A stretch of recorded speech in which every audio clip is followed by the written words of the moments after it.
mission, a mission. I'm trying to get it right. Transition, changing the way that I see life. Transition mind. I'm on a mission, trying to get it right. I'm transitioning my life. Making a transition. Ooh, making a transition. Ooh, ooh, ooh, ooh, ooh, ooh. Making a transition. Ooh, ooh, ooh, ooh, ooh, ooh, ooh. Making a transition. Ooh, ooh. Trying to mission, a mission. I'm on a mission. On a mission, I'm trying to get it right. Changing the way that I see life. Transition in my life. On a mission. On a mission. On a mission. All right. Welcome. This is Optimizing Energy. Today on Sunday morning, I hope you guys are having a great Sunday morning. We are going to go over the issue of single parent household, single motherhood. And I want to examine, is this just a Black American thing? You know, with the argument of FBA now happening and the delineation happening, you're starting to hear a lot of talking points of Africans of the diaspora that are talking about the fact that Black American women, you know, they'll be having their sermons, you know, in their Muslim churches and or mosques, and talk about the fact that a lot of Black American households, you know, are primarily single parents. Now, what we're finding is that a lot of these Muslim households and these Somali households, African households, they are suffering from the same fate. So is this just a Black American thing, or is single parenthood spreading like wildfire throughout the diaspora? Now, a lot of times when we talk about Pan-Africanism, we want to say, okay, it's separate, you know, we need to, but I believe that we need to understand our differences and also our thing that we are having in common, when it really comes down to this polygamy, right? What they're saying is a lot of these Muslim households that are practicing polygamy, they'll have a favorite wife, but then they'll be allowed to have other wives, but then neglect the other wives. And the other wife ends up being a single parent on welfare, taking care of 5 and 6 children on their own. And they were saying that in Minnesota right now alone, 30,000 Somali women are single parents. So when we talk about, you know, the welfare and this, that, the other, and all these different things, even the fact that they're being kind of called up by Trump about some of the resources that they're using. Well, if they're coming into our community and just having a bunch of babies and not taking care of them, aren't they contributing to the welfare problem? And maybe that welfare problem is not only now just only Blacks. And I even was talking about the fact that, you know, mostly you'll see a lot of other races, other people. You don't see all just only Black women in these getting food stamps and stuff like that. I see a lot of foreigners in these food stamp offices getting benefits, you know, at least the ones that come in there, right? So let's go into it. Let's show the first video. And we're going to go into the Somali issue with single parenthood. And then we're going to go into EBT Abuser Live. Honey, I don't have EBT, but I do get Medicare for my kids. So whatever, Medicaid. Hey, what's up? Hey, you know, hey, listen, I do get Medicaid. I do get that, but I don't get EBT. I have a job. I just got off work just now. Honey, I always keeps the job, whether it might be seasonal sometime, but I always, or if I'm not working, I have my own business, so I'm always hustling, trying to make $1 out of 15 cents. Okay, so I'm not the one. People don't even get into that, you know. But let's get into it. Let me show this. Come on up, sugar love. Okay.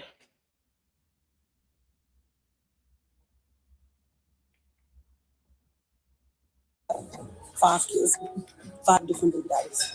A few days ago, I came across this clip of a particular religious service at a Somali American mosque.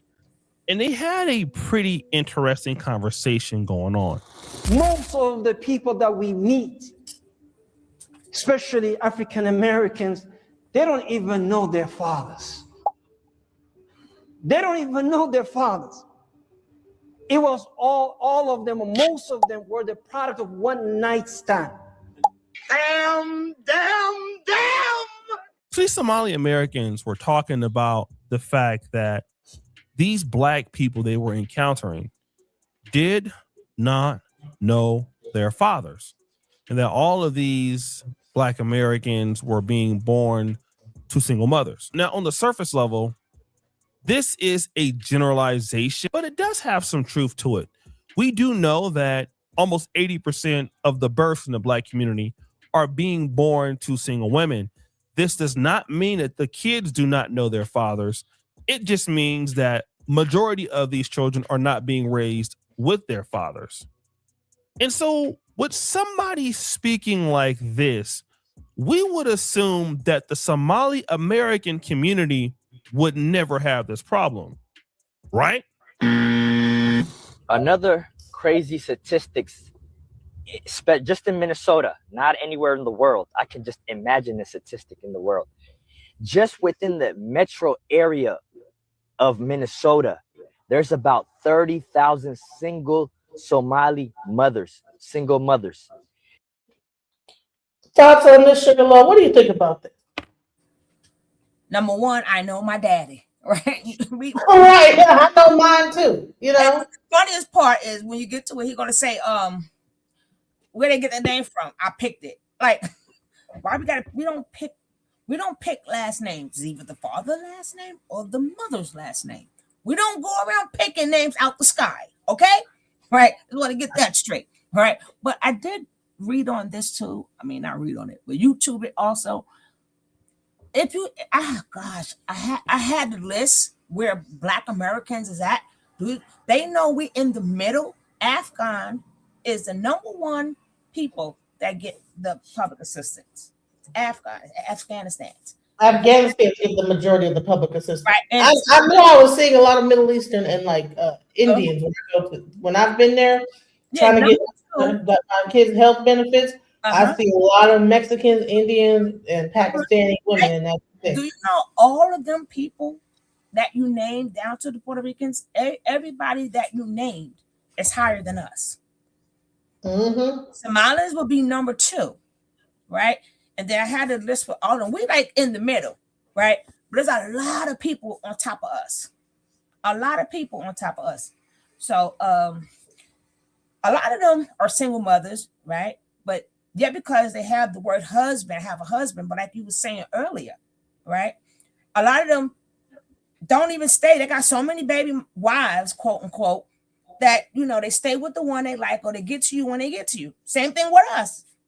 Majority, I don't mean us in particular, but I mean speaking as a group.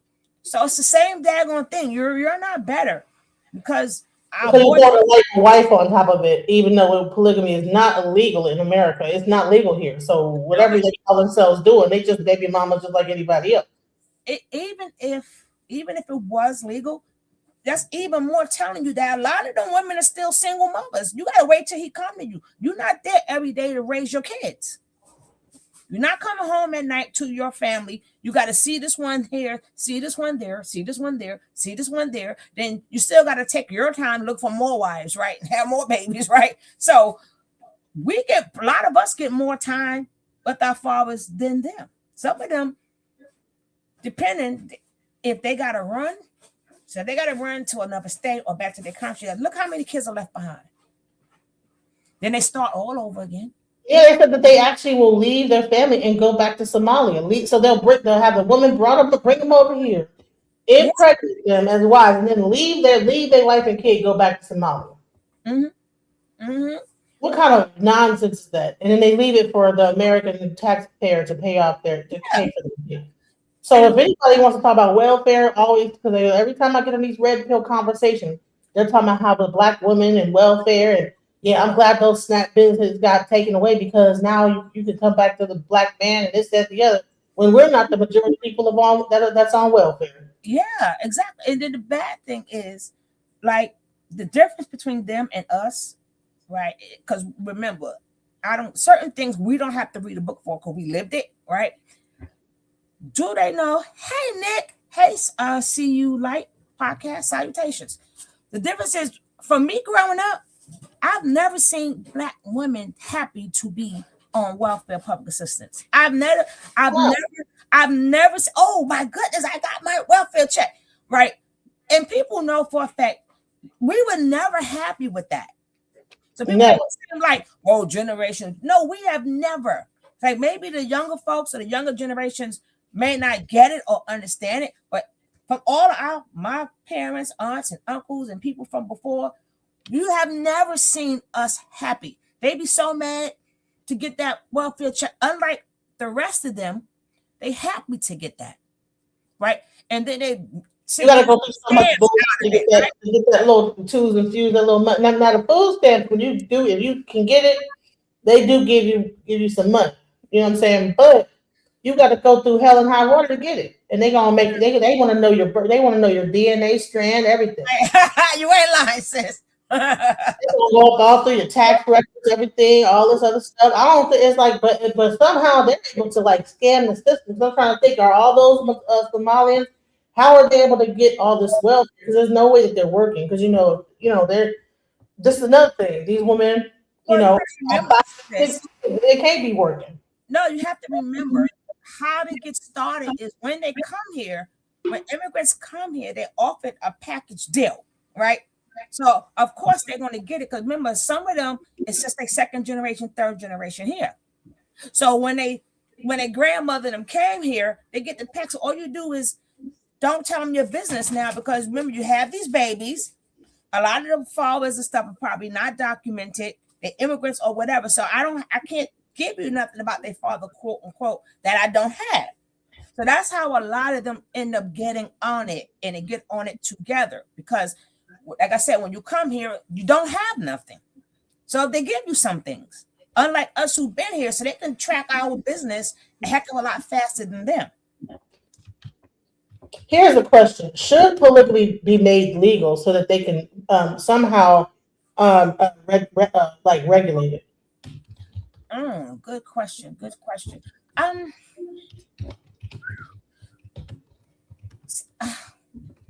Because then that way they could either say you have to live in the same household with your wife or have a compound or something like a. I tell you, men, okay, if you're gonna be polygamous, we'll make it legal. I wonder why even is it illegal in America? Why is polygamy illegal in America? Make it legit, right? Is it because America's a Christian country? Is that why? But I'm like. Besides that, you have to remember if I'm going to scam, either if I make it legal or not, I don't have to. If I'm coming from another country and say that I'm a refugee or something, I'm not going to have that. So then, which means if they have these kids, they're going to go off my documentation, right? Ain't no father. Then their kid's going to not have no father, right? So you can't document something that from new immigrants. You can't really document stuff that if I'm coming here, they don't know I came with a man. They need to have some kind of a way to regulate. Because okay, so you're a woman and you have a husband, and your husband doesn't. That's a way to be able to have multiple wives, knock up multiple kids, have them living off the system, and then that woman don't have to work because she's getting money from the government. I'm sure that these Somalian men that are knocking up these women are not like gainfully employed like they would have to be in Somalia before they would take on a wife. So it's almost like they come into the system, they get to like pretty much sow their oats and then have all these children. And I think that's where that birthright citizen comes into play, where people are having kids in America and just only to get the birthright. They've been doing that. You know what I'm saying? That's nothing new. But I would say this. If they legalize it or not, you will still get the same results. Because it doesn't matter if you're legally married or not. If it's legally and I don't give you my child's last name, right? If I'm not using, like, I'm not going to give you my son's last name or daughter's last name, right? I'm just, a lot of people have these babies, but immigrants, it works different. I can always say you fled the country. Even though you didn't, I can always say you fled the country. Right? I need help. If they legalized polygamy, they would have to actually write down that they're married because they would have to track that. But you're saying if they come over here already married, then they don't have a right. So the next generation will say the same thing. See, you got your mind on us because we've been here, right? Immigrants will be different, especially just by saying he fled the country or he left, right? Working the system, I don't understand why would they complain. Yeah, so we got to remember how we see stuff and how they do stuff is totally different because we got to remember they get a book. A lot of these immigrants get a book before they come here. So they already have the system done, right? We never had to get that because we were already here. So they tell you what to say, what not to say. They teach you how to scam. They teach you what to say and what not to say and where to go. That's why they set up a lot of things in their communities, which they run, right? So a lot of them run these things. So of course, I'm gonna let you in. I'm gonna let my people in. I know the game already, right? I know the game. So now you come. Are Somalians like kind of running the welfare system in Minnesota too? So where they got like the person that'll just go ahead and like push them through. I mean, yeah. That's what it sounds like to me. Think about it. That's how they got not just SNAP, not just because that's small play. The SNAP in the public is small play. The big play is how they got these fake daycares, right? A lot of them getting paid. Let's say we live in the same household, right? So you say you're my child's caregiver. I say I'm your child's caregiver, or daycare system, whatever. So now I get paid. And now they always make sure they all get paid, right? With the fake covert, things, they got that, right? With the same, they were able to obtain them houses because all of us getting food stamps, all of us getting Section 8 and all that. So we all together. So they all get it separately, but same household. Do they also get Section 8 as well? Of course. Yes. Wow. But it's not just them. Immigrants come here, sorry to say, with more rights than us. With more rights remember when a couple of years ago when especially out here, what's his name? Edwards? I don't even know my main name. Iwahu, right? When Adams came out here, they had hotels and they got $5,000 in food stamps. These are not any old hotels that they got, right? They got beautiful hotels, stuff we could never get into. So why were they even brought over here to begin with? Was there a war that was happening and they brought them over here to escape the war as refugees? And so now they're just getting government benefits and just taking advantage of it? Like, why is there an influx? Like, why is there 30,000 Somali women that are single mothers? Like, what is going on? That's the $1 million question, not for just the U.S. It's going all the way around now, all the way around. Well, let's hear what they got to say. Because I'm gonna tell you also, it's not just Somalia. Even in Nigeria, it's a lot of single mothers. So I think it's like, is this becoming a cultural norm to like just abandon the mothers? Let's go. Which is a ridiculous number. Now, this was interesting because you had this guy that said that in Minnesota, or in Minneapolis rather, there are 30,000 Somali single mothers.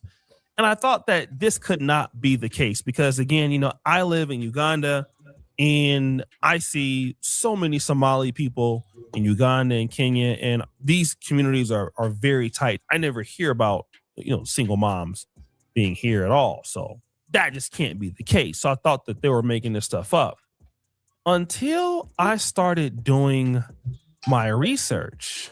So I said previously that I didn't want to continue the relationships because I knew I would have to convert to Islam and I didn't want to do that. My Somali girlfriends would tell me about like their relationships with Somali guys and they would be like, oh, Somali guys ain't shit and all this kind of stuff. But their moms would be married to their husbands, right? And their husbands had multiple wives and their dads would be neglecting them, neglecting their other families. because they want to choose to be with their favorite wife, their favorite family, and then leave their moms to be basically single moms. Here you have this sister talking about dating Somali men, and then her having an interaction with Somali women. These Somali women are warning her to not deal with these men because they like to go ahead and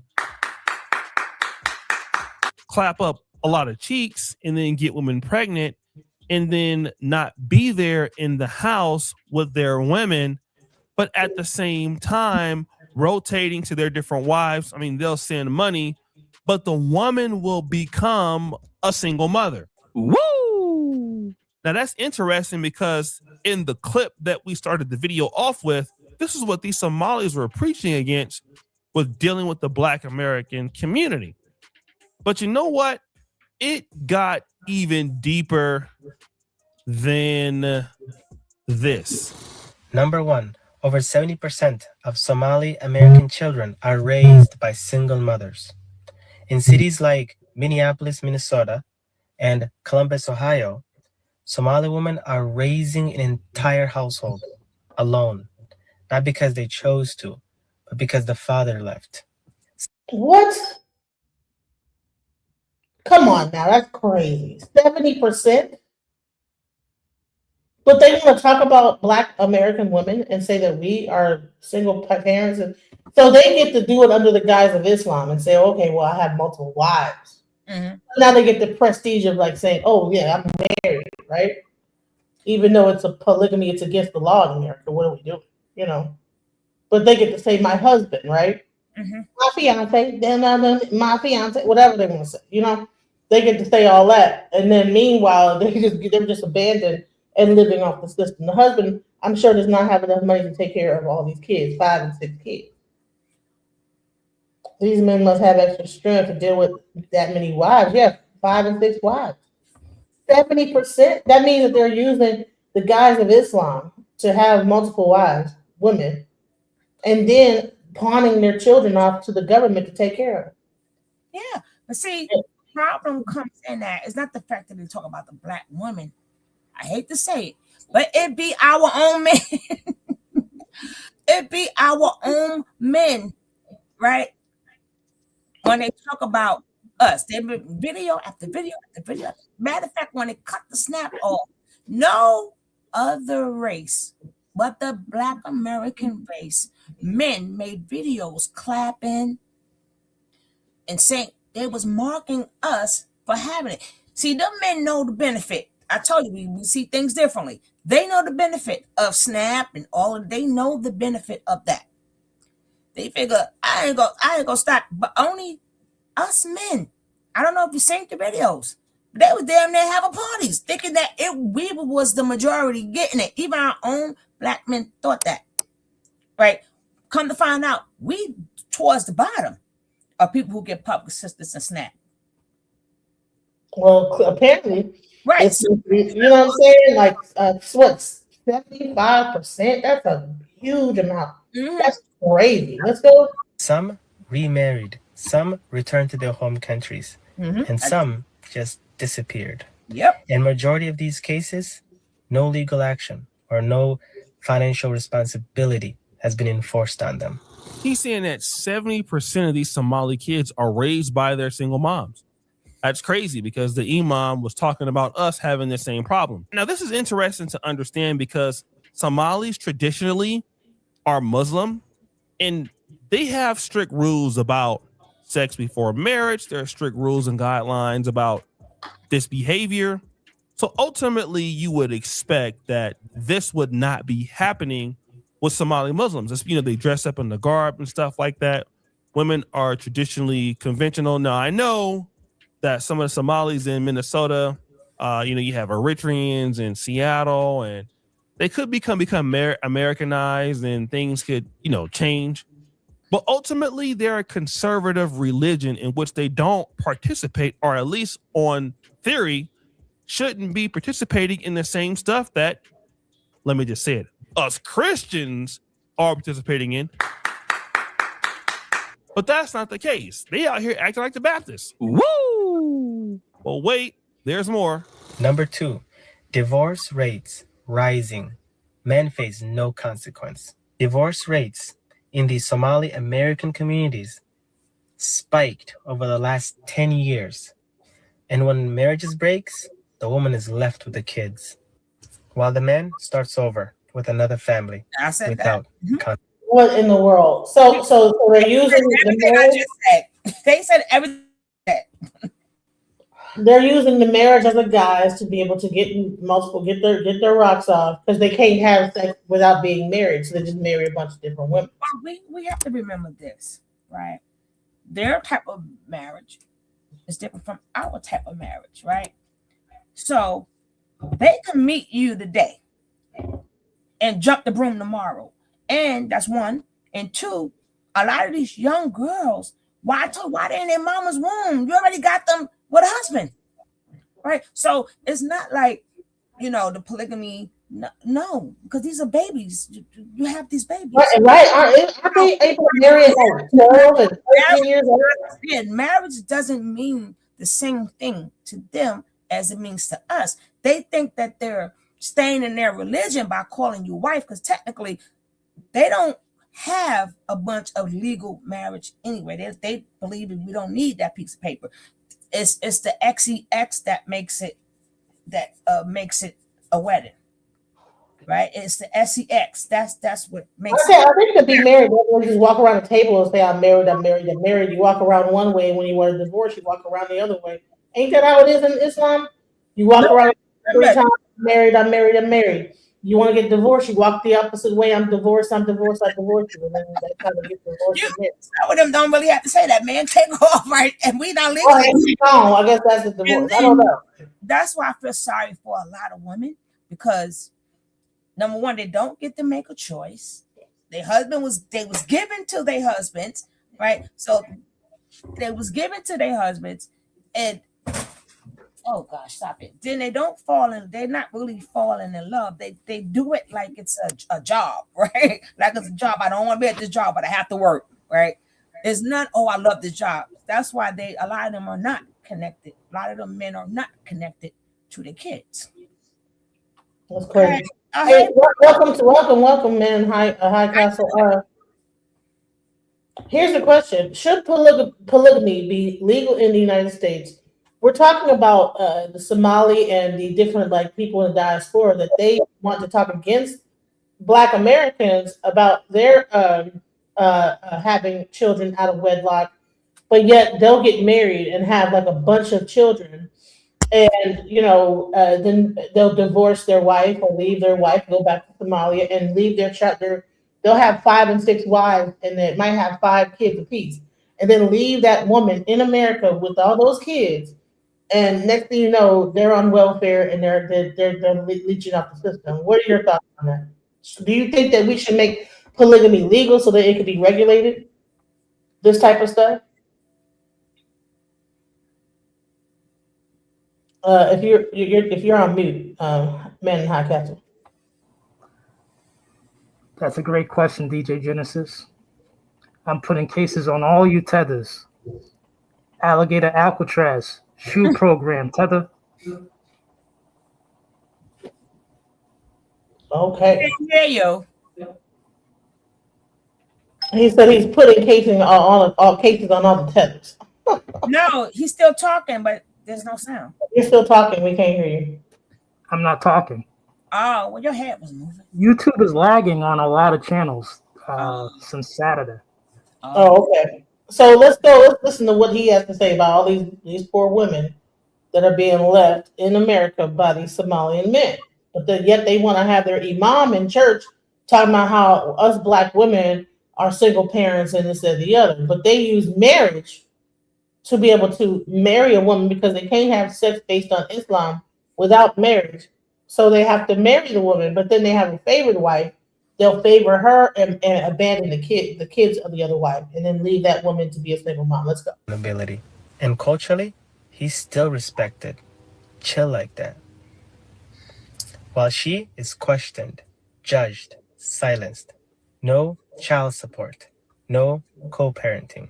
Number 3, community protects the men, isolates of women. He's saying that divorce rates are rising. It has spiked over the last 10 years.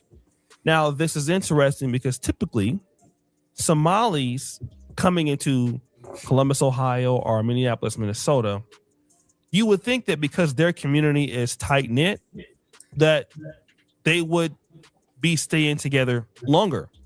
But in fact, divorce rates are spiking. Now, that could be because Somali women are being influenced by the American culture. Their needs and desires can change. But he did mention something. He said that the man starts over with no accountability. He still gets respect while she is questioned, judged, and there is no co-parenting, and that matches what the lady said in the first clip. Now, these rates are rising possibly because of living in the new world, but the man starts over with no accountability. But what is the next thing? While a divorced Somali man is still invited to weddings, to events, to the masjid boards, while the divorced Somali woman is treated like she failed, while she's doing everything. Work, paying rent, school runs, parenting, all alone. She becomes the mother and the father, and yet, culturally, she failed. And that, Boo-hoo. I believe he watched his mama cry. Boo damn who. Because you know what? Y'all want to talk about us, and now y'all experience. Let me just say one thing to Mr. whatever his name is. And this is why kids today have grown up all screwed up, because you women don't. First of all, I'm so sick of hearing that. Number one, if men don't know, unless a woman goes to court and get the rights taken away from him, he could see his child, right? He could see his child. A smart man would know 50% of that child until the court themselves say, hey, you're not fit, I'm gonna give her total custody. If women don't have total custody, you can go see your kid, right? She can't stop that. And if she tries to stop it, you can go to court. These are for, that only goes, any man that feel like that means you gave up. Yeah, a man can easily go to court and get custody, get like either partial custody or whatever. If they file first, they could get custody. You know, I've seen it happen. But a lot of men don't really want the custody. Let's be real. You know, these men don't want to have custody of their kids and have to pay and then take and work and take care of their kids. They don't have the fortitude for that. There's some men that will, but it's not in abundance. You know. But these men are completely abandoning families, opening up new families, and leaving the other families alone. They can't even file child support because these people are not American citizens. Don't curse. Don't put that up, DJ. Please, no cursing in the chat. Please, that's called spam. Please don't curse. Please don't curse in the chat. Thank you so much. Remove your comment. Okay? If women are not important, Jay, will you want a man? You've been your mind on men. Women are extremely important because you wouldn't even be able to have kids without them. You talk like you want to go for the other side. It's okay, Jay, not Jay, or Jay too, and the other. It's okay. Go on over to the other side. Go back. Right, women are not important. What are we talking about here? Go back for the next team. Right. For the Jay. Come on to the team now. Right. Go get you some Bucci and holler at me later. We're talking about families and parenthood. What are your thoughts, man, in the High Castle? You know, I'm not speaking for all men, by no means. I'm attracted to women all my life, but I'm more attracted to women who are fertile and can produce children and want children and desire children and are good mothers. Something about them. So I come across men who they won't date a woman or be with a woman who has children. I could be one of those knucklehead types.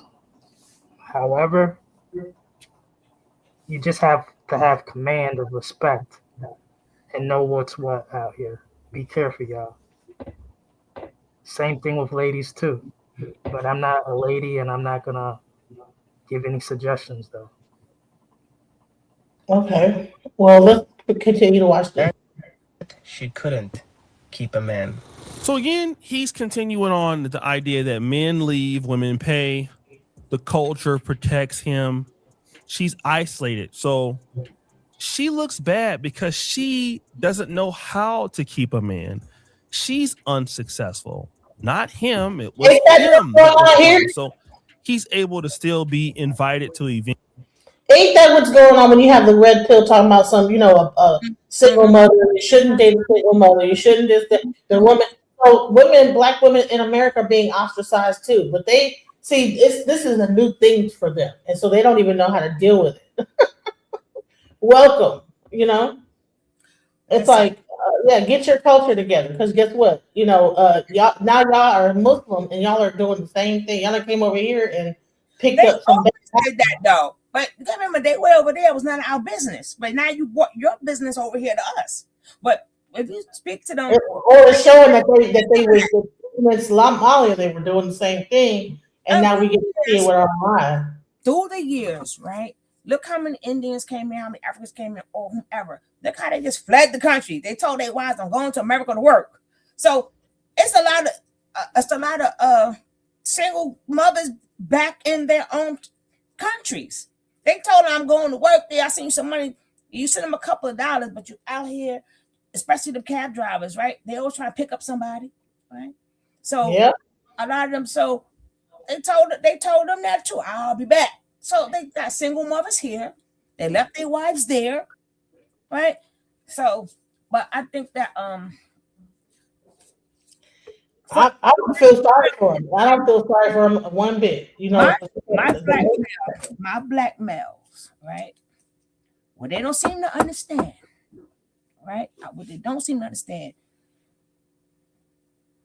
regardless of what they're saying, right? You never see the women and men really speak out. Like this is like he didn't really speak out, but he spoke out because I guess a lot of these men, they like I said, they seen their mothers crying plenty of nights, so that's why they could speak upon it, right? But when you think you dissing us, you're dissing yourself too, because other people see us as a race, right? So they figured, they see us as a black American blacks, that meaning man and woman. So you keep coming after us, right? Because even when that man said, these most of black men, most of Americans don't know. Hey, fool, they don't know their fathers. How did that make the black men look? Here's the question: when they do the stats, and you have like 30,000 single mothers in Minnesota altogether, do they get under the stats of just a Somali, or do they go under the stats of black women? So are these stats elevated now? Because go ahead. I was just going to answer. First of all, I want to clear things up. This is a Kushite Arab Somali. All right? You got the Bantu Somalis who got the Congo features. All right? But these are the Arab ones, the Kushite ones. Yeah. And I want to be clear. All this black male stuff, these aren't black males. They're not even black men. I'm talking upon our black males.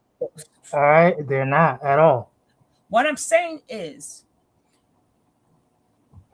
black males, I'm quite sure we see all the channels, right? But when somebody's speaking upon us, they're speaking upon us, black Americans, as the whole group, right? So the minute you say we don't know who our fathers is, you trying to say all our men, the women and the men ain't crap. He trying to say black men just pump and dump and leave, right? Well, look what they do. You do more. Find out you guys doing more. That's what the Somali imam said in the video. The imam in the video, that's what they said. Yeah, but they're talking about you and I. They're talking about you and I, sis. Exactly. But here's the question: when they file for their welfare, are they filing under African American, or are they filing under South African? No, hold up. They filing under African American. No, some Right. So is that number What? No. I'm finished. Some of them They follow as on the no, South America. not all. I can show that. They also is filed under white, right? Because a lot of them, Correct. a lot of them that has gotten caught. Sure. They darker than us, but they have white on the, and they pass through. That we So know. they put white down as like their race. Yes, they're good. Their race. A lot of the Okay, I'm just wondering if their numbers are inflating ours. If like if these are Somalian women, if they're because there's black women are like third in line or second in line of the most welfare recipients. no, we in the middle towards the end. I had the list. I might find it and show it later. You can find Yeah, it. you can show it because I thought We that we down in the middle. And you know how many different all the immigrants on top of us. But are they? I put in a link in the chat, in the studio chat, a link of Chuck Schumer explaining how come they're over here. Okay. If you can play it. I don't have the capabilities yet on StreamYard. But we're gonna finish this. It's a 30-second video. Oh. Okay, we'll go into that real quick. Let's go. Now more than ever, we're short of workers. We have a population that is not reproducing it on its own with the same level that it used to. The only way we're going to have a great future in America is if we welcome and embrace immigrants, the dreamers, and all of them, because our ultimate goal is to help the dreamers, but get a path to citizenship for all 11 million or however many undocumented there are here. Let me tell you something. See, they must don't know. They must don't know black folks is delineating, right? So what's so funny because I'm involved with a lot of stuff. Tell me they didn't send me emails, right? They're kidnapping the people. They're kidnapping the people. The immigrants. At this point, black folks don't want to hear about that. I'm sorry, America, we don't want to hear about that. We don't want to hear about that, right? Until we are still not being acknowledged here, right? We're not even being acknowledged here. Our forefathers are not being acknowledged. Like Ruby Bridges is not being acknowledged, right? That girl, we had to get beat up just to go to schools. We got beat up just so we had to get whipped and beat for everything we have accomplished that everybody else is living off of. So they turning from us. They're turning from us because immigrant votes outbeat all of the immigrant votes, outbeat the black man's votes. Right. The reason why I played that, I asked a request to play that video is because 3 years ago when that came down, there's a fork in the road. And when it comes down to racial demographics, the white population in this country, if you tap them all on the head, tallying them up, the average age would be on ratio 48 years old. They have low birth rates, meaning they have a low child population. All right. They're not Chuck Schumer is not talking about black folks in this country. Oh, we know what you heard. I agree. I'm not finished. So we know that. He's not talking about black people at all. We have higher birth rates. All right. Even though it is lower than before, it is higher. We have a healthy balance, even with the abortion. Also, see that they were trying to introduce a species of people to multiply with. And the white supremacists on the left introduced that policy. Let's introduce immigrants who have similar traits to us, whether they're Ukrainian, Argentinian, Mexican, will slightly cause some miscegenation, but they'll still have our mindsets. On the flip side, on the right, you have MAGA. They're like, no. We're going to do in vitro and fertilization route. We're going to kick out all the immigrants who are illegal. We're not going to dirty up our bloodlines. And it's just going to be white again. And so you see the return of the land type of real estate getting people to move back into white society, just separate, isolated white societies. You're going to see a lot more of that. But that's That what it return is. of the land failed though. That they're failing. Correct. Correct. It's a failure. But that's the thing. It's either miscegenate with others, race mix, which the left was asking for, or what the right is asking for. In vitro fertilization. So do you think that like why do you think that Trump is suddenly paying attention to the Somali community now when they had a ability to buy strip malls and this that they up to a certain point, and it's like he's just now realizing that there's a huge Somali community that's growing and growing in a need for public assistance and abandoning their kids and this that the other and what do Well, you think is going to happen? he wasn't president then, right? That He wasn't president. that So it's not like he let the whole floodgate in, right? So it's his job to say, I'm gonna get them out. They gotta go. So they came in here, but each president, whoever runs it, and they do, remember these people came in from Bush when they was going through war, and Bush let them in. So then I believe, if I'm not mistaken, and them let the whole floodgate in to the point they just left the daggone thing. Did you watch the videos when they just was going to other countries and whatever country that was closest to get in here? It's like they just left the Those were mostly like Chinese and like, a lot of them came on them by them borderline. And they left the damn gate open. They was walking here smiling. I don't know how bad you doing. You got a phone, right? You no, got I saw mostly Asians doing that, and some of them said they walked over here, which I'm like, how the hell did he walk over because here? some of them took planes to get to Mexico and some of them places. They took the planes to get there just to walk through them borders. They didn't have correct. to get planes and stuff, right? So they No. just left. I was watching them. They just coming, hey, on the video, hey, what's up? What's going on? I'm like, what? Right? So Trump is, have to stop that because You have to understand too. He was a celebrity, and they drain he the community. he reads the newspapers. He watches a lot of media. Also, even on his first administration, Trump shouted out Issa Rae.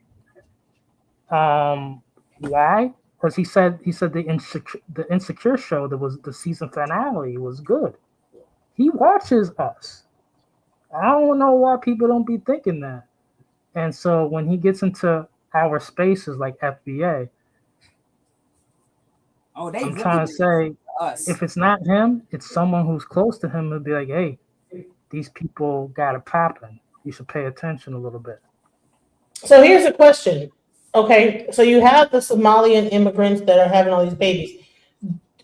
He just now introduced this birthright citizen law. So would these kids that are already here, would they get grandfathered in? Or is it like he's going back and saying, I'm going to take away that birthright citizen for those people that were already getting it? Great question. DACA, he's getting rid of all the dreamers. Them too. All the anchor babies. Because they realize they're not the dream kids, right? They're right. About what the dreamers, you may out of 10, you may get one. Right? A lot of them everything that has to do with Obama. It's better than where they came from. So they're not dreaming, they just wanted to run. They just wanted to run. And Somalia is terrible, is awful. Huh? I'm wondering if then Ohio is just as bad too. Ohio is full of Somalis. They took over certain places in Ohio because they get ready to get in Ohio's behind too. Yeah, I heard there was a black town that they just kind of just took over in Ohio. That was mainly black. Yeah, and then the black people scared to talk up or whatever. Like back in the days, see, this is why I love my people. When we used to stand on business, right? When we used to stand on business, we ain't had no time to talk about because it was always hordes that always existed. But when we had to take care of business, we took care of business. When they said don't get on them buses until we were able to sit in the front, we didn't get on them buses. Right. We knew how to shock them That's one thing we can't do now for some reason. But back then, baby, they was on point. They had a code that they grandfathered that out. Like we grandfathered it out. They had we did have codes also. And that's why they had to let us into places, because baby, they used to sit up there and everybody could fit the car, but you had to go to work. Some people walked miles and miles and miles to get to work. So we crippled them financially just so everybody else can live off all the things that we fought for. Here they go. Here we go. The woman is still being ostracized from the community. She failed and couldn't keep a man. Now, again, you don't really see Somali women out like that so much. I mean, you do see them in like Nairobi at like the coffee places, but they're always with their family or with the man. But once I understood that this was going on, I started finding interesting stuff. I've never seen so many single women in my life, the Somali women. So many of them don't have husbands, looking, wanting, even some of them begging, oh my God, you're so handsome. And I tell them, I say, listen, I don't mess with Somali women because of this, this, and this. And they say, oh, please, brother, not all of us are like this. Please, please don't think this way. Ones that I send y'all messages where they've told me this, many messages. Mm-hmm. You are a lie. This brother is saying, listen, I see Somali women all the time on dating apps. No negotiations. You know, they're begging to date men like, no, we're not like them.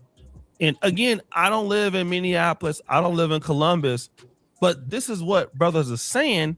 And then I started seeing things that were really interesting that I'd never seen before, such as, look at this right here, date off as a single mom. This is a Muslim lady and, very attractive lady.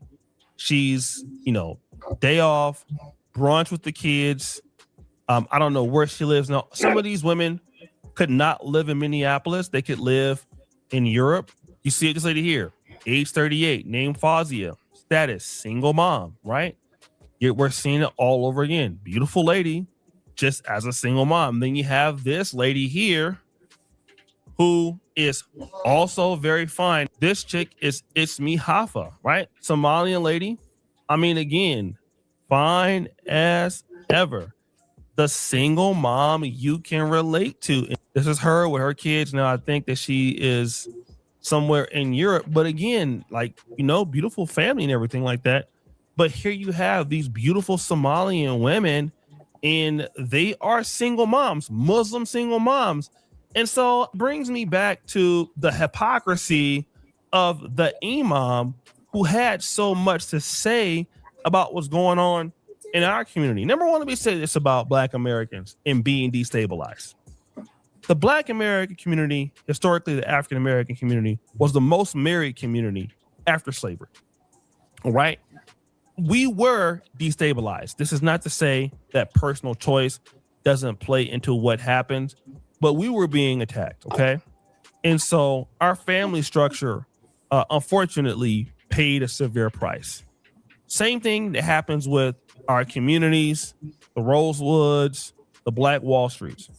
Now, these people who are criticizing, what's happened to us, well, certainly your community should not have these issues. I mean, you sweep this stuff underneath the rug. So you shouldn't come to America where you have opportunities, where you have assistance. You guys have businesses and stuff like that. You wouldn't come out here and disrespect the women in your community so you could be like the quote unquote Black Americans, right? Nah, this is not what y'all doing. Y'all actually, and I'm talking about the critics, y'all coming over to America and doing some of the most dusty and down bad stuff when it comes to single motherhood, when it comes to, being ratchet as hell. This is not everybody, but the nerve of this person to even say something when y'all out here doing all kind of down bad behaviors. And this is one of the things that some of the African or immigrant groups don't want to be out there. Y'all want it to be out there as if everything is cool and y'all not having no problems. And, we better than some of what you guys are doing. And again, I used to kind of feel that like, oh, okay, well, these brothers out here, they got their stuff going on and we just didn't know. Nah, the reality is that you don't understand the community. Storytime music. I was in Kenya one time, right? All right, so so bottom line is you have influx of this, and so what do you do? I mean, so you have like this delineation going on. They're in the community opening up strip malls and this, that, the other. They have money. I mean, I haven't seen a black strip mall. Is there? I mean, do you guys know of any black strip malls? If there is, it's I'm quite private. sure there is right out there in the Yeah, it's private. Hot Atlanta. They probably have a white guy as the face of it. No, but Snoop Dogg wife just opened one. I'm just saying more or less the ones that we frequent. No, that's not. We probably it's just as privately owned. We wouldn't really know. Question she asked: was there anyone out there? I'm saying yes. Yeah. See, look, what woman wouldn't want to be a Muslim and have sister wives? Well, honey, these sister wives are not helping each other because you got single mothers and they're out here by themselves. Apparently, the sister wives ain't working together. That's why I'm like, okay, so I'm saying, should we allow polygamy to become legal instead of being illegal? No, so not yet. I just thought it about could it. be regulated, just like we have weed coming out in the laws and stuff. What is why is America? Yeah, but they make money off the Mary Jane. They ain't making no money off. I think a lot of money. Same way they made liquor. It was too many things done. They cut. There's two different things. But I think it should be legalized. I think that it should be legalized so that what will probably happen before the polygamy? Well, hold on. I don't know for sure. We have to check this out. I don't know if you have to be a citizen to get married. Do somebody has to be a citizen, right? So that means all of what I don't know. Does one have to be a citizen? Let me tell you something. First of all, the men themselves that's here don't fight for it. Why do we got to fight for it? Exactly. The reason why I think it should be legalized is because they should have to pay a tax. Okay, the more wives you have, you pay a wife tax to the government, and then that could cover all the money that's being siphoned out of our community from just everybody that's working. I mean, I'm a single woman and I work, a single mother, and I have a job. You know what I'm saying? So that means that all my tax money is going into these households that have husbands. Why isn't the husband okay? Well, tax. I would say make polygamy legal, tax them for each wife that they have, and then that way they have to pay a yearly. Immigration does that. You got regular men, citizens, U.S. citizens, who got 13, 16 kids, right? He ain't married to none of them. Nope. So should it be legal? No, man gonna drop their seed. They could stay or they could go. So legalizing them doesn't make them stay. So we always talk about polygamy. First of all, it's being done. It's being done whether we like it or not. It's still being done. Still being done.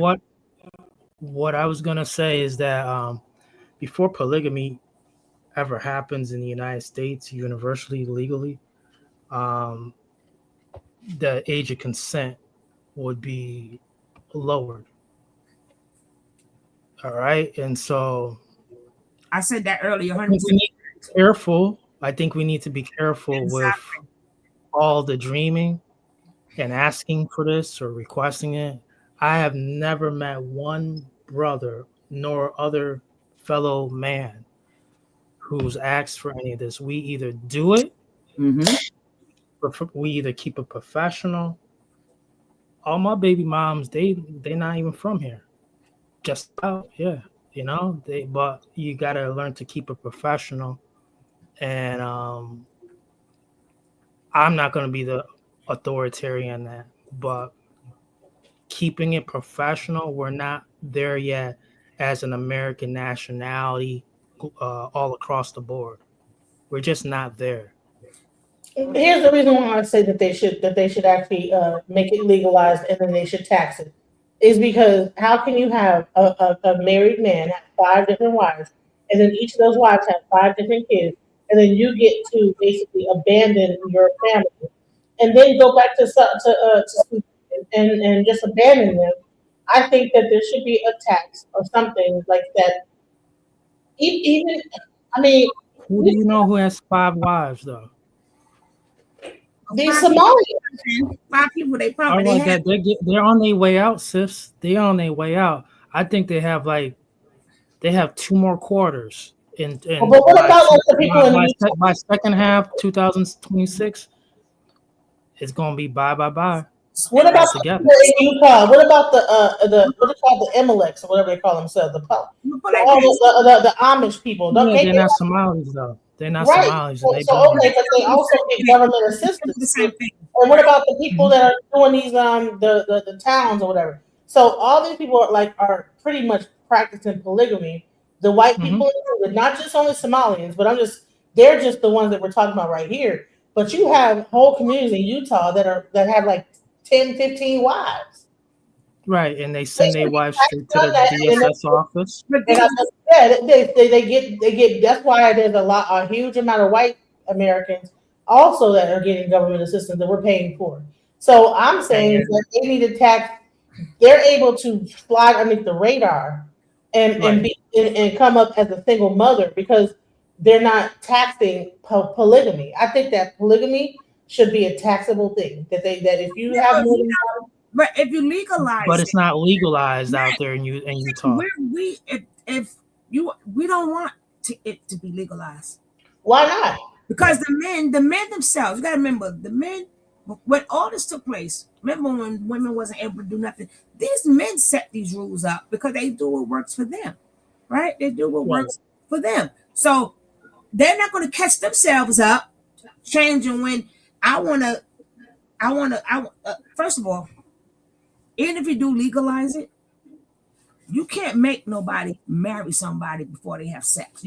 That will have to start way before people start having XEX and dropping these babies. They don't have to get married. Well, what if they offer an incentive? What if they offer incentive? If you marry, hold on, they make it legal and then offer an incentive. Okay, if you make it legal, now that I know it's legal, I'm not marrying you. Same thing that's going on now. I'm not marrying you. Yeah, I think people are underestimating the people just not wanting to get married. Marriage alone, there's a benefit to being married in America. Like if you get married as a single man in America, first of all, like coming together, putting your assets together, there are tax write-offs and all type of stuff. And, like even down to even like insurance and health insurance. Like when you go work somewhere, you can get dual health insurance for your husband. And kids on there without it being. There's like a benefit to being married. That's the reason why I think married people live longer because there's like way more benefits. You can still put them on. You can, as long as you are the father, you can still get them on your insurance and everything. You can put your girlfriend on your insurance? No, but you cannot. But the thing is, a man, once you baby mama, yes, you can. It's going to be less marriage. Baby mama on your health insurance. The same amount of XEX is still going to happen. That's the one thing you cannot control. So I don't have to marry you to have XEX. That's what people do. They've all been doing it forever, right? And I don't have to. Okay, this is legal. Then I ain't marrying you. They could still have the one legalized wife, and all the women they still call wife. It would still go right back around to being the same thing. Well, it says, but speaking on being married and a child being abandoned, these are two different conversations. But if you actually look at the video, they're saying that there's 30,000 married, like they practice polygamy, right? Mm-hmm. So these women, in their mind, they're married. So that's why they're probably even procreating at an alarming rate. Having 30,000. That's been done. 30,000 single mothers, probably with two kids apiece, or even 5 kids apiece. That's how many. That's like what 30 times. Like let's say on average, if there's 2 kids apiece on that, that's like what 60,000 kids. But All right. that's still What I see happening in the don't have future to is this. marry you. Right? What I see in a very marry you. what I see in the very near future is about to happen shortly, probably before 2030. They're gonna rescind Loving versus Virginia. All right. I forget. Get, Is that the with the because, white? With the right. black? Because the same sex thing is not conducive with this administration. All right. It's not. And so to repeal the same sex, you would have to rescind Loving versus Virginia. That's what they attach themselves to, interracial marriages. All right. And then from there, is polygamy a possibility? Yeah, but I think it's only going to be for rich folks. Like it started out to be, right? That's what it started out. Yes, and things and all that. And what we're doing already in the society for about a good 50 years, we're just not interested in marriage because of the whole consequence of divorce culture. I don't know if you ever heard of a term called gray divorce. That's the fastest growing divorce, gray divorce. That happens when you're old and gray and you decide to get divorced. It's happening more and more. The child support situation as well. This is a touching situation all across the board with family. The family courts are crazy when they call couples, hey, Thomas versus Cruz, or Cruz versus Anthony, are you here? And they say yes. Basically, like, get ready to rumble. You know, it's very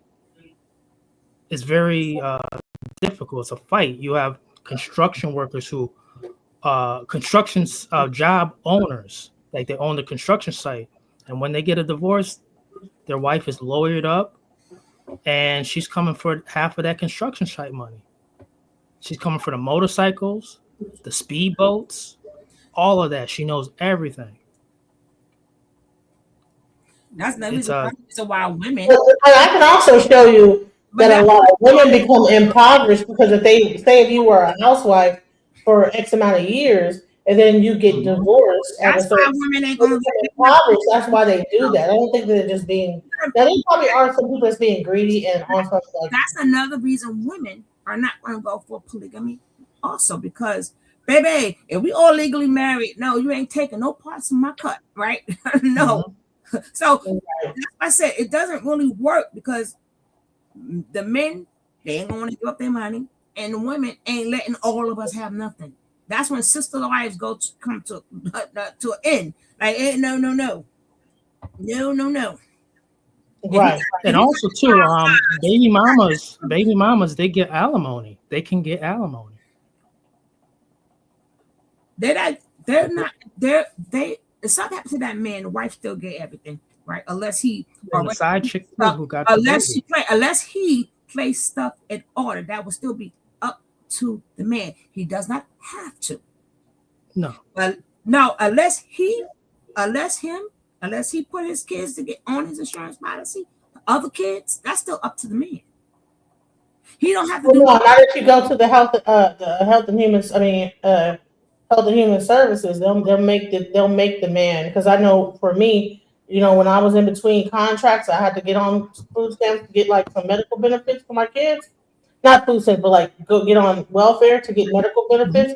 Because at first, you know, they were coming out as like my benefits, but then I, like, you know, in between contracts, you know, I had to get Medicaid. Well, guess what? For me to sign them up for Medicaid, I had to say, okay, well, the father, and then hit my daughter's health insurance came out of his check. So yeah, out of his health insurance. No. I still go with what I'm not saying the kids can't. What I'm saying is the woman doesn't get. So the wife has the legal wife, like the kids could fight to get a kid's portion, right, of it. But if something happened to that man, women, I'm not splitting everything with all these women. But hold on. But here's the thing. Is that so what happens is that they do have Medicaid for women that are taking care of children, right? Now, if the man is working, shouldn't the man also put the woman on on some kind of health benefit to make sure that the woman is taken care of too? That's where I believe marriage comes into play, because normally you have to be married for that to kick in, to be able to add a mother to the actual health care. No, to get these things done, right?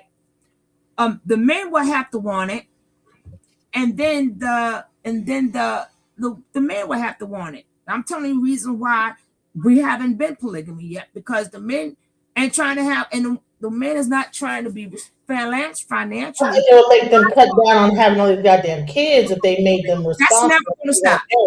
Unless you stop human nature, that's not going to stop. Do you know how many? Because he said they don't know their father. That's all around the world. Right? People don't know their father. Right? No, they don't know their father. Right. Wait, let me play this story you about to tell about living in Kenya. Right. Hold on, let's go. And I was in a nice apartment. I had rented an Airbnb. They had these Somali people next door. There's Somali people across the hall.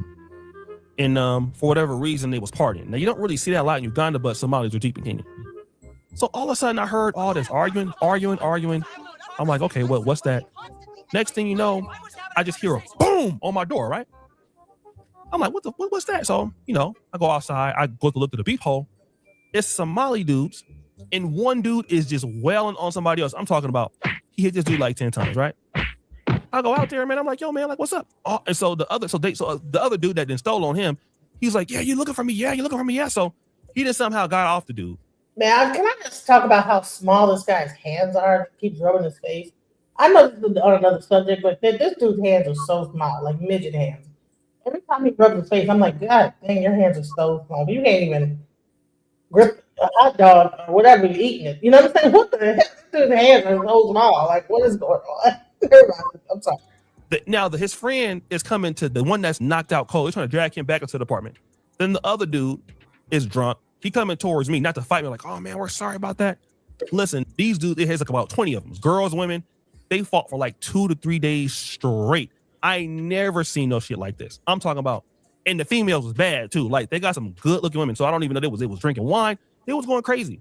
And so the issue with these groups is they have similar problems, if not worse problems. I mean, some people were affected by some of the tragedies of war, being destabilized, and they try to act like y'all not with the same problems that we may have in our community, when y'all have the same problems, if not worse. Okay. So again, y'all are out here clapping it up. The same thing that y'all say that we doing to our women, obviously y'all doing to y'all's women. And just keep it real. Like I said, before you start pointing your finger at somebody else, point your finger at yourself. So guys, what do you think it's your boy Yoshi J? So I would say yes. It's interesting to find out. And let me show you, there is a story time of a lady who's talking about how it is to be married in Somalia. And this is probably one of the most craziest stories, like she had to get married at 18. And so I'm gonna play this a little bit, and then we're gonna go into Nigeria, because this is also a big deal in Nigeria. I mean, abandoning their kids, abandoning their households. I mean, Nigeria, it will put Somalia to shame. So let's go. So I'm going to give you like a short, brief story.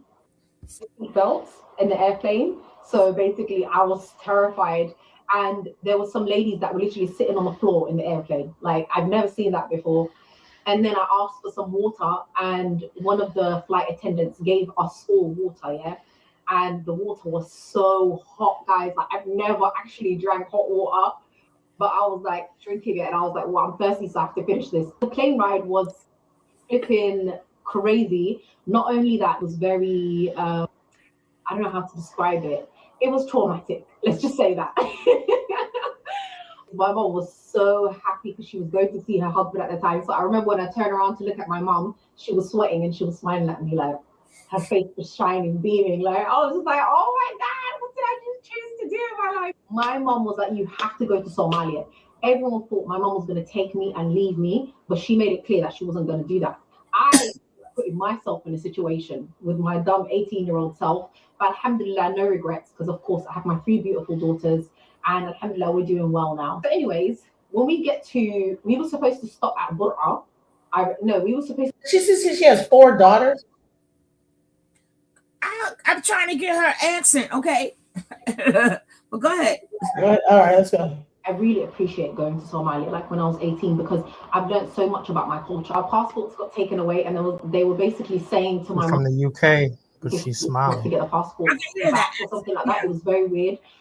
Yeah, I'm gonna slow it down because her accent is kind of thick, but she has beautiful skin, by the way. I mean, that's normal. She's talking normal. I wasn't understanding what they were Sis, saying. you wake up with her, because they had that the makeup accent, off, they had the she's Hargeisa regular. accent. Now of Somali, alhamdulillah, is so good, and wallahi, I feel like I assimilated into my culture because I did end up staying there for almost 2 years. My uncle was a low-key. I'm trying to get 3 years. My mom actually did decide. I want to get to the story of her getting married at 18. So let me just skip to how I got married, because I feel like I can speak about this all day, like being in Somalia and all of this, because my sister was with me and we weren't even that close, because my sister's, mashallah, she's quite religious, and like we just had different views on life, right? But we just managed to get so close to each other, like during that whole shebang that happened in my holiday to Bosaso. But anyways, we were there for a few months. We ended up staying longer. There was this guy that worked for my uncle, and we basically just hit it off, and then I ended up getting married to him. I wanted to get married. I was 18. So they hit it off, and then she just got married to him. So that's another thing that happens in Somalian culture. It seems like they just boom, get married.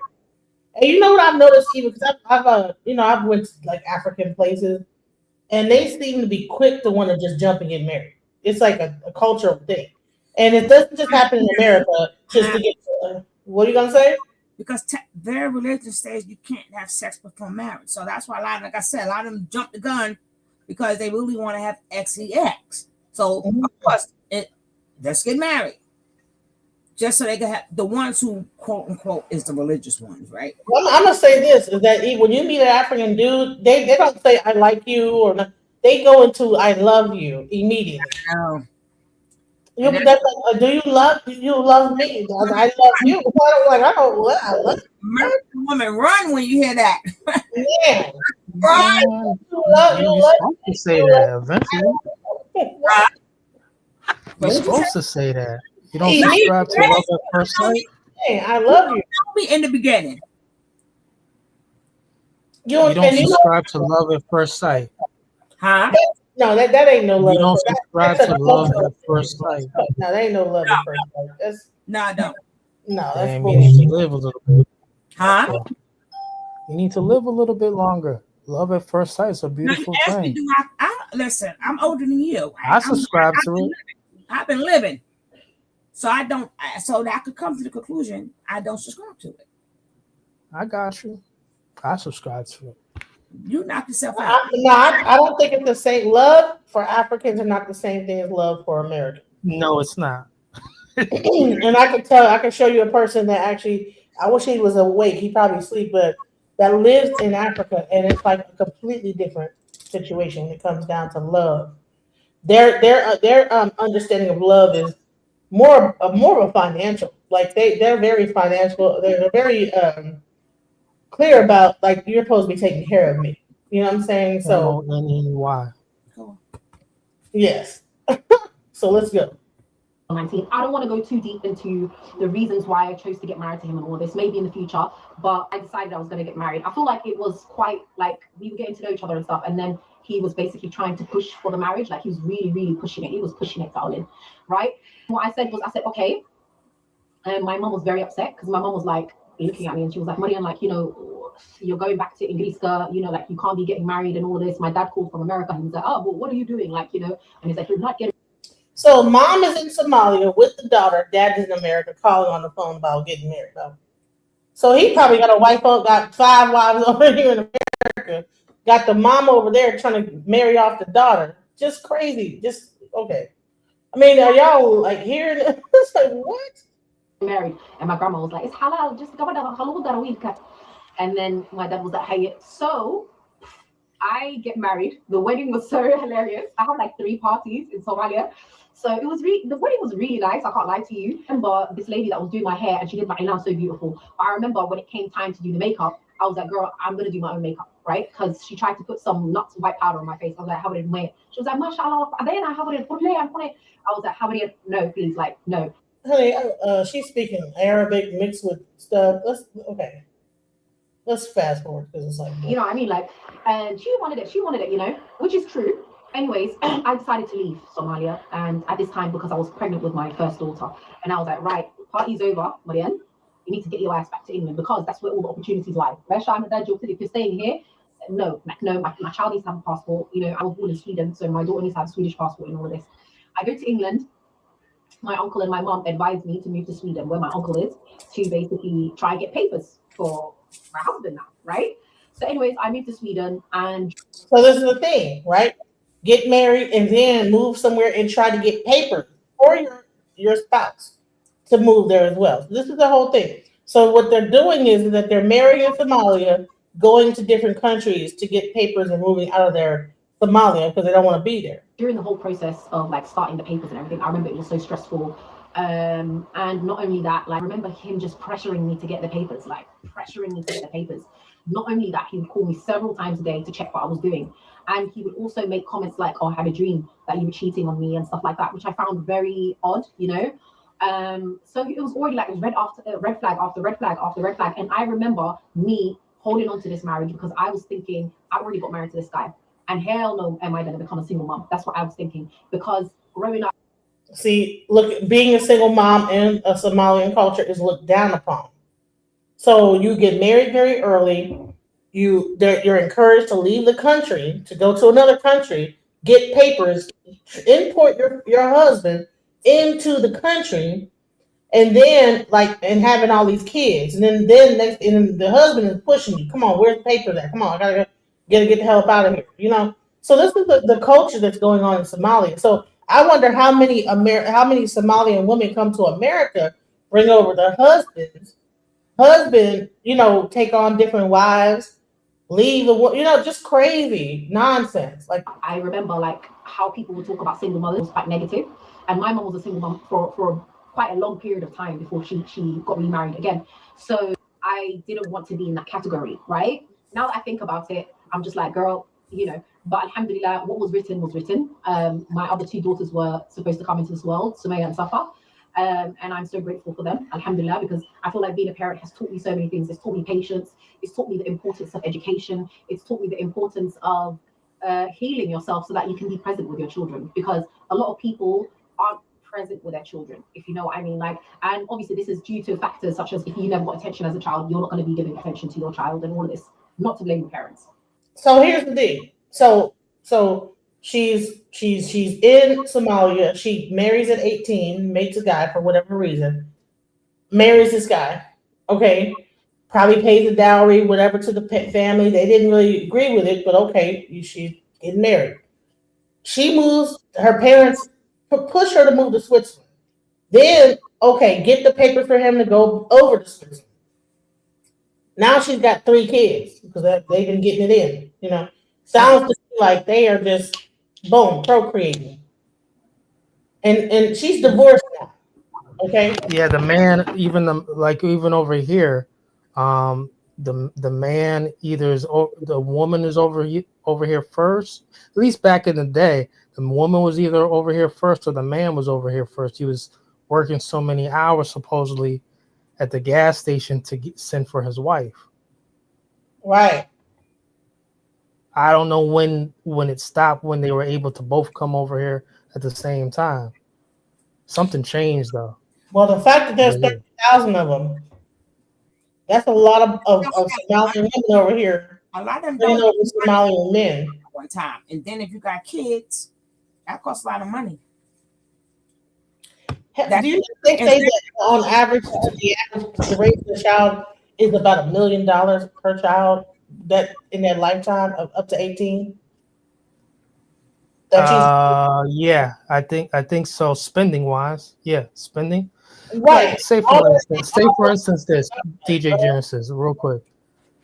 the early stages between 1 day old and 4 years old, how much money do you think a parent spends on diapers? Because diapers aren't for free like that. Maybe like 25,000. I'd say. Well, so let's go like right now. It's probably like 30,000 easily. Yeah, easily. For them disrespectful kids, I want all my money back. Now I'm just joking. And that's not even the clothes, which clothes you could kind of find, for free. But come on now, it adds up on the spending power. I just think that people like myself, when we hear it, be like, oh man, so my children, we're gonna have to be multimillionaires to have their own children. Oh smokes! But I do see that, yeah, you may spend close to $1 million. I think that's why people are the birth rate is, at least with white people, are going low, because they're not gonna like be procreating if they know that they ain't got no money. We're the only ones for Caucasians. Yeah, we procreate. Sterile. I mean, they more sterile than us. Yeah, that's why we're more growth rate is out. We're more fertile. Also, too, we were bred like that too. Mm-hmm. And another thing, the adversity. We thrive in adversity. But you're saying we were bred like that, but I think I think it's also a part of like the African culture to have a lot of kids, because these Somalian people are, I mean, they're kicking out 5 and 6 kids. We're not African. Hmm? We're not African. Yeah, I'm talking about us here, sis. Okay. But didn't some of us come from Africa, or are we saying we all came from America? I did a show on this. I'm did a show on this. I'm good with that. I can tell you one thing. Answer that question. That would be no. And some of us, but a majority of us not. If people check the old maps that they took off, we were our own nation. Remember, we keep saying Africa because they put it all together. But the only reason why I think is because of my DNA says Nigeria or wherever. When it was all different nations, different tribes. It was not called Africa. Right? This before. So we could have come from a whole different land that they took off the maps. Just like Negro land. That's why they called this Negro when we first got here. Negro land is now taken off the maps. You got to look at the old maps and the new maps before they coined the word Africans. You got to look at these old maps and then what they took off the maps and what they put on the maps. DJ Genesis, what would persuade you to at least entertain that we're not Africans at all? We are not. The only reason why I think that I'm African is I looked at my DNA and my DNA said Africa, Nigeria. What it said Northern, it said Scottish, it said what would it take? West Africa, and it said Barbados. Those are made up locations. Barbados doesn't have a bloodline.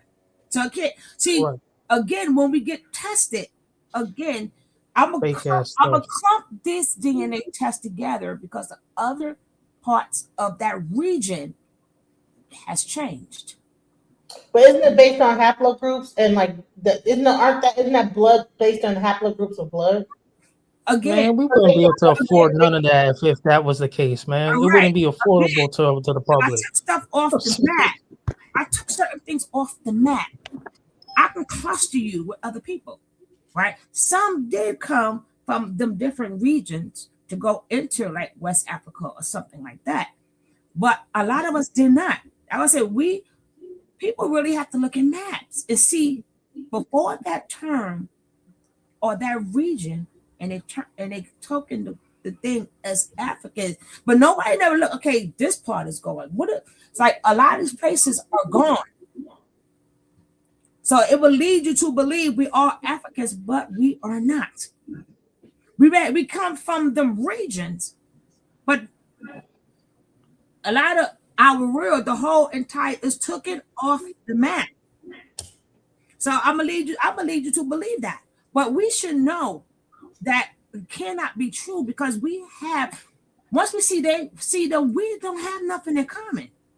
They knew for a fact we wasn't from their regions. That's why they never integrated with us.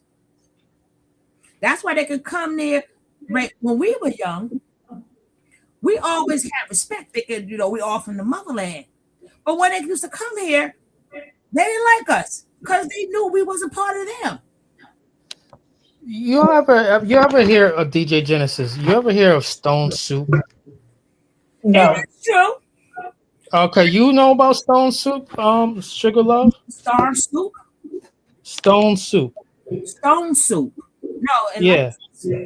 All right. It's a book that people who would read to their children, as in like the classroom. Okay, you read the book about putting some stones in a pot, and then the classroom they go outside with their teacher, they get some stones, and I'm talking about like preschool, and they get some stones and they put it in a pot, right? They sit in a circle, Indian style, they put it in a pot, and then supposedly the pot just goes in the back and it comes back and it returns to the children as soup, and they really believe in that they drinking stone soup after they read the book, because they put some carrots and they put some stones in the pot. Listen, it's all make believe. We're not from Africa. If you look at the Jahara people in India, it's a little island outside of India in the ocean, and these are little pygmy type of black folks, but they predate the people in India. But the theory is they keep on attaching out of Africa. These people did not take no damn ships from Africa from thousands and thousands of years ago. They're stone. Weren't they nomads that migrated? Sis, there's no there's no way. It's off the map, right?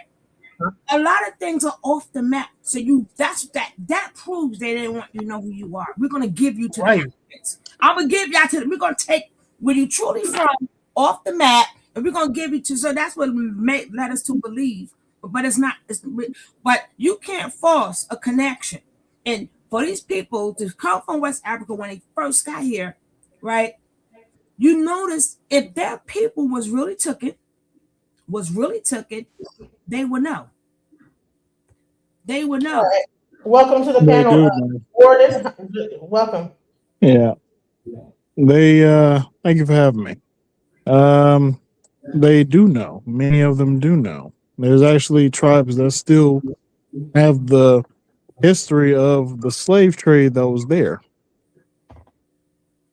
I've actually gone through some of those that the tribes that actually had the slaves there. They had the tools that they had. They had the shackles. I mean, it's not true. Name the names, sir, please. It is true. What do you mean? Name the names. We got the names of them tribes. The names of them tribes. You keep on saying they. Name them names. Just like how I named the Jahara people. Name them names, sir. Just a couple. Some migrated over there. I thought that was the Yoruba, the Igbo. They still. No, the Yoruba still have the things. They actually still have all the tools and stuff they used for their slaves that they had. Right, that so they gave to the Yoruba, Igbo. I'm not sure about the Congo tribe names, but I know there was the Yoruba tribe, the Igbo tribe, and then some of Ghanaian tribes. I don't know what they're called. The people from Benin. Other tribes they took off the map, so you will never fully know. Well, you know what? When I went to Cuba, right, I saw people that look Ethiopian and Middle Eastern and everything. And their history is different from ours a little bit, but I would say they know, like, oh, okay, there were ships that came from Ethiopia, there were ships that had people from that looked Middle Eastern. They had ships of people with all different types of like thing in Cuba, I don't understand why we don't. I mean, didn't the people come from the Caribbean into America? How did they get into North America? Did they stop in Caribbean and then go to North America? Because I don't. Were there ships that went directly into North America? I thought they started off in the Caribbean and then migrated up into North America as with the slave. No, we sis, do know the ship stopped. this America, But America, all right, that there's America itself, all right, not the United States, and not the United States of America either, but America, North America, South America, the and the adjoining islands. Right. That's America. We got Central America, North America, Right. we got Canada, right? If Africans didn't come here, how do you have religions like Doble, Voodoo, which is a Benin? The Cuba claim Angola. See, this is what I'm saying. We're speaking upon the things on the map that is there. Right. We have to learn of the other places in that region that was taken off the map. Because only black folks were out there. So you don't know if you could have been there. See, in 1888, in the Berlin Conference, where the European powers had the Berlin Conference, they split Africa up like a pie. Who takes what? Germany takes Namibia. Portuguese take first slave trade. Right. You also have to include the Arabics. The Arabics took the north. First of all, bro, they are already been slaving already before exactly. They already took the north. Right, So the sand cracker was already doing that. It was already. If we were already here, how do you quantify that the religions of Africa ended up in the Caribbean? How did they get there? If we were again, what religion? Saying that still don't make them from Voodoo, Candomblé, Ifa, Orisha. They fed them the same junk they fed us, right? Right. Who did? Fed them the same junk. We don't want to go back further. Like I said, the best way to find out these things is looking at old maps, right? If you look at some of the early Bibles, they had them in the old Bibles. I don't pay attention to Bibles. To look can't go to the Bible. And also, Vodun, that's a French word too. That's a French word. That's a French word. No, that's a French word. You speaking upon the Bible, they had accurate maps, right? All you gotta do is look at the map, but them Bibles them are early Bibles, right? Because at that time they didn't erase them. So if you look at we don't have, unless you have access to great grandmama's Bible or something like that.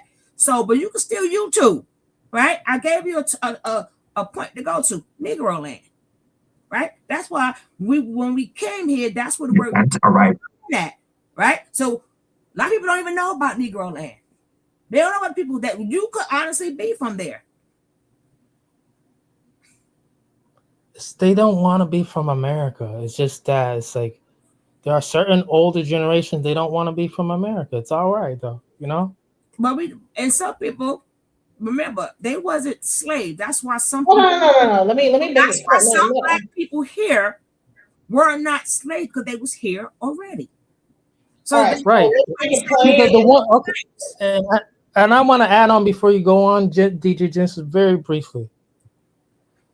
I could have shut that debate down if I was on that panel the other night on the Sinetta, but hold on. See, Grace Wisher, you see that American flag in the background of my pic. Grace Wisher was 12 years old. She sewed and stitched the American flag. She was a free woman, meaning she was a free woman. She was never even a slave. Solomon Northup, all right, who was born in the 1850s, correct? He of 12 years a slave. He was born a free man, not a freed man. He was born a free man. He was never a slave.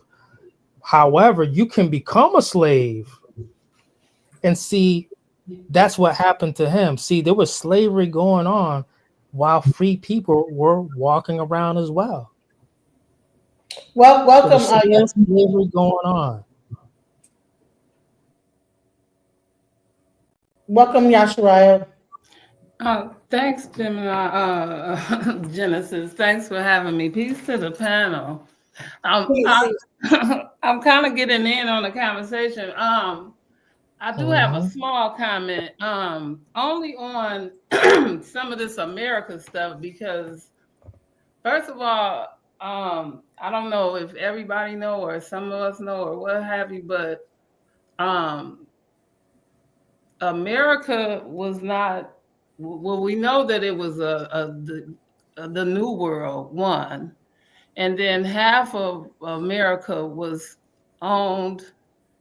Because it was colonized. Only 13 states were colonized, right? And that's still today, right? And so we also know that a lot of America was still Spanish by Spanish people, and then whatever, right? And then the Indians had their portion, and then the ones that we saying we, because half of my bloodline is Indian too, right? And then we had some Black people that were here as well, and so this is the problem that we're talking about with the Negroes that were here, and the incorporation with Negroes that were colored, and then the Freemans and the Africans, you know what I'm saying? So this is one of the things that y'all discussing.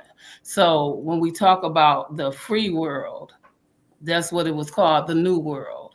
And before it became Americana, America, right, 13 colonies, and where we are today. And so some of this, when we talk about that history, and so sister, you were right when you speak, but again, when we talk about these borders and everything, that's where you and Gemini, I'm sorry. I am a Gemini, but yeah, Genesis. Most of the time, a lot of y'all are Gemini, and so when y'all come, y'all bump heads. Y'all have the same point, but for some odd reason, y'all always clash. But y'all talking the same thing, but the points be somewhere getting crossed over. You see what I'm saying? So y'all have to agree to disagree, and this is where y'all problems lie, because at that time, somewhere this etymology y'all be using, you can't use that at that time with today. You see what I'm saying? Well, because of that history, and that's where both of y'all at. Because when she say, "What about the Ebus and this and that?" and if it didn't exist for that time, you got to remember that the border lines and everything you saying, it didn't exist either. So that dog don't hunt for her; it don't hunt for you too, right? And that's what you both got to agree to. You see what I'm saying? And so. And then so that's my bottom line. That's the point, because I'm gonna kick it the ballistics, sis. Okay, that was nice and all right. Yeah, I want to clear it up. Okay, those 13 colonies, right? That's rather new compared to what was going on in Florida with Spain and France and Louisiana. There were people already here when France and Spain got here, right? There were people already here. They looked at them as savages, basically being no people, basically being not civilized. They were savages, but there were human beings already here, correct? That's very true. All right, so let's kick the ballistics. You say some Black people. No, there were Black people already here. Okay, but again, there were some. No, you saying some. Okay, but again, wait a minute. Hold some on. Like some like SUM or some you like SOME. Some as which in, one? A sum is a matter of numbers.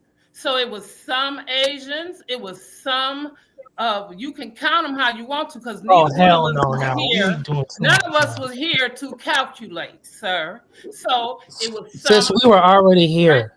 Okay, it doesn't matter if we were already here. I'm not here to dispute And that's that, what nor Sugar Love argue. is saying. We were already here, Okay, essentially. so again, Everybody was I'm not not here already to here. argue that. I didn't say that. We weren't. I did say we were It's not already here. some. We were already here. Again, nobody's disputing that. But here's the question: were there some people that were already here and some people brought over? There were That's some people true. brought over. Right. There were some people brought over. That's what was. Right, but if you're trying to dispute, exist, go ahead. I'm sorry. Go ahead. I'm sorry. okay, I'm not disputing a number of people. That's not what I'm saying. And that if that's the argument, then we're not going to get nowhere with that. To say that people were here, yes, that is true. There were people here. Now to calculate and say it was 1,000 people, 1,000,000 people, no, that's not even relevant. To say it was people here, yes, it was. It was enough people here to say that you didn't discover nothing. It was people here.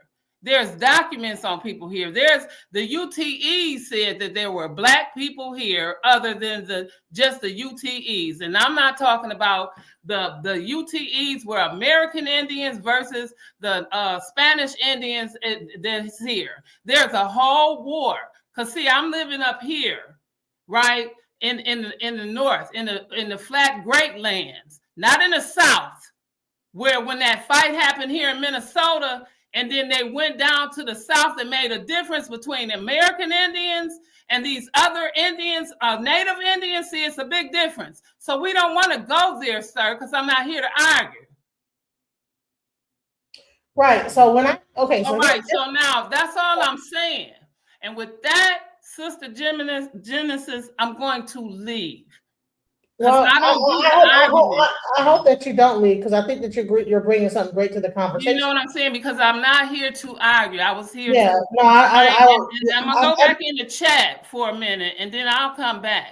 But I appreciate your input because can you stay real quick to because maybe you can clarify this for me because I'm saying that okay, there was people that was already here, right? But then there were some that got brought over from the Caribbean. And there is documentation. There is actual paperwork that will show a slave trade happening out of the Caribbean back and forth from Africa into America. Sis, there was Black people already in the Caribbean already. But no, stop. It doesn't mean listen, when you so are we just are we saying that the slave trade just didn't even happen? Is this what we're saying? No, no one's saying that. I'm saying some.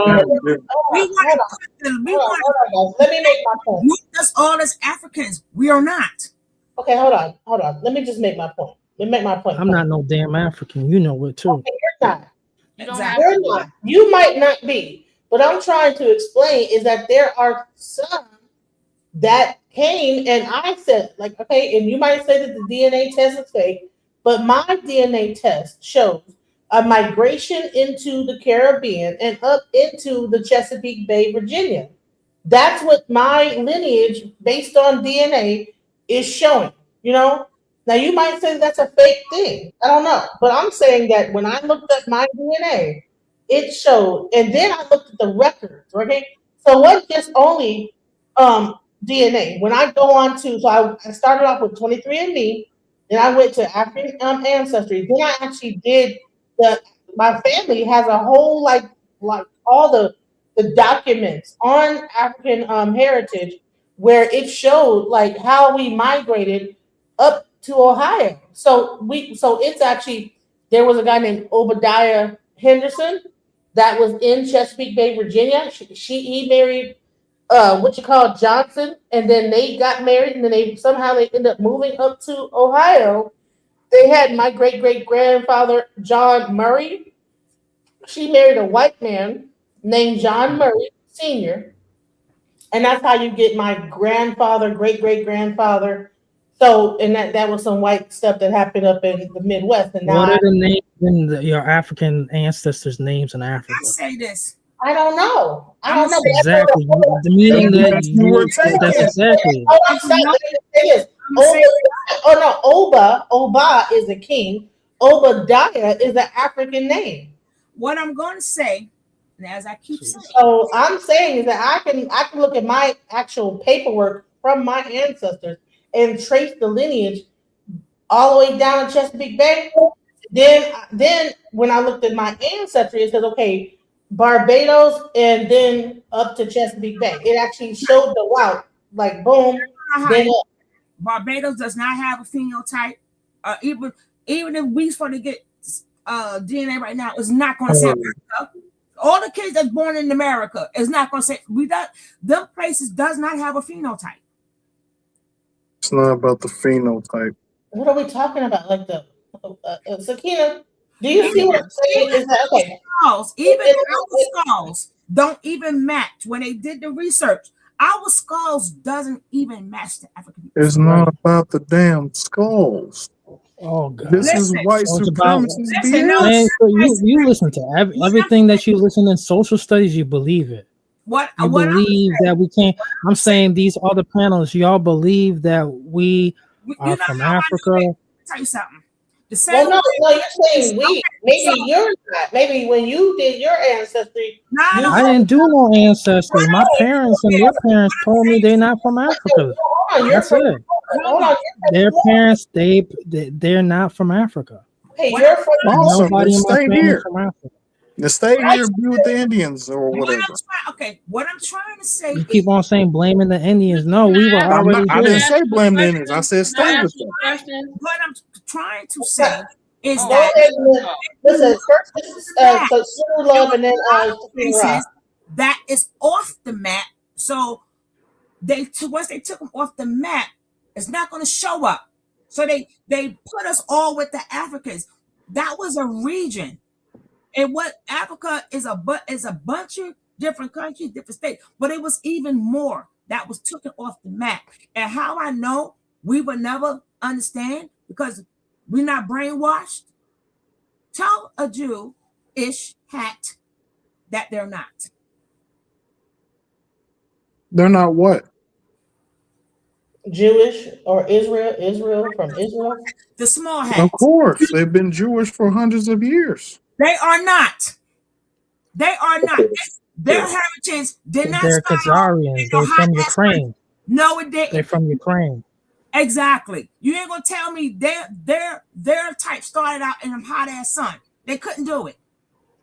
My question is you ever know Jewish is actually a religion? Let's Sakina Rock go, and I'll let you know. Did any of your ancestors leave you any land or anything? Yes, my ancestors did. Yes, What about any of the other Indians on the panel? Well, at that time, for a lot of people, at that time, the ones they grabbed up. If you go back to the Indians, remember they were black, and they put them down as black because of their color. Okay, well, listen, my mom. So in a lot of their Indian blood is not going to show up. Okay. But they started out and then the Caucasians moved on in, became $5 Indians, right? We ought to remember it was a lot of stuff they wanted the land.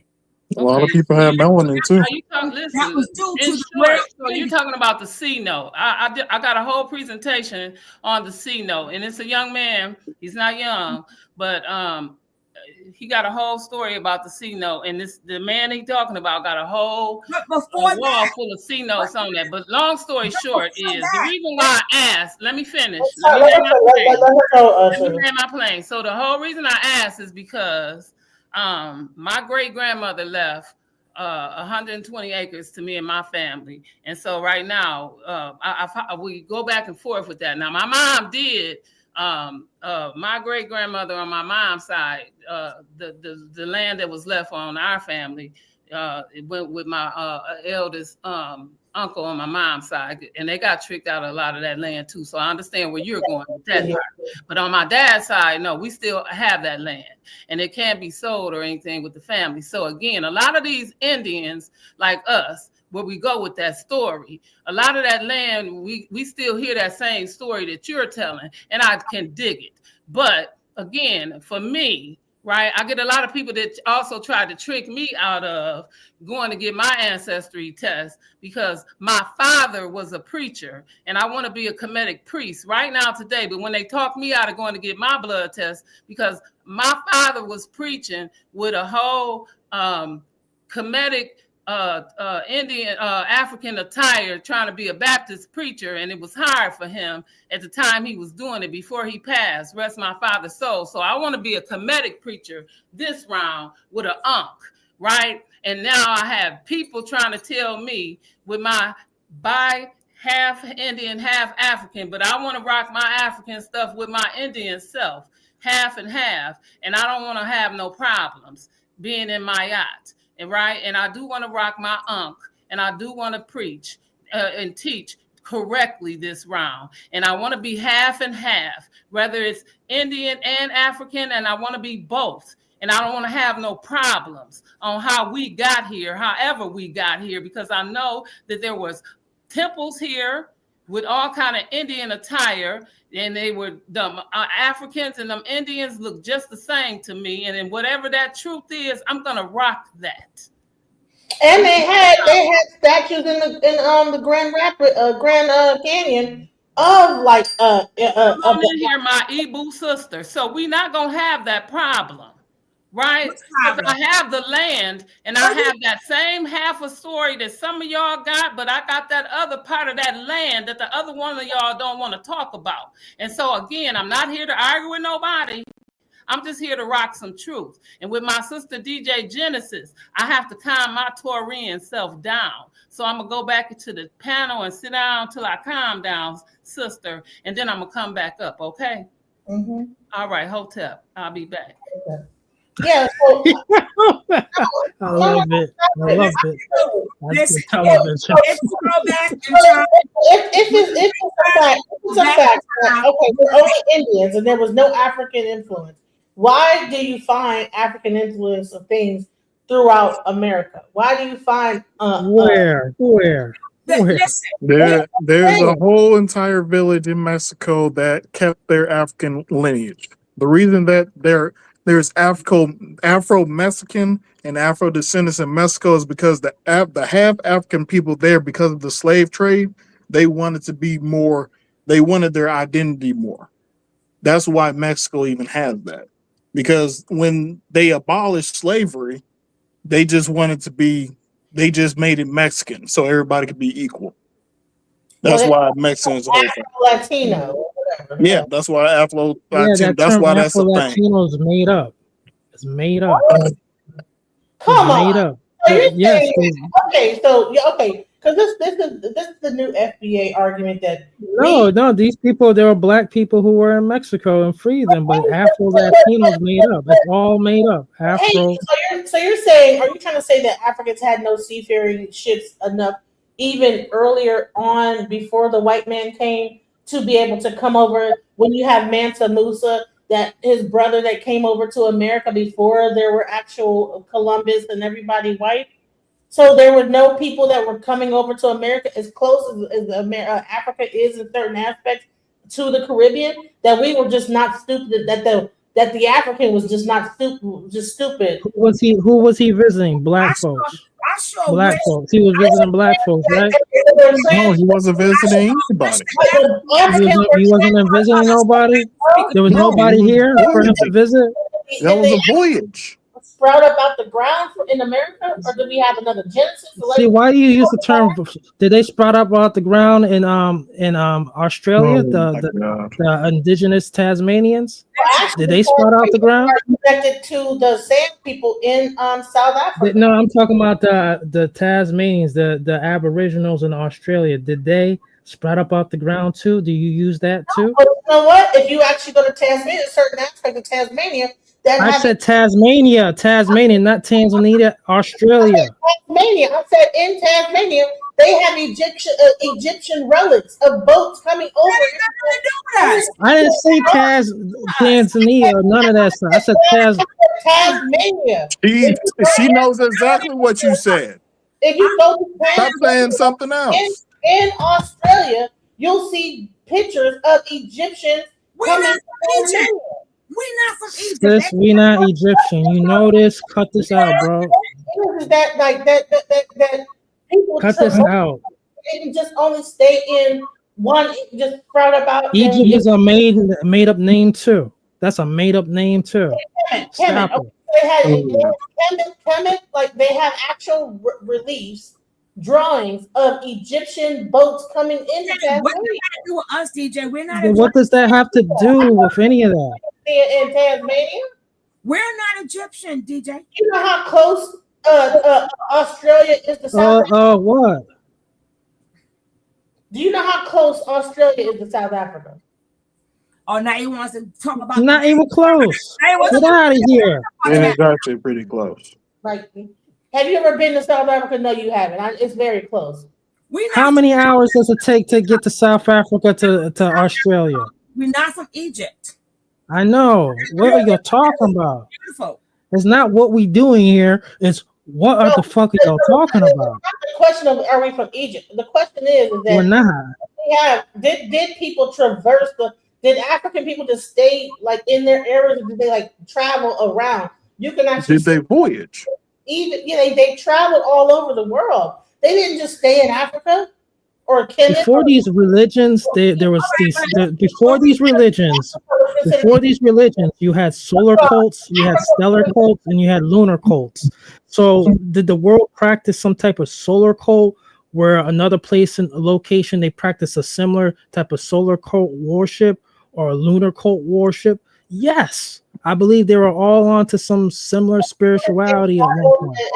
But that does not mean people voyaged from one location to another and we're all the same people. No, we were already here. This planet was black. We are the same black planet. Isn't America 7% of the world is Caucasian. 6% of the world is Caucasian. We were already here on this planet. Okay, we're indigenous to this world. Planet. Okay, so how did we traverse the entire? What are you talking about? We were already here. How did we get to all these different parts of the planet? Did we not? Did we not?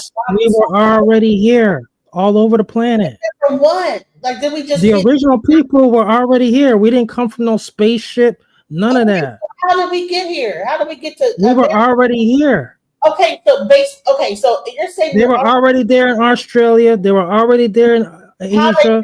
They were already here. How did we get there? Nobody sprouted out the ground. No, stop applying that to people. There were black people. You know, there's certain animals in America that are indigenous. Australia, they were black. Yeah, they were all black. This whole planet was black. This is what the white supremacists fear: a black planet again, a whole black planet. What are y'all doing? Just jibber jabbing. No one sprouted out the ground. We were already here. Choose to want to be African, that's okay. But stop trying to. Yeah, like y'all gotta stop this stuff. We're gonna stop you because no, y'all are being brainwashed about how y'all are. Y'all brainwashed. No, y'all. No, yeah, there was black people problems. In Europe. There was black people indigenous in Europe. What are y'all doing? Y'all really do have some issues. You know how many animals that are not from America live in America? So tell me about the penguins in South Africa compared to the ones in Antarctica. Did they migrate from Antarctica? They could take about that. Did the South African penguins? Did they sprout up out the ground too? Every year they still do. They go back and forth between Antarctica and South Africa. I saw it myself. I see. You know they can actually swim, right? When you go to South Africa, they have these things called instead of going to the zoo, you actually see animals in their habitat. So which one came first? Which one came first? The Antarctica ones? So you're saying the tuxedo penguins are related? The tuxedo penguins are related to the ones in South Africa? They migrate back and forth. No, sis, they were already there. Listen, you no, sir. I've seen it with my own 2 eyes. You're bugging. What? You don't know what you're talking about. The Antarctica penguins were already in Antarctica, and the South African ones were already in South Africa. You don't know what you're talking about. You don't know what you're talking about. They migrate back and forth between It's South only Africa. you two saying you don't know what you're talking about. During the hot season in South Africa, they migrate over to Antarctica. When the season comes back, they go back over to. Are the tuxedo penguins in Antarctica? What are the South African penguins called? They're not called the tuxedo penguins. See what I mean?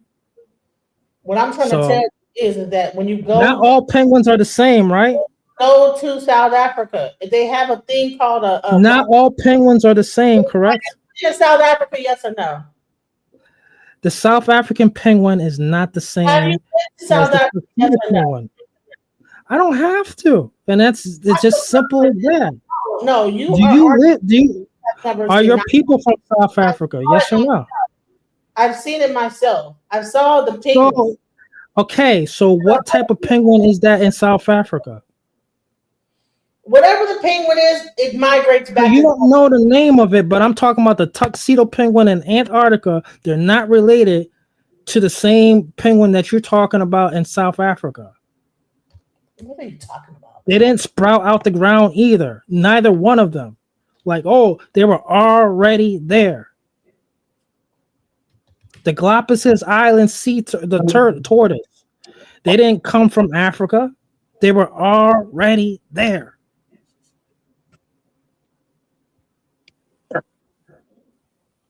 You don't know what you're talking about. Okay. I'm literally dead looking at it right in my face. Thank you. The Cape penguin. This penguin lives around Cape Town along the southern coast of Africa, and it travels back and forth to Antarctica. Are they related to the tuxedo penguin? I don't fucking know. No, I'm not that deep. So now you don't know. They're separate species, and the Antarctica one has never. The Antarctica tuxedo penguin has never traveled to South Africa. They're not the same. They didn't sprout out the ground like some mushrooms. They're both they are indigenous related. to the same locations. But they are not the same penguin, but they are related. Just like the emperor penguin, the Which Adelie one came penguin, from the Antarctica? Chris penguin. Which one came from Antarctica? The Gentoo penguin. Okay. I'm talking about the tuxedo penguin. Is that their scientific name?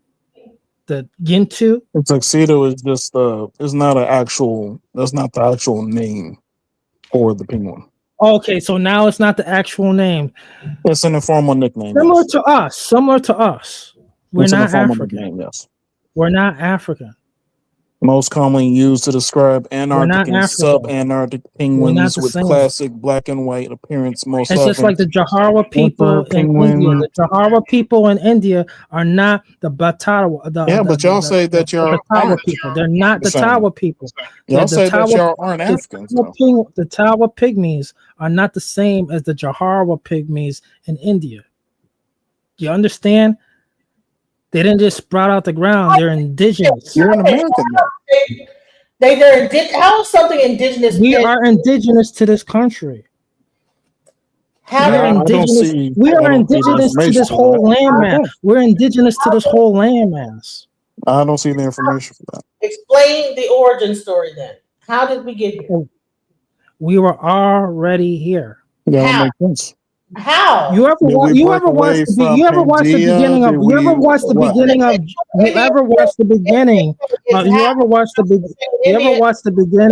Voltron? Right?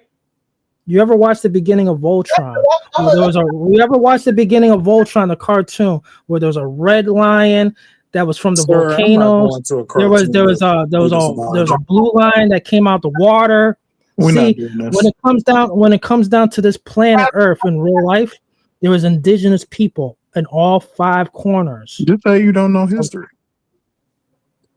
We were already here. We are already here. Because I can at least come up with something. We are already here on planet Earth. You can't. We were already here on planet Earth. That don't make sense. So it doesn't make sense. You think we came from the out of space? No, You I think we have believe in ancient migration. alien ancestors? I believe in migration and I believe evolution. in migration as well. I don't So we really. all came from one continent, one location. No, I would say in a general area. Stop it. We were already here. See, they You are wacko, y'all bugged out with this stuff. just like people go, oh, I got my Yeah, dude. there was actually there's actual evidence that the original Chinese Wherever people the sun migrated from shone, China. wherever the sun shines on this planet, we were already here. Yeah, I can. There's actually evidence to We show were that the already original here. Chinese people Everywhere migrated from else, Africa. we were already here. We go That don't make sense to you. Just yell it out. We're That already doesn't make here. it true. everywhere else, but we don't We're want to. everywhere. That doesn't make it true. Everywhere. You Listen, can keep on saying it to yourself, but it's not gonna make it true. what tribe you from? Hey, Right? that's why you can't say nothing. None of the kids I are can say picking a up lot. on when you. None of the kids are eating what you're saying. None of the kids are eating what They you're aren't saying. really no eating more. anything y'all They say. don't. They don't. They don't listen to none of that old head stuff. I'm not an That old stuff head, is sir. played out. That I'm weekly a reader millennial. stuff. That weekly reader stuff is dead. Science, bro. What are we? That's about science. It's just low intelligence. That's all it is. Studies about like bones and all this other stuff. Like we just gonna ignore all that. They find bones all over the place. And So you're saying we were already here. We were already here. How did we get here? We were already here That's not on answering planet the Earth. question. We're already here. We're the oldest Did the people on the aliens planet drop us Earth. off? What? Right? You don't know. We were already here. How? Become anybody, I right? want to say just like the Native Americans say how. Like you know they say that the actual like greeting. I hope y'all ain't gonna use the Bible. I'm not using nothing. You the only one brought that up right now, sir. I didn't say anything about the You Bible. got I'm just a saying, I guilty hope y'all pleasure. don't. We're not against the Bible. Well, I'm not against it. I'm not against it. Hold on. I'm not attacking FDA. I'm trying to understand how did we get into America? Where did civilization start in America and then sprout out into Africa? Or Yes, legendary J legendary. Yes, could you call up some more FBA up on here because they bugging. I'm sending out the signal. They bugging. I see a lot of. I don't want to make nobody cry on the panel. I don't want to get banned again. But they bugging. No, I mean, you called her out of her name, so that's why you got banned last time. Same thing over and over and not giving any context. You're saying we were already here. But I'm saying Yeah, we're already here on planet Earth. No matter where the cracker went, no matter what. Listen, I'm trying to give. I'm asking. Listen, we're not going for it no more. I hear y'all. We ain't going for it no more. But you're not giving. You're not. No one's giving an actual like. It's dead. I can't wait till 2026. How did we get here? If we were already here, how? I'm going to explain it just like how I explained it, just while I was trying to explain it. No, you haven't explained anything. You just keep saying we were already here. You didn't say how. How did we get here? Sis. Oh my God. It doesn't have to be, oh my God. My blood God bless you, everybody. This is a wonderful day and age. We're alive. We're talking to one another. We're engaging. So thank God. So just boop. We were just here. We just yes. Nobody evolved. Yes, there was no Lucy. There was no Lucy. No evolution. There was no Lucy. Okay. No small people. I already understand where they come from. There was fully developed human beings on planet Earth millions of years ago. All right. Listen, this fire wasn't discovered. Fire wasn't discovered 300,000 years ago. It was been here. It's been here. Fire has been here since the beginning. I'm waiting on this answer. So he's saying that we materialized all over the planet out of nowhere, just out of thin air. Is that what we're saying? Yes. That just out of zero, boom. 1 minute we weren't here, the next minute, boom, we were. And based on what caused that to happen? Physical manifestation. If we came from, okay. What do we need on this planet besides water? Sun.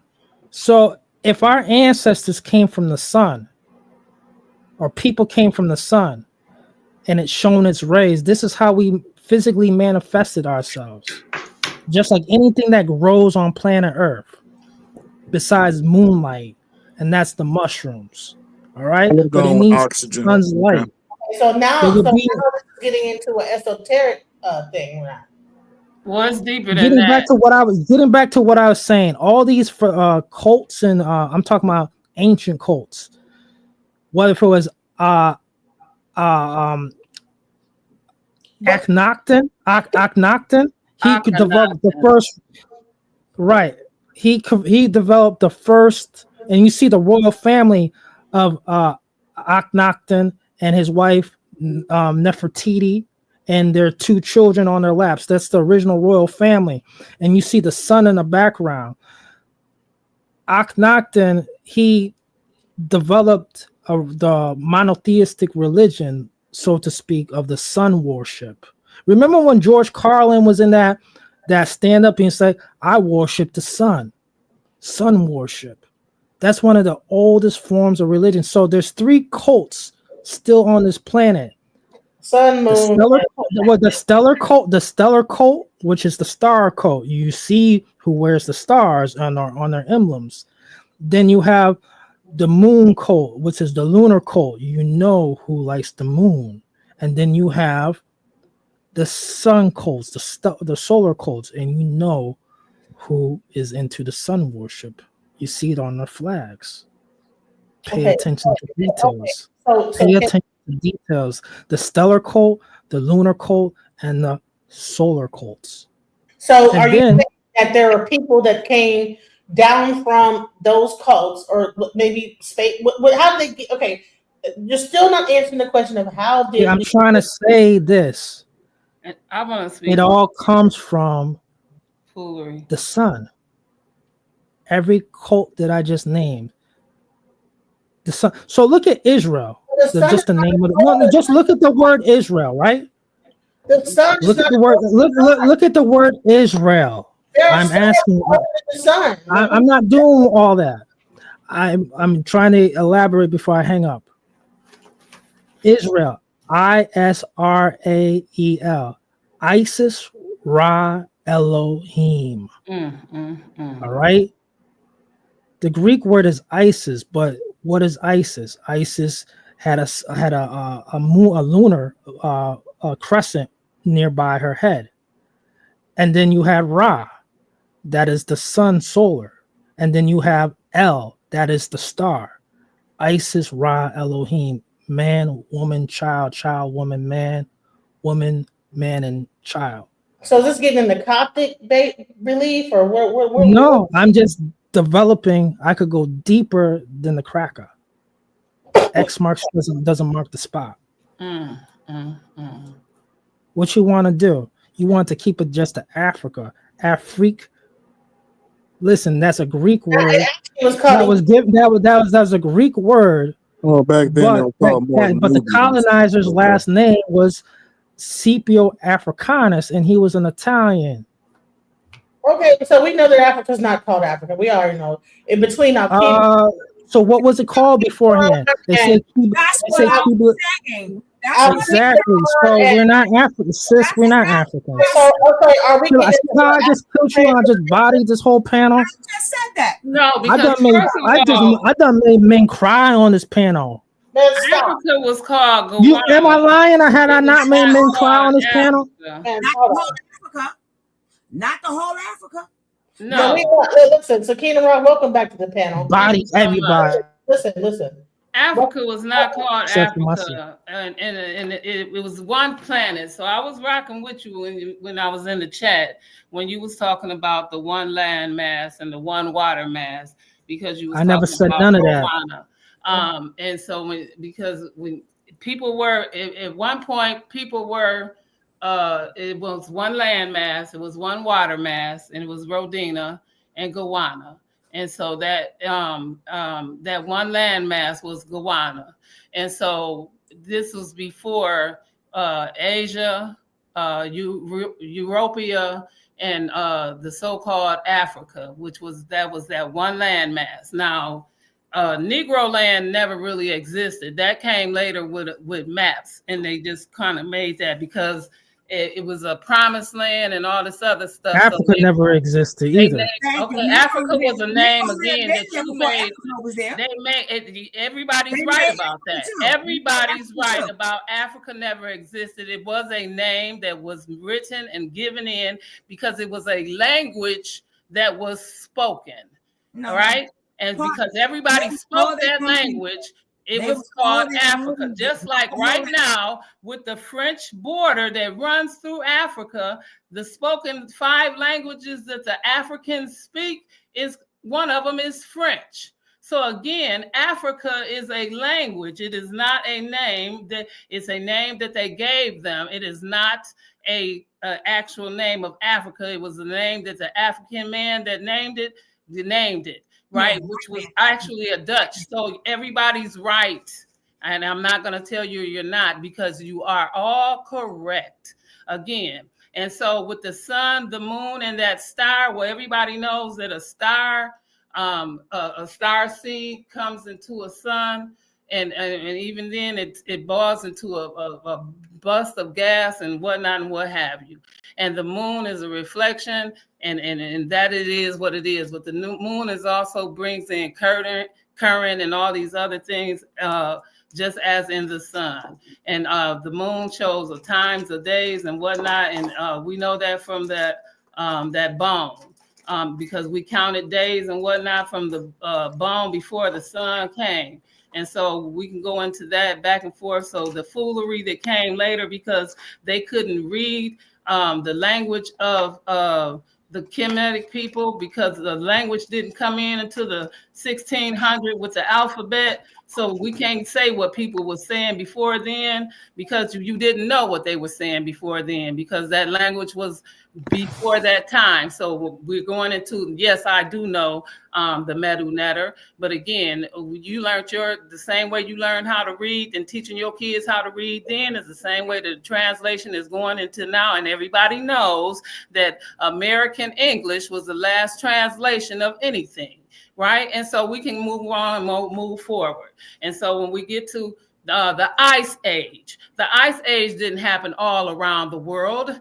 It happened in one part of the world. What part? That probably happened up in here, in this part, in Wisconsin, because that dells in the Antarctica and these upper parts where it still gets the coldest. If you don't live in these parts, you would never experience like New York, Wisconsin, North Dakota, South Dakota, Montana, where we get the 6 feet and the 12 feet of snow, and the below 50 degrees below in the Arctica where it freezes, and where they talked in Kemet, where when the winters start to unthaw and the alligators came up and started snapping at their ankles because they could walk from one side of the planet to the other. You have to read sometimes and go to these dictionaries and encyclopedias, because I don't like reading somebody else's opinion, because to me that's another pill. But when you really get into some of these dictionaries and encyclopedias, you get to know what it really was. Because see, when the etymology changes, so does the action. And so there and there is 3 different theirs, and that might not be there at that time. So sometimes you got to go there, and that's how you move up, and then you don't disrespect nobody. So that's why I have to calm down, because I do like learning from younger people, because you can teach an old dog new tricks. Otherwise, that dog won't hunt properly. And so that's what I want to do. And I don't want to disrespect nobody, because I know me. I don't know you. So I have to calm me down, not you down, because I want to be at your level, not disrespectfully, with all due respect to you. Thank you, sis. And I wanna add on. I'm gonna let you add on, but I wanted to listen. All I was asking is that if we didn't come from Africa, how did we get here? And if it's a matter of a star seed connection we materialize based on the elements, okay, all right. So that was in Pangea. But if you do the research into Pangea, they would say that there were no human beings during Pangea. So but they didn't come at one time, and you have to understand that. Even if whatever story you read, the development, the geography, so everybody came at a time. Even if you read it in the Bible, in Ecclesiastics, I only like 2 books in the Bible, Ecclesiastics and Leviticus, because at a time, everybody came at a time. Everybody didn't come at the same time. So even when they came in America, everybody in America is indigenous. Everybody. So what time did they come to America? America came at a certain time. Everybody came in America at a certain time. So again, yes, we were here. We were here before any of the colonizers or anybody else, but who came here first, right? And how many, it does not matter. The point was we were here. Yes, the argument is not for us to have. Also, I'd like to add on to both of you. I was interrupted a little bit about the whole Voltron thing, and it's just an analogy. All right. Well, I'm sorry. I apologize for that. No. This was, you weren't doing the one who did the interrupting. See, in Voltron, you had the yellow Voltron lion, you had the blue lion, you had the red lion, and you had the green lion, and then you had the black lion. All right. So the elements would be the blue lion comes from water. The yellow line comes from the sky. All right, this meaning like the sun. The red line comes from the volcanoes. The green line comes from the forest. Things of that nature. What I'm getting at with the stellar cult, the lunar cult, and the solar cult, there was a 4th cult, and that was the interstellar cult. Some say like the Dogon out in Mali or Burkina Faso. That's an interstellar cult. And when they say their ancestors say they got their religion from out in the interstellar, out beyond the stars. You feel me? So and you remember even the caveman telescope, he didn't even have the telescope. The Dogon didn't use any telescope to locate Sirius A and B, and the caveman from Europe had to go study these people like, yo, how did you discover this stuff? And they said their ancestors had told them about the Nomo, who were interstellar. So what I'm getting at, that cult on planet Earth had this elemental worship of things. If you look at the Mesopotamians, if you look at a lot of their statues, if you look at the Kemetics, they have a similar type of ancient worships going on. Those ancient worships that were always going on. If you look at the Mayans, the Incas, they had a similar worship, and a lot of it was solar or lunar. Even the word Allah, the precursor of Allah is the moon god Allah. This is no disrespect to the Muslims, but Allat, A-L-A-T and A-L-L-A-H, these were different deities. If you know the Yazidi, you ever see NBC, the symbol with the rainbow logo? The Yazidis, the Yazidis, the Kurds, the Yazidis, they worship this peacock. So if you see that peacock logo on the news station, you understand these are from ancient cults. But you know what? Also in Africa, they had the peacock. That was actually a representative of Oshun. So it was not. So it was not just only in that. These cults. What we're getting at is this: These cults had a similar thing going on. All right. And what we're not understanding is that we were already here. There are people already here. You're even your own one of your Babas, when you ask this repetitive question, what about Pangea? Your own Baba, the one who takes off his shirt every now and then. He even said, yeah, whereas humans here during before Pangea, all that stuff. He was saying these things like, y'all gotta stop this stuff sometimes and just stop this repetitive argument. You're not gonna win. People are learning. Their brain cells are sparking up light. Don't stop it. It's not about winning or losing. I think that when you come into these conversations, you think it's a debate. I'm trying to actually understand. Everything is Sis, we didn't sprout out the ground. Why you keep saying that then? Because I'm trying to understand when you're saying that we're already here. Like how? So now you explain. You know how, because we've been explaining this so many times now. Oh, there's an audience here that doesn't know. Just because you told it to me does not mean that everybody else knows. Their chat room, they be having more insight than even I be doing. See, this is what I'm talking about. I don't care if someone has a Baba, a guru. There's people out here that didn't have to do none of this initiation stuff, and we know this stuff. It's like we born Obas, we born Babas, we born naturally. That's what Baba Yasha. And y'all not getting this. You know, the old school is dead with this stuff. Yo, Pan African is dead. FBA, long live FBA. Long live B1. Listen, what I'm trying to explain is that we getting our cash reparations. Are you done? Because we delineating too. Rambling about stuff, saying stuff. Okay, you're delineating. You're getting your cash reparations. You have to repeat that. We get it.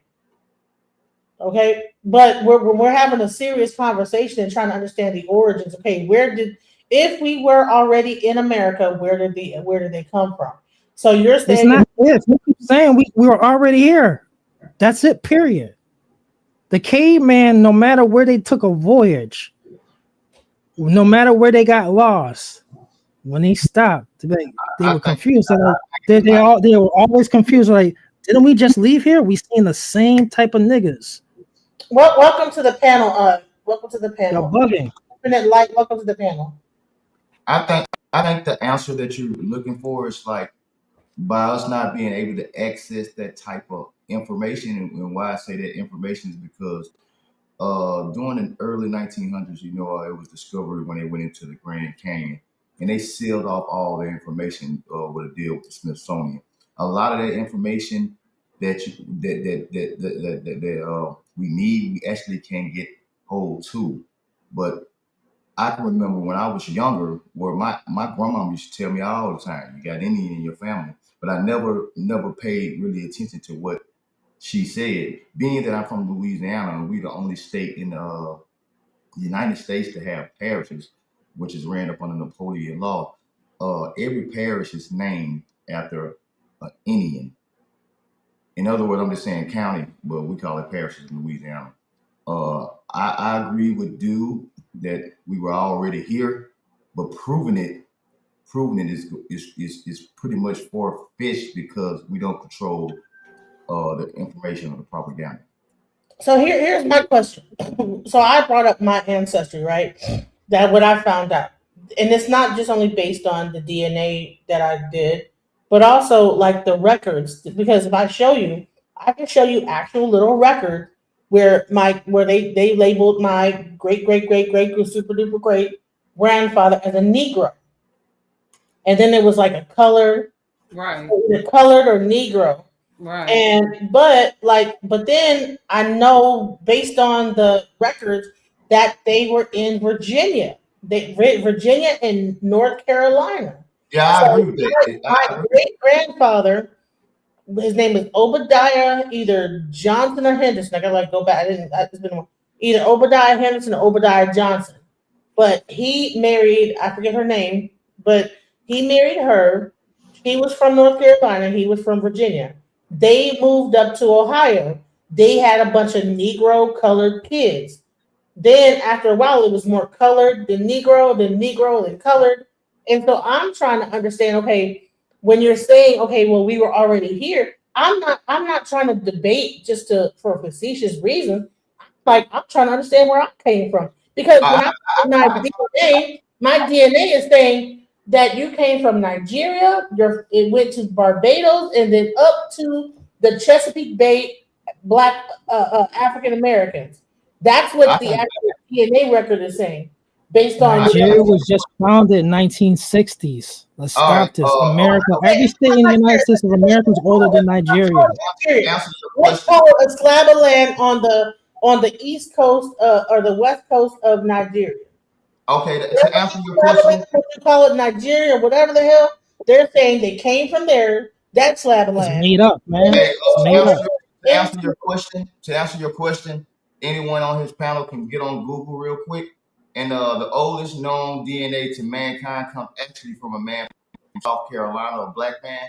And his DNA does not trace back to the continent of Africa. His name is Albert Perry, sir. Thank you. You're right. I agree. So are we saying we all came from that line? Or are we saying that everyone came? Look up Albert Perry. Let's go back, y'all. I'm gonna take y'all back some. All right. I know everybody on this panel heard that at one point of time that the landmass was all connected together. But when you speak on that subject right there, and I'm saying it to say is when you speak on that subject right there, and we all would agree that at one point the landmass was all connected at one. What they're not telling us is how old and long ago was that. And even though that was long ago or whatever you want to call time, it was Homo sapien erectus. Homo sapien erectus was here, which was and you're not talking about little tiny people who are, you're talking about full-grown human beings, right? Yeah. Like, I'm gonna give you another good example, y'all. Y'all ever seen a movie called Lucy? Yeah. You seen when Lucy come on? The first thing when Lucy come on, right? They show a Homo sapien erectus who was black, which was a female. And at one point in time, they were saying that the homest set of fossils that we have were from a fossil in South Africa, which was named Lucy. But I think mankind, personally, from studying, I think mankind is older. Now, when you get to speaking and breaking off into sex, like different kinds of races, we all know that the white T race is not no more than 5,000 to 6,000 years old. So even before the white race, it was pretty much like the 17 different shades of melatonin, which was different shades of brown. So if you want to know where you come from, if you're trying to use Ancestry.com and all this new BS that they got online, I wouldn't pretty much stand on that or go with that because they control the narrative and the propaganda. And I know one thing, I'm not trying to be biased or be disrespectful towards Africans. There's no one in my family that speaks like, I didn't know, I did. So that lets me know without even having to do no kind of studying and nothing. No one on my bloodlines has a trace of African blood in them. Correct. And Thank you, sir. I appreciate that on that. I don't want to take up most of the mic. My bad. No, you take up my time. I'm gonna be quiet. It was really good. But yeah, like I know y'all don't heard y'all grandma say you got Indian in your family. But what they, like I said, they didn't never go into details because when you think of Indian, you thinking of the ones these fake the ones they have now, which are descendants of the Neanderthal. They're not the true Indians. $5 ones. Yeah, the $5. They only give reparations to their ancestors. You know what I'm saying? It's like when you speak on certain topics dealing with the YTs and their ancestors, it's very touching because Hitler, like for example, Hitler never killed black people. Exactly. Never killed black people. Out of all the stuff that's been going on throughout this so-called thing of illusion, what we call time, the black race has endured from natural causes to being traded from slavery from our own people to the Arab to the white man. The only thing that I can really stand on is when you speak on when they say God this and God that, and the closest thing that I have to that we have personally to the creator to me is the woman. I know that's off the subject, but at the end of the day, no matter what goes on, catastrophes, mass shootings, whatever you want to call it, Black people gonna stand tall and strong. Well, the Homo lineage, as we know now, the human lineage part is probably like around 3 million years old. Okay, this another thing. I'm gonna share one more thing with y'all. Check this out. This is another thing they don't tell you. All right, the Homo erectus and the what's the other one? The Neanderthal. There's the Homo habilis, there's the Homo erectus, there's the Homo. The Cro-Magna man. Yeah, they two different beings, right? And the one that's what the white tees come from, they were pretty much cannabis. And whenever you see that chart where they show where like the monkey go to the human and all that bullshit right there, that's bullshit. Because it was a war. And it's physical evidence of this war were the Neanderthal race going against the Homo erectus race. Because the Neanderthal race were cannibals. They would kill their enemies and eat them. They didn't know how to bathe, none of that. In other words, I'm speaking about the white tea. I don't know if you ever heard of what I'm saying, but like if you dig into the rabbit hole, you can see that it was a war that took place between those two beings. There's a 1980s movie called Quest for Fire. People should watch it. It's a silent movie in color, but it's all about them, about the Neanderthals and their quest for fire.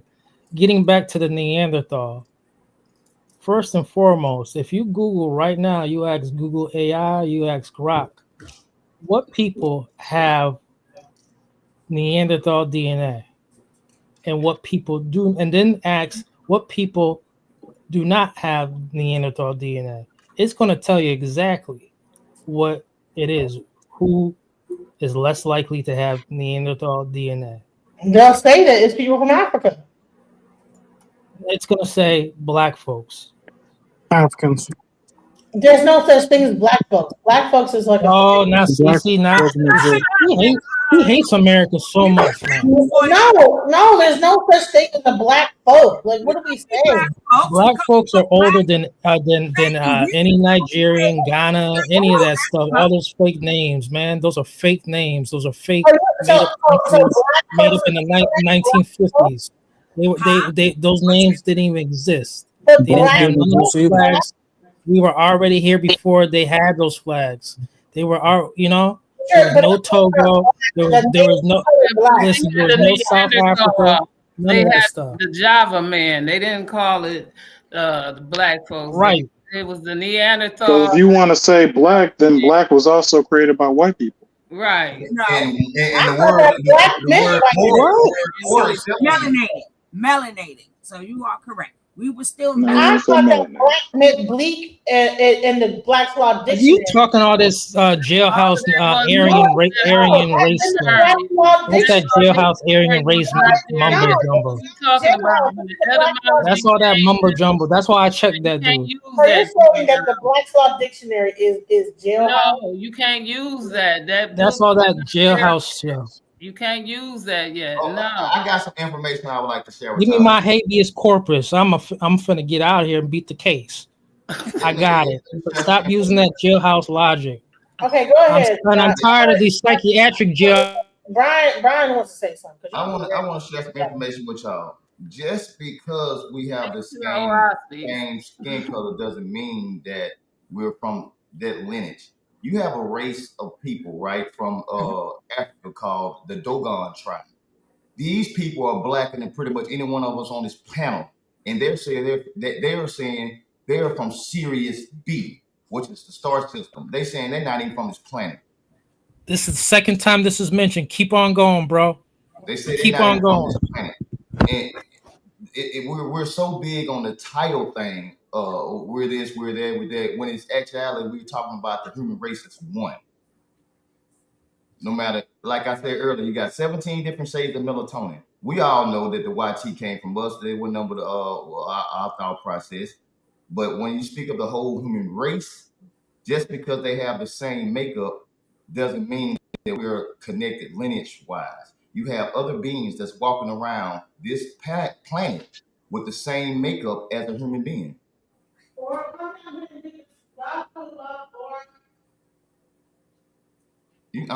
I'm sorry. Go ahead.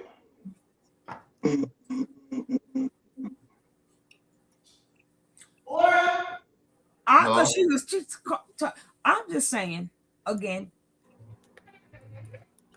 We're not Pacific when we speak upon Africa, right? Because it wasn't an Africa. It was all different regions, right? So we tend to, as Black people, to take on a lot of their ideologies. That ain't got nothing to do with us. Even if you did have we was even lost to our tribe.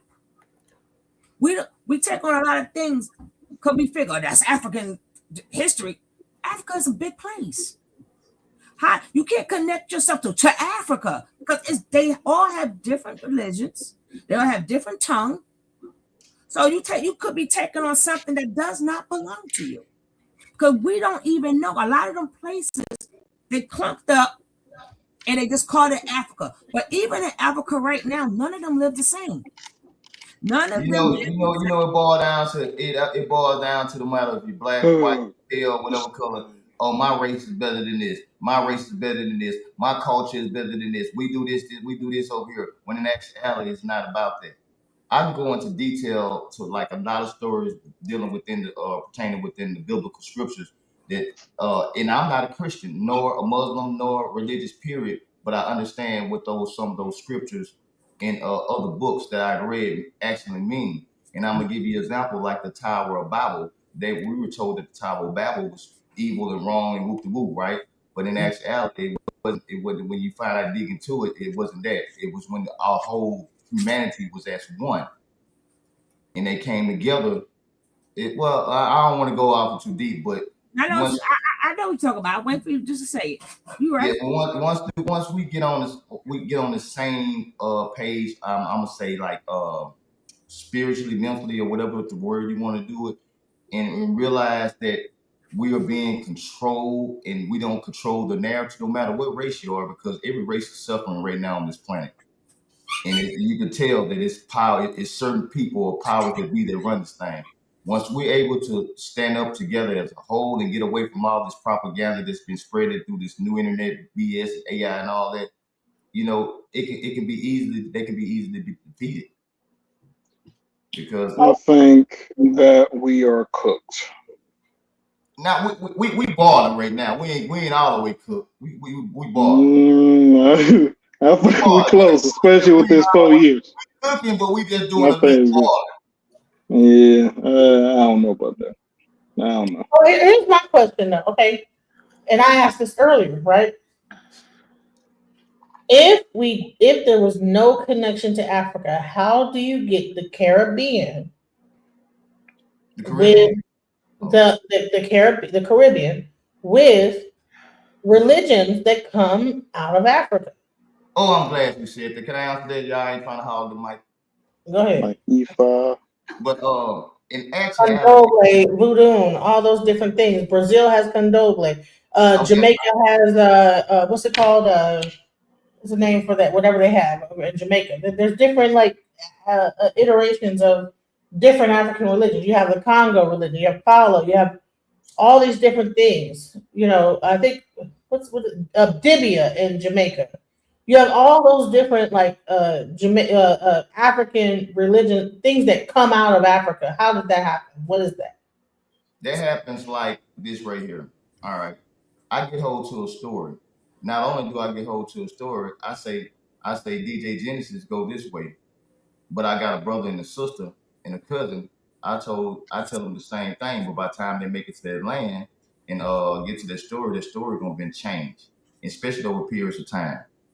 I've tried to make the best example I could, but when it deals with the religion and everything, if you dive off into the real actual slave trade, you'll see that the real slaves that they talk about doing that transatlantic slave trade actually went to the Caribbean, and that's where the so-called Christopher Columbus landed at. Those slaves right there fell from a majority of I want to say West Africa. Somebody correct me if I'm wrong. They came from West Africa. And to this day, those same slaves, the descendants, are still on those 70-some to 100 islands. And people, when they speak of the Caribbean, if you haven't been there, people think it's just like several islands. In actuality, it's like 70-some to 100 islands. It's a lot of Black people over there. I recently went last year and actually talked to some some blacks, what they'll call pirates, there on the island, and they're well aware of their history. And when it dives off into the religion thing, it's more like the same thing what's going on now. Your tribe didn't like my tribe. We live this way. We live this way. And every one of those tribes, they have an elder or older person, the medicine man or whatever you want to call them, that passed along the traditions. And their tribe didn't get along with it. They didn't want to do their tradition. They did it their way. It's the same thing that's going on, like neighborhoods. Like this a blood neighborhood. It's the same. It's the same thing that's going on. Now, let me intervene and say, yes, you're right. And then at the same time, going backwards, because when those marriages happen, a lot of people are building off of this and they're twisting that lie, because women at the time, and right now, men are saying, what are you bringing to the table? And women have to understand, especially young women with no children, and they're coming into these marriages. What you bring to the table is your daddy. Right? Just like when I was young, you bringing your daddy and your mama to the table. And why is this? Because women were, when men bring in, when you were courting, that's what they called it. So you had to bring, this young man had to come to your house and ask your daddy. Get permission. Even court you. You see what I'm saying? Mm-hmm. And then my daddy said, if he couldn't bring a soda, something to drink, flowers, or anything to that effect, then he couldn't even let your daddy know he was interested in even having a conversation with you, right? If I was going anywhere, I had to have a bus fare, cab fare, a phone call money to even go somewhere with somebody. And so if a man was trying to say that he was able to do what your father did to take care of you, so when you bringing something to the table, that means that he had a table prepared so that you could have dinner ready, then the house clean, and all these other things. So now you're talking about bringing something to the table. What table? The table that you have built already, because Jesus was a carpenter. So that meant he built the table and had you see what I'm saying? So now when we talk about all of these things, these are the things we're talking about preparing to say, because that man had to bring cows and heifers, and cows are $1,000 each. So if he had to bring 12 cows and $1,000 and all these gifts to the father in order to marry that woman, he had to have these things to give to that father to replace that daughter. So then, he still had to give him permission. So that was called a purse that he had to give, and then she got a purse when they got married, right? So the father wasn't missing out on no daughter. So when you bring in that father to the table for those negotiations, Negro, to take on this thing, this wife, this thing that he was gonna become a daughter-in-law, and then she had to take on the second part of what you're saying, because that religion that she practiced, and the father might not like this part, because everything that she had in that religion and those practices, she might not have going on in this right here now. And so he might not like that, but that's too bad, sir. Now all of a sudden she got to practice this religion, and she might not even be in this community, and she might have to go on over here now, and she all in a no territory, and she practicing something else, and she didn't know, and now she knows, and it's different now, and this is a different religion, this is a different practice. But what I want to clear up is this cult, because a cult was a school of knowledge. It's not what we call it now in this Western society called America. A cult was a school of practice, and people came around because that school of what we call these different things in colleges, what you call math and science and literature and these different classes, that's what that cult was then. And so now we're calling it a cult because of the intention. And if the intention is all messed up, then you're going to call it magic and witchcraft and all of this. But at that one time when they called it magic for healing, it was medicine. And so now you're calling it magic because if you don't know, then they slow. And now all of a sudden you practice. And it's evil. But you see what I'm saying? So no. We're not going to call it what they want you to call it. That's why they called it the Book of the Dead, to keep you away from it. And as long as you're scared of the dark, you won't go into the light. You see what I'm saying? Yes, and that's indeed. what happens when you bring fear. And fear is the same thing as spear. It's just the spelling, right? Because if you notice that the Kepra beetle, let me turn this camera on. This Kepra beetle is right here on my neck, but I can get one even bigger. But a Kepra beetle is this beetle, and this beetle was the first sign of an insect. And this Kepra beetle wraps and it draws up poop, somebody else's poop, and it puts it into a spear like a ball, right? Yeah. Something like this. And yeah, it keep on going, sister. Keep ball, going. right? And it puts its babies into this ball so that the babies can come to this next Genesis. Genesis is a new generation for its children to come, right? But for that Kepra beetle to deal with somebody else's done, for its children to come forward in life. Amen. Okay. Keep on. So if that Kepra beetle can deal with somebody else's done, who are you?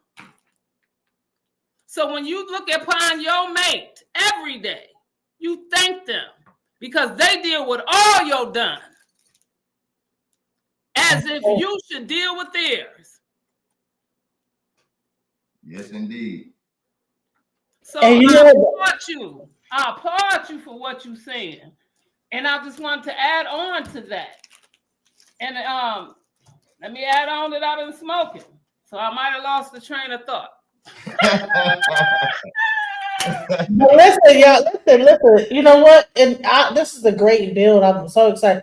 You know, and it don't gotta be about debate. It's about adding on. You know, and. So this is wonderful. I'm glad that we're having a conversation.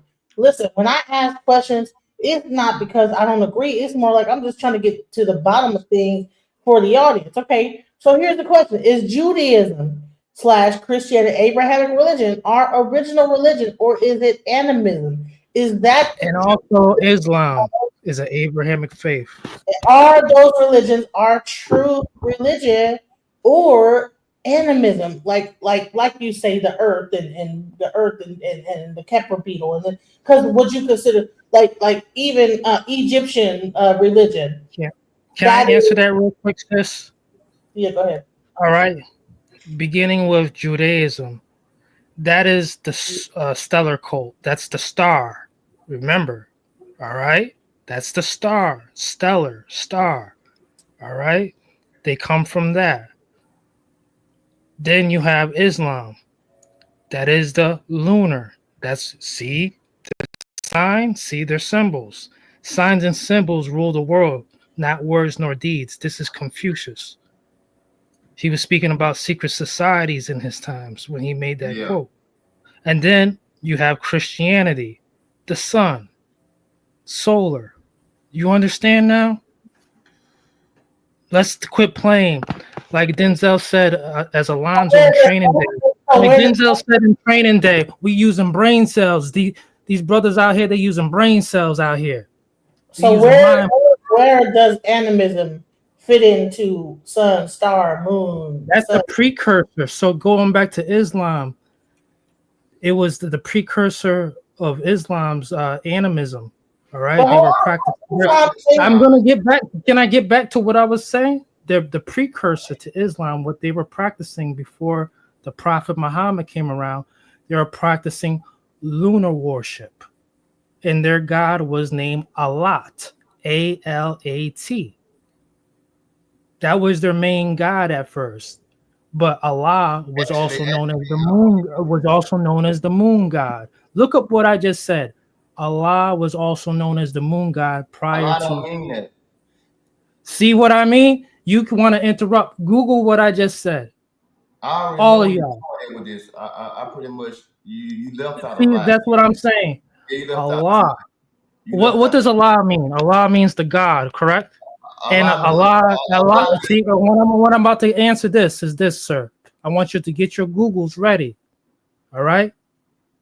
And you don't have to believe Google at all. But Allah was also known as the moon god. Alat was upgraded and then was downgraded. Allah was upgraded. So Google what I just said. You a Muslim? You should know this. No, Where does the word? Hey. Muslim. I mean, I get what It's you're saying. Muslim. Hey, I want to speak on what you just said because you left out a lot, bro. You left out a lot. I'm not disrespecting nobody, but Google what I just said, sir. First, I don't have to Allah Google. was the moon god. Google come Allah from was us. the moon god. Google ain't nothing but a collective Okay, mind. so anybody else want to be not less fearful? He's going to because he's going to say something. Okay, let him. Allah means The God. Allah means arm, leg, arm, head. God. Arm, leg, arm. That's what Allah means. Arm, Yeah. That's the acronym. Arm, That's the leg, acronym. Now getting back to what the Arabic, getting back to what the same. Okay, are you done? Okay, were you not done? Okay, listen. We're gonna let you. Okay, if you're not done making your statement, I'm not done. I'm Okay, about to roll. when We can talk all that arm, leg, arm, head. I understand. Listen, you're not gonna talk over me because listen, stop it. We're gonna have decorum. This is not a debate. We're either adding on or in addition to, or I got everybody. Listen, we're all smart here. Everybody knows stuff, but the audience probably doesn't know some of this stuff. So we can't get to the point where we are trying to battle each other about who knows more. Because with the audience trying to understand what we're talking about, we can't sit here and go back and forth like that. Agree. And your audience knows way more than I would imagine they do. I would give my audience they know. Everybody down in the chat, y'all know. Press 1 if y'all know more than this panel. Y'all know a little bit more. Listen. We're not gonna do that. What I'm trying to say is, when we're having a conversation, you make your statement. You land your plane. You end your statement. Then you let someone else talk. That's called decorum. Now you don't have to try to debate to overtalk the next person, and it's not about who's smarter or who's not. Everyone gets a chance to add on. So yes, he said arm, leg, arm, head. Were you not done making your statement, and that's why you were doing that? Or were you? I thought you landed your plane. If you didn't, go ahead and land your plane, and then let the next person. So getting back to Allah, arm, leg, arm, head. We all kind of know where that comes from. God, body, 5%. However, before people were introduced to that know-how and understanding, yes, God and man are one and the same, especially black man on planet Earth. All right. The religion Islam, the Abrahamic faith, their God, Allah, Arabic meaning the God, Allah, the God. Before Islam with Muhammad, Allah was known as the moon god. And a lot in Aminism of Islam was the superior God. Gods do downgrade and upgrade if you know history well. It's just like when you look at Jesus Christ, that's the solar deity, but who are they really? Where did they get their inspiration from? A lot. This was Heru, who was the solar deity, Virgin Mother, just like who? Jesus Christ, born of a Virgin Mother. Virgin Mother, Aset, also known by her Greek name, her common name is Isis. She picked up the pieces, 15 different pieces of her husband that was scattered across the Nile. And she used her sex magic and she put him together. And she was missing one piece, and that was the phallus. So she used a reed. She stuck the reed in his body, and she began to have intercourse. And she then had a virgin birth pregnancy. And this child was named Heru, also commonly better known as Horus. If you look at the word phosphorus with a P, if you look at that word correctly, it means light. Phosphorus, Phor, you know the rest, and the rest is Horus, But meaning the that light. has something to do with a plant too. So again, Yeah. let me ask my question. So I'll get into that plant. Let someone else talk. Let it play. All right. Go ahead. And I'm gonna land my plane and getting back to plants. All right, the botanical properties of plants needing light and water. Now, getting back to plants, what are we on? A plant, correct? And what does the man plant in the womb? The father who fat her womb up, Father, who fattens up her womb. He plants seeds in what? The womb. Who's the womb symbolic to? The earth. Let's get it done here. I know the kids in 21st century like, Unc, you could have done this already. You could have got this already. We already on this. We passed this Pan-African stuff. All right. So all right. So Brian, I'm sorry. Infinite Light, you're next. Go ahead, and then Sakina Ra, you're next. After. Go ahead. I'm not going to take up that much time. I'm going to start with the basics of the question what was asked. And I'm going to start with the religion of Judaism. And Judaism actually comes from the 12 tribes of Judah, who was sons of Yaqub, who's better known as Jacob. And the religion during the time of Yeshua, who was Jesus, who did exist. They know exactly where he went to school at, what he did the 12 to 20 some years he was gone. They know where he laid his head at. But anyway, Judaism, the original Judaism, is more authentic for it's like studying the Creator. I was once myself a Muslim, and I made myself memorize up to like 30 some chapters of the Quran. I was like one of a real devoted Muslim. And when you speak on Islam, and after I studied over the periods of time, I came to find that Islam was created by the Roman Catholic Church. Prophet Muhammad married his first wife, which her name was Khadijah, who was the granddaughter of the Roman Catholic Church. He couldn't read nor write, and he said that he got visions, or Angel Gabriel came to him in a cave called Cave Hijra. Before the religion of Islam, which Islam only means the belief in the oneness of one God, better known as monotheism. It's not an Abrahamic religion because all prophets allegedly, supposedly taught the same thing. There is no God but one God. They taught all on one now one of their message is different from no other prophet. All on the basis of it was there's no God but one God.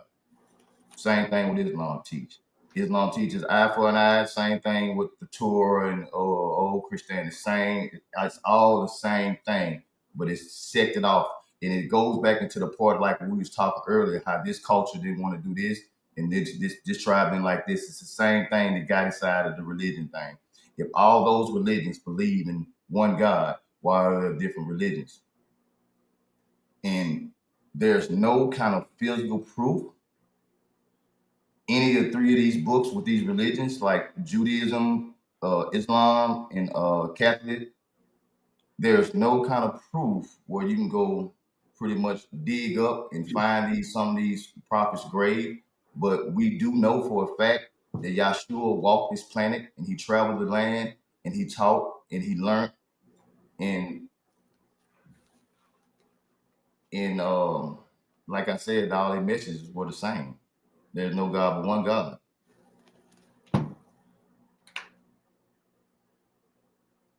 My plane landed.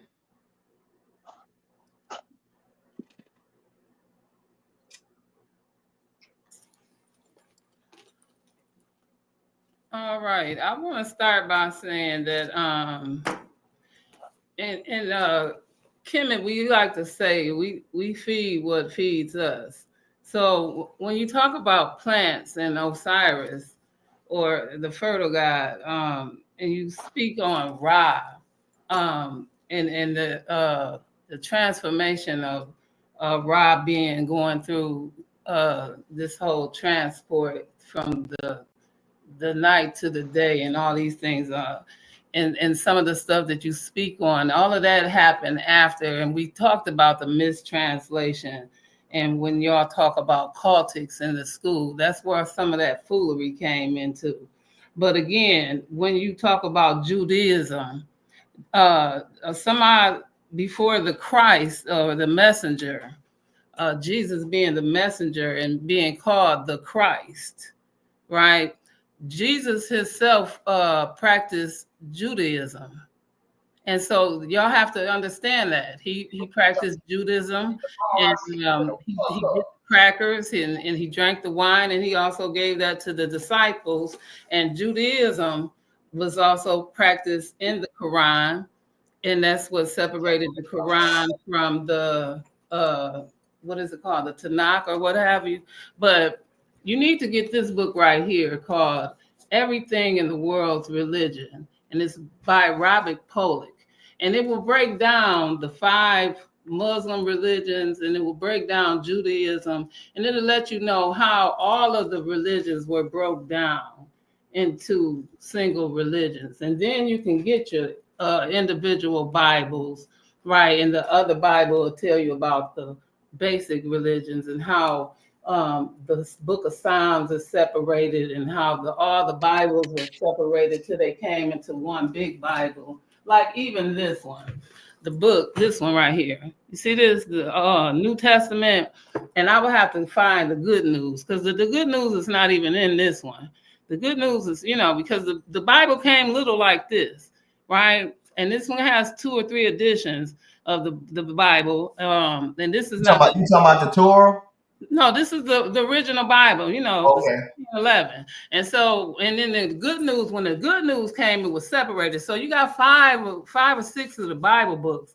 And then everybody want to be, they read the Apocrypha and all that. But when you get to the Vatican, then you got those books. And everybody ain't read those scripts and those books and carrying on. So we steady arguing about it.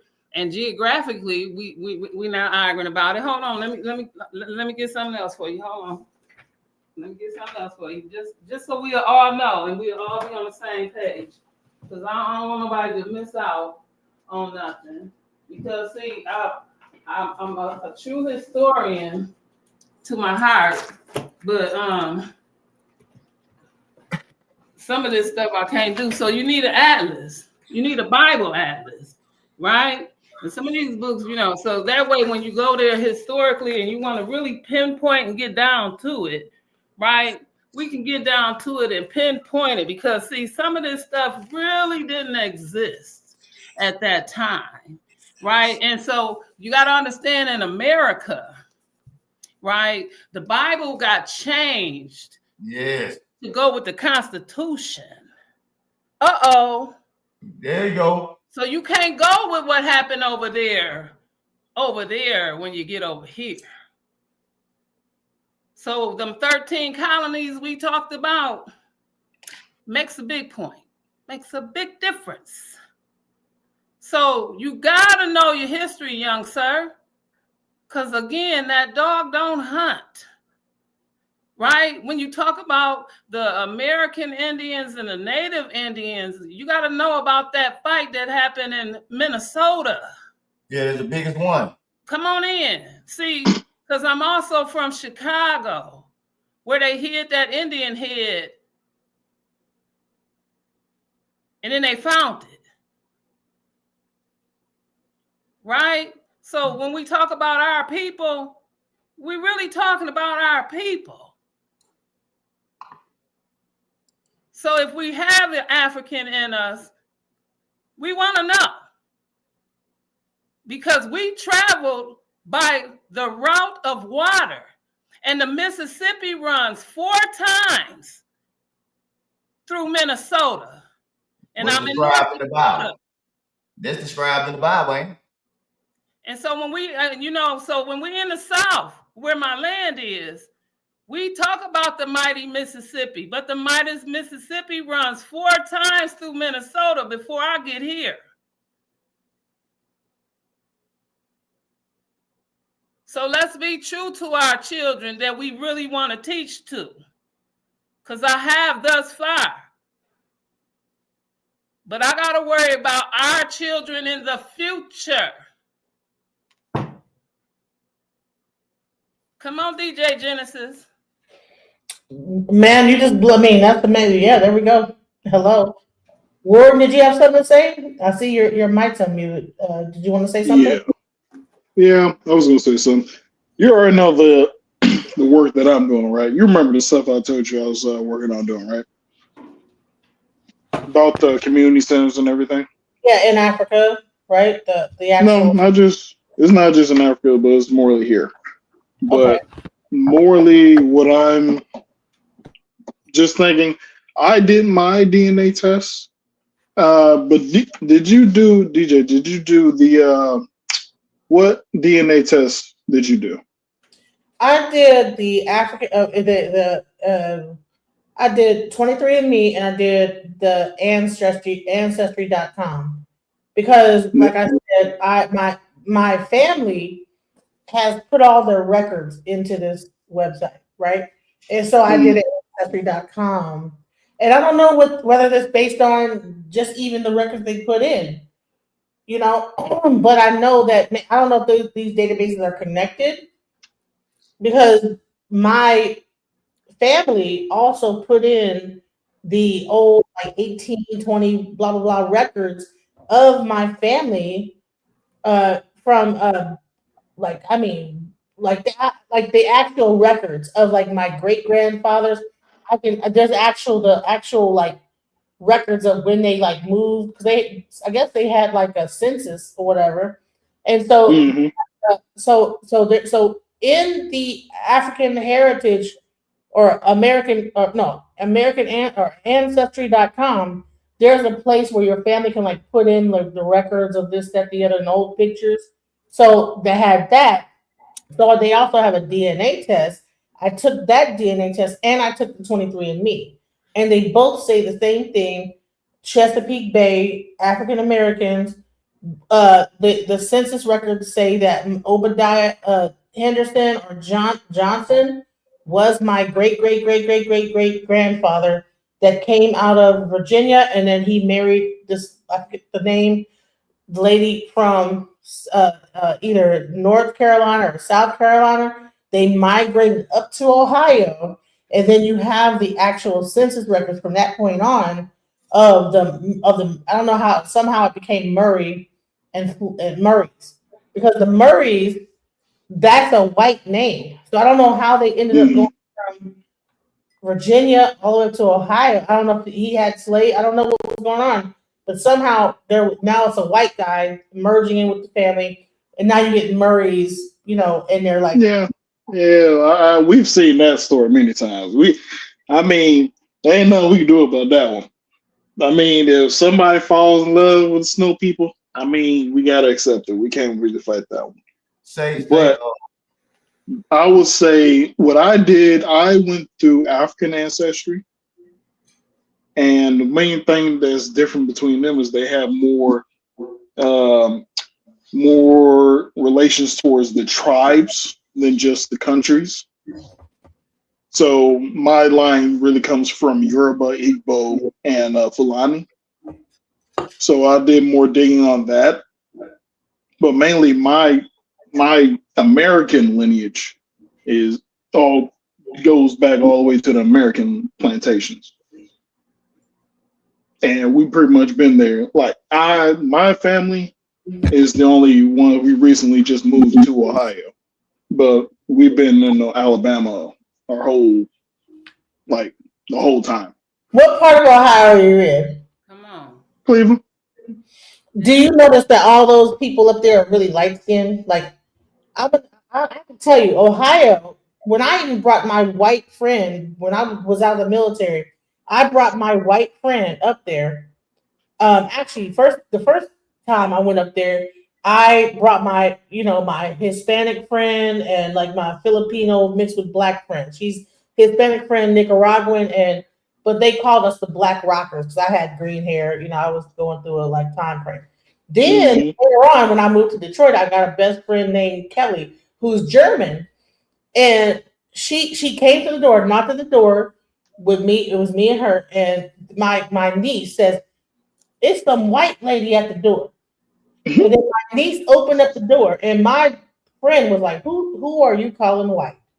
My niece looks like she has blue eyes, blonde reddish hair, and like very very pale skin. You know, so I don't know what happened. But I know that Obadiah was black, dark skin black. So I don't know what he got brought up. They got brought up there, and something happened. But if you look at the family now, it's a bunch of like light skin, and maybe Ohio doing that, like merging in with the black folks, and then. But if you go to Ohio, you'll see a lot of mixture of white and black. Oh, of course, yeah. So Definitely. I think this knowing. Sure, I was born with no pigment when I was born. I ain't had no darkness at all. I think just knowing that the fact that what transpired during the period of slavery, knowing that the husband was separated from the wife and took to different parts of the nation, that puts a very big red flag to me when you do the ancestry.com. I don't care what website it is. My family, I don't think it was slave. I don't think it was slavery. I even at one point, I'm talking about no matter if it was a white man, it was blacks that had blacks in slavery. But just to know that puts a shadow of doubt in my head, because I know one thing: the biggest slave revolt that took place in Louisiana in by Haitian. Yeah. Okay, they got the oldest black neighborhood in Louisiana, but the thing is, they got the oldest black neighborhood. But how is it that you got the oldest known fossil known to man and DNA known to man come from a black guy in South Carolina? See, that goes back to say when I was talking about the propaganda, they control the propaganda. They can tell you this and tell you that, but in actuality, that's not the truth. We can't. The thing is that who does he descend from? Huh? Say that again, brother. I think it would be better to know that it's great to know that he has that long history, but who does that descend from? Who does that descend to? That's what I'm trying to say. Like if we want to really know that fact, that question what you just asked it's gonna be like trying to drive a car with no gas. Albert Perry had the DNA of the That's why I'm trying to create my own new lineage, my friend. I wanted to we have Baba Dewaya that's here. Thank you for joining the panel. Thank you. AKA Reverend Whoopad. So we're trying to understand our history, right? We're talking about Native American history, and I know that you know a lot about that. We're talking about, okay, did we come from Africa? Did some people come from Africa? How, based on what you know and the history, because I know that you know a lot about Native American, based on you have a map behind you that traces the history. So can you give us a little bit of enlightenment? Now I have a big problem with certain words that you're using. Okay. An American is a white boy. The first American was John Hancock. These was Anglo-Saxons that changed their name May the 1st, 1776 to an American. I have a problem with you saying that you are African, because that country was named Africa in the 2nd century by a Roman. And you tracing your DNA and all of this stuff on through what they got, all of this stuff now is a lie. You can't trace your history. You can't trace your history with your last name, because your last name is that of a white boy. And see, how in the world you gonna trace your history? The only way you can trace your history is that you had some grandparents like I did that knew what tribe they come from. Now in my hometown of Crockett, Texas, everybody knows what tribe they came from. See, my mama on my mama's side was Cherokee, on my dad's side was Crow. Those two names is white folks' name. That ain't what they call themselves original. But we use that because that's what you know the people of now. Black is an adjective. It describes a noun. It mortifies a noun. So when you say you black, you've been mortified. Mortified means you've been changed. And so this, I mean, to understand this, you have to trace history from 1555 when 175 Mennonites came to Jamestown, Virginia, on a boat called Jesus of Luxor by John Hawkins, who was a Presbyterian minister that worked for the Queen. In 1619, the government said, "Wasn't no more Africans over here." You see, it wasn't no more Africans over here in 1619. They had mixed their seed with all the Europeanos that was over here. They had been, that bloodline had been mixed out of them. When you talk about the Western Hemisphere, which is where you live, and you are separated by the great waters from the other hemisphere, then the people that lived over here was the Olmec, the Aztec, the Maya, the Inca, and the Creek Nation, which was made up a confederation which got named Indians and then renamed Negroes that was colored people. And then in 1970, Jesse Jackson said that he was no longer a Negro that was a colored person. He was a black African American. So in 1970, 55 years ago, you became a black African American. Now, if I asked anybody born after 1970, do they know a Negro that's a colored person? They don't know. You've been genocided. So who you are, when Cole and I was, who are you? Ask yourself, who are you? What did the creator, not a God, but the creator created? Because God is a Germanic, word. See, there ain't no such thing as a God. That's the belief in that is what white folks believe in. Yes, indeed, brother. Can I ask you a And question? so when you believe there's a God, then you've been totally genocided. Because if you believe in God, and there's 330,000 different gods that you can find the history of, because I got the history of 330,000 different gods that white folks had. We didn't believe in no gods. We call them deities. If you claiming to be an African, then your religion and belief was that of Ifa, which is a Yoruba belief, which is nature. I mean, which when you the creator created a male and a female. Somebody else created a human being that was a man and a woman. And somebody else created that.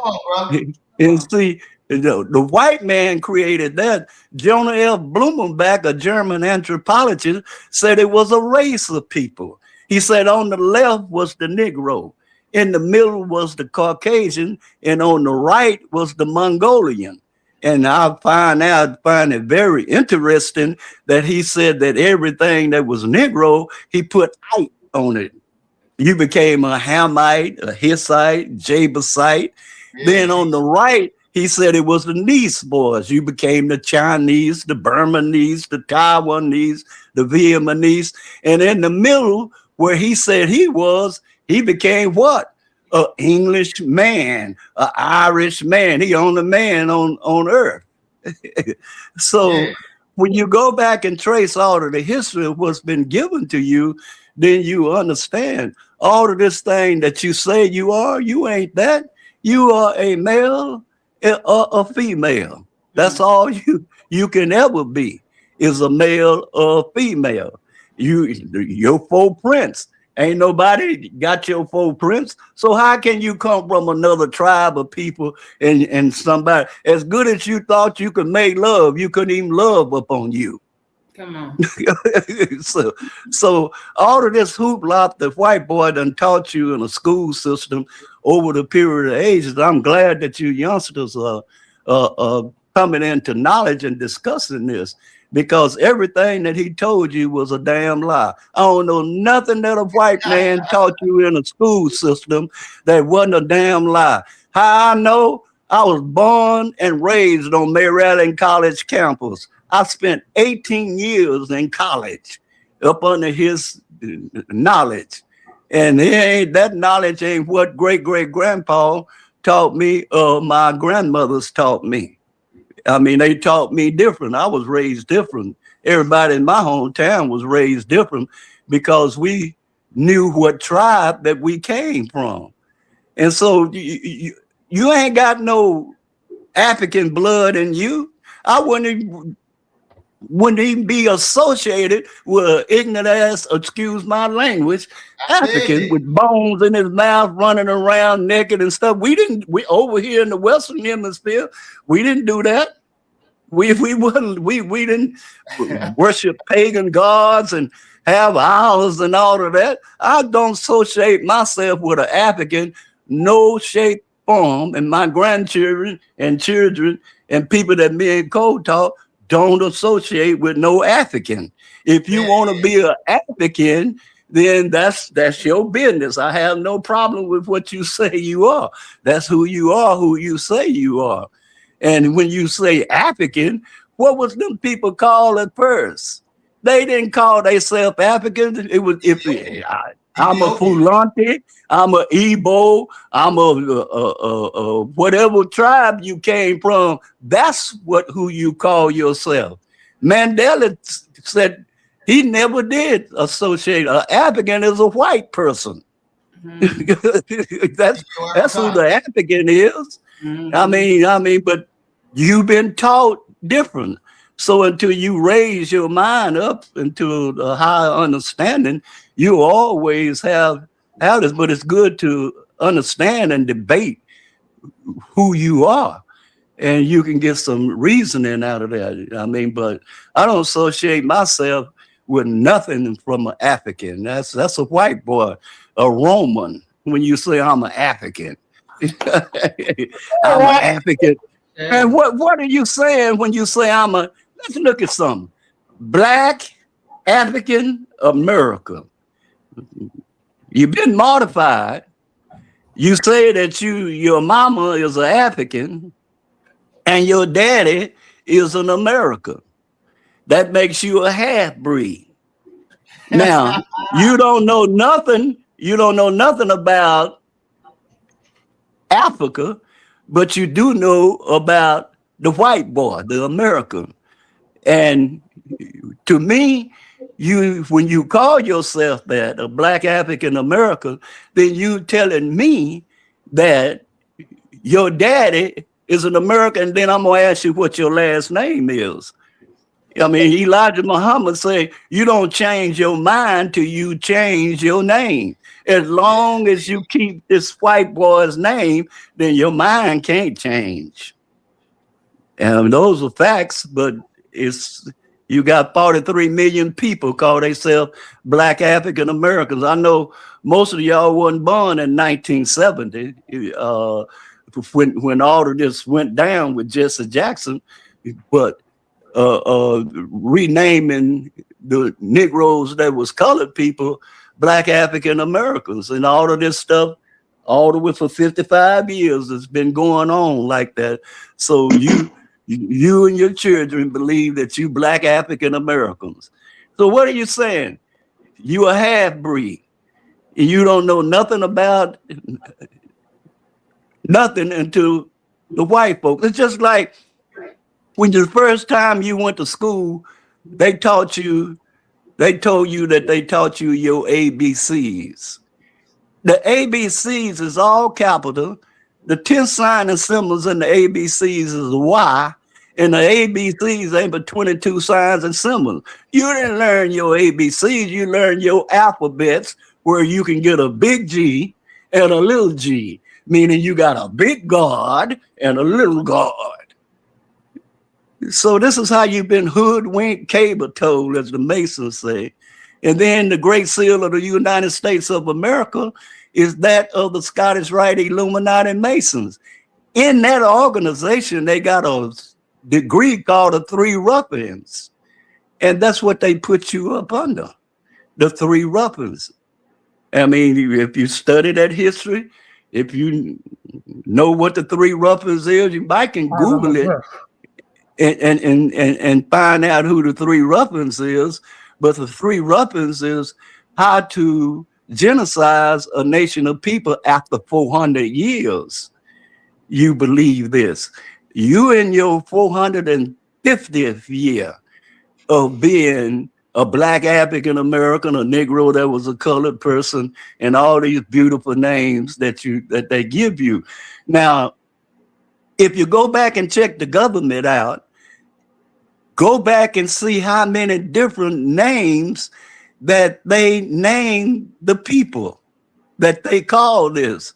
You got 1,000 names: a Griffin, a mulatto, a Musty, a Mandigo, all of these names. I got a whole list of names that the government used to identify you, that they say that was correct. I mean, so it's good you tracing your history and trying to find out the truth, but always remember, everything that a white boy told you is a damn lie. and I tell him that to his face. Yeah, I don't have no problem with telling him that to his face. And so I'm glad that some of y'all are waking up, because you waking up to know who you are. You can't, when the government, you up under the government. Now, the definition of freedom is one who is free from government rule. Now, ain't nobody in the world free. And people think, I got freedom and I got freedom and I got that. You ain't got no freedom.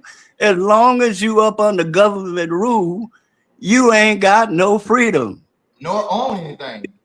And see, the biggest fool that ever walked the face of the earth to me, and I tell him this to his face, is a Black African American that called himself a Black Gentile and a Democrat. Meaning that you don't know a damn thing about your history when you run around and call yourself a Democrat. Jesse Jackson and Al Sharpton call themselves Democrats. Most of the people that look like me in the 40s and the 50s was with the Communist Party because of the Scottsdale Party, but they was Republican. Malcolm X was a Republican. Martin Luther King was a Republican. All of your people that they killed, and I hear them say, why don't you vote Meatball? Because the King was died, but he ain't died, he was murdered. Hell, he ain't died for me to vote. he was murdered. All of them was murdered. Hampton was murdered by the white boy. King, Malcolm X, all of them was murdered. All that group of people. It's during the 60s, there was a group called Africano. They call themselves, that was a rebellious group. And see, so if you go back and trace that history, and y'all caught me off guard, but I know the history traced in a chronological order. And so it's you got to know who said what. And all of y'all, who was born in 1970 on the pound? I was born in 66. Well, you should know, brother. No, you shouldn't know, because hell, 66, you was a baby.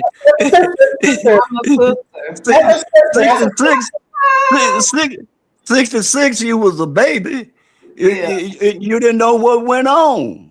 In 66, were you born in a hospital, sir? Were you born at home or a hospital? In 66, I was killing gooks in Vietnam. Oh well. Look. So, Were you born in a hospital, sir, or at your house? At a no, home? no. Both my grandmothers was midwives. My placenta is up under the third step of Big Mama's house right now. And the way the midwife burn you, they burn you standing up, not laying down with your legs got wide open, and you was born straight up. We had a certain method. And both my grandmothers, I got all of their books and stuff. They was healers. Great-great-grandpa, they used herbs. They growed out in the wild. The only medicine in our house was an aspirin. And Big Mama wouldn't let you use aspirin. Most of the time, they would fix you up the medicine that they made out of herbs. And see, both of my parents were born in the house. They weren't born at the house. See, and right now, if you go back and trace and research, why do they want old blood? And they say they got a shortage of old blood here in Dallas. And I laugh. And the placenta of a black woman. You've been born in a hospital, like my big mama say, when you're born, they put you in an incubator. Keep you in an incubator like you a little old chicken or something being incubated. You supposed to hand that baby back, Big Mama say, to that mama, and she nursed him. But all the babies born in America is on Infamil and Similac and all of this steroids, and the babies look like Hoggly Woggly from Piggly Wiggly. So if you nurse that baby's nurse, he bonds with the mama. The babies don't bond with the mama now because he's on a bottle. And so, I mean, you have to go back. I'm glad y'all researching, but maybe you stumble up on what me and Cole stumbled up on after 30 years of. How many zipper heads did you knock out? Did you cancel, sir? How many zipper heads? You said what now? How many gooks and zipper heads did you cancel? Did I cancel? Yeah, how many gooks did you take out? I'm not understanding what you're saying. How many gooks? You're talking about how many people did you take out? Where, in Vietnam? Yeah. I took out 271. I was one of the first snipers, black snipers, my brother, in Vietnam, and I cut I cut your ear off, your right ear off. So when you go to see your God, then you tell him somebody killed you because you couldn't hear. Wow. And then see, called the white boy was saying, "Oh, you niggas ain't killing nobody." So we started bringing ears back. See, I was the first black in the Navy's Blue Jackets choir. I was the first black in the Navy Flying Rifle drill team. I was the first black that they let go to Navy Intelligence School. I got all of my certificates on that. I'm 80 years old. I ain't no spring chicken. Thank you for fighting for this country, sir. No, don't thank me. No.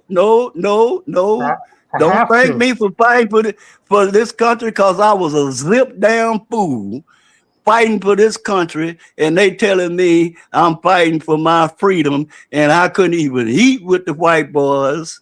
I couldn't even sleep in the same barracks. We were segregated at that time. So don't thank me. I had to go. They drafted me because I flunked out of college. And so I didn't go voluntarily. My service, I was killing both because if it was kill or be killed. And so if I wasn't doing no service for this white boy, I did none whatsoever. I was in his service. When I went in the Navy was the most prejudiced and segregated branch of service in 1964. They didn't have but 5 rates that you could be. I was just fortunate. I could type 80 words a minute. I blacked out every damn test that the Navy give me. I made 100 on it and still get quoted. So see, I came through segregation. I graduated from Ralph Bunche Negro Colored High School. That's what's on my diploma. Everything was segregated when I was born and raised, and when I was y'all's age during that time period, everything was segregated. So you had to understand what segregation was, and you had to live it to understand it. And I've heard Negroes in their 50s and 60s, 70s, and 80s talking about one black dude up here was on the radio saying he ain't never been he don't know anything about racism. He's the biggest fool I ever seen. He's 70-something years old, and everything was segregated here in the South.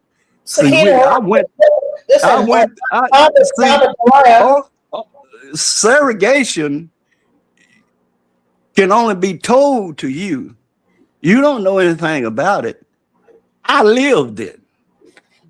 All of my life, I lived it. Still living it.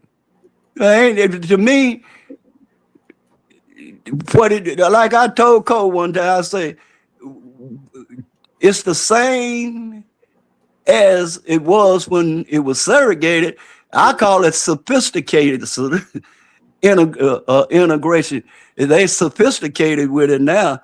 You knew he didn't like you, but now you smile in your face, backstabber, do the OJs on you. Listen, Baba, Sakina Ra has a question she been wanting to ask you. So go ahead and ask your question. I got a question too. Yes, sir. Well, I forgot my question, but I did.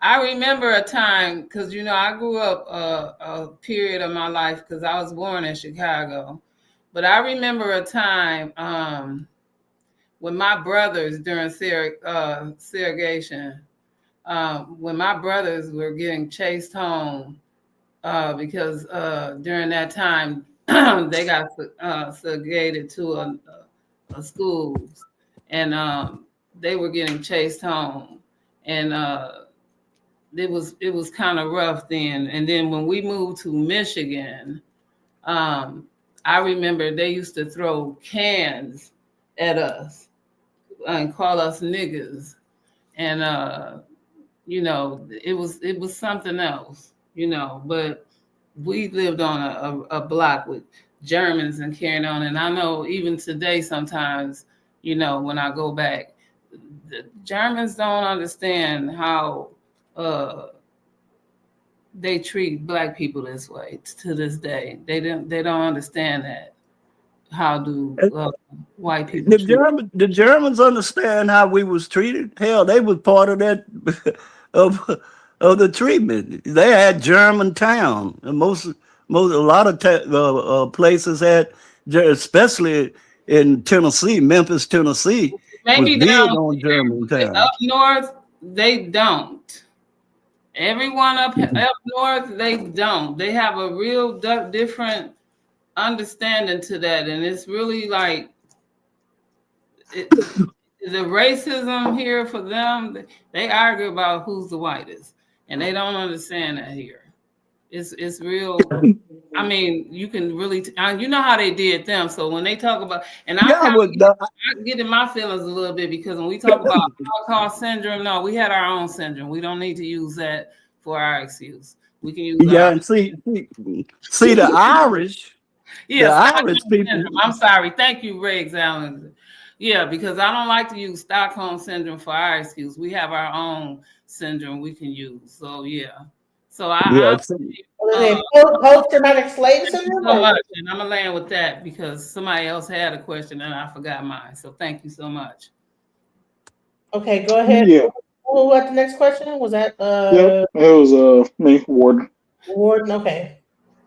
Does anybody on the panel know anything about Africa Town in Plato, Alabama? African town in Plano, Alabama. Africa Town, and it's Mobile, Alabama. Plato is pretty much what it's turned into now. No. That's where I'm from.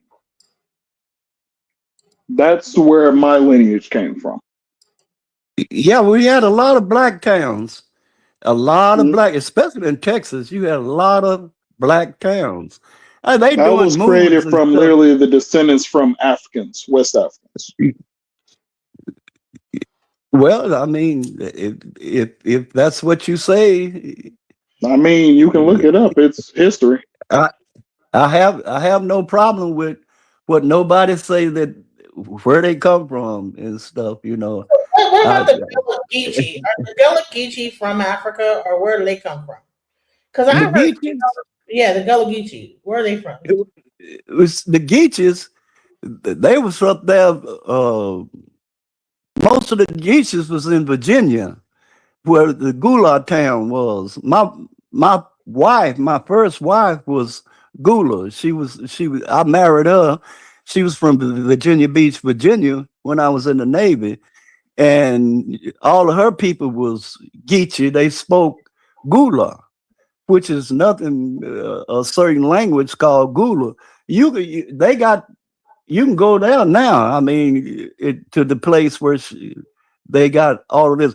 But it used to be a lot of black towns, all black towns here in Texas. There's a bunch of them still in existence here in Texas, where it's nothing but blacks that live. Like my hometown, ain't but 250 white folks there. And Crockett, out of 3,000 people. And so what about the black cowboys? Someone's asking in the audience about the black cowboys. Because you're from Texas. Do you know about the black cowboys? Well, Merck Dykeman, you ever heard of Merck Dykeman? He was one of the first black cowboys that won all of that. He's still living. He's from Crockett, Texas. And where did the word cowboy come from? A cowboy is the boy that tended cows on the plantation. That's where you got your name, cowboy. Mm. And the white man used to call us boy. And that's where it came from. It just stuck on. Yeah, and then the white boys wanted to be started cowboy. You was a cowboy because you attended the cows. He calls you a cowboy. That's how the word got coined, cowboy. And then we made it hot, and then the white boy wanted to be called cowboy. Wow. It actually sounds disrespectful. Yeah, but then soon as you start realizing that everybody else be like, wait a second, this actually kind of fly. Wait, they're making it this hot? And then everybody want to be started. Then you realize that it wasn't offensive at the beginning. They just want to be assholes. Just the term, the term "boy" in the word itself is a red flag to me. And then come here, cowboy, because they ain't gonna never call him a man. Come here, the cowboy. That sound like that's very. It was just ignorance. That's all it is. It was black and Olmec. A lot of the Olmecs became cowboys. See, over here, the Olmec, the Mexicans, when the Spanish came, see, over here they was cowboys. I mean, they hound the cows. So basically, we got it. So basically, if we track back during the time, let's say by around because I heard the sisters speaking earlier, let's say by around the time of the Louisiana Purchase, where the territory where Texas was actually bigger than the state of Texas itself. I think Texas actually ran to the West Coast. and the Louisiana ran from Louisiana to Minnesota, and then like that, the majority of the things you said was transpired during that period of time with the name thing. That's where a lot of stuff went down. Are you from Country music. Louisiana? Yeah, I'm from Louisiana. Okay, well, the academic people, the people they call Cajuns and all of that. Yeah. Do you know their history?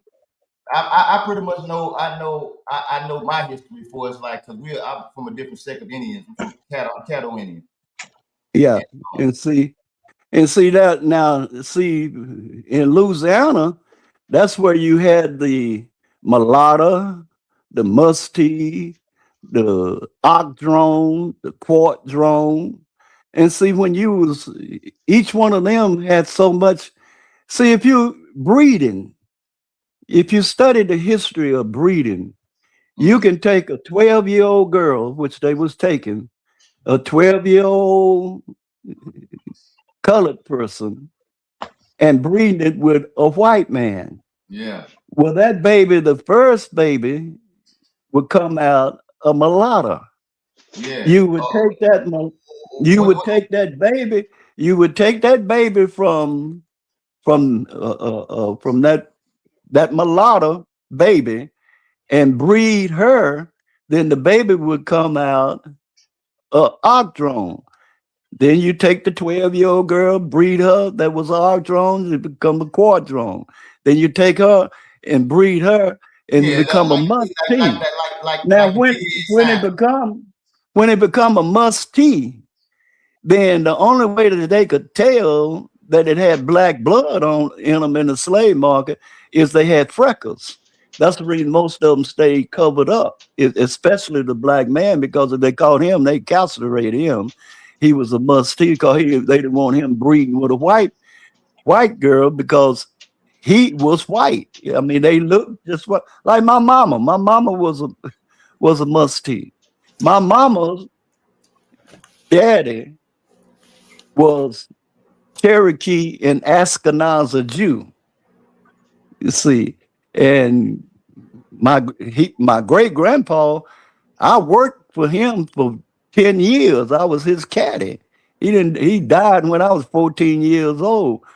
On my daddy's side, my great grandfather lived to be 120 years old. He died in 1960 when I'm a sophomore in high school.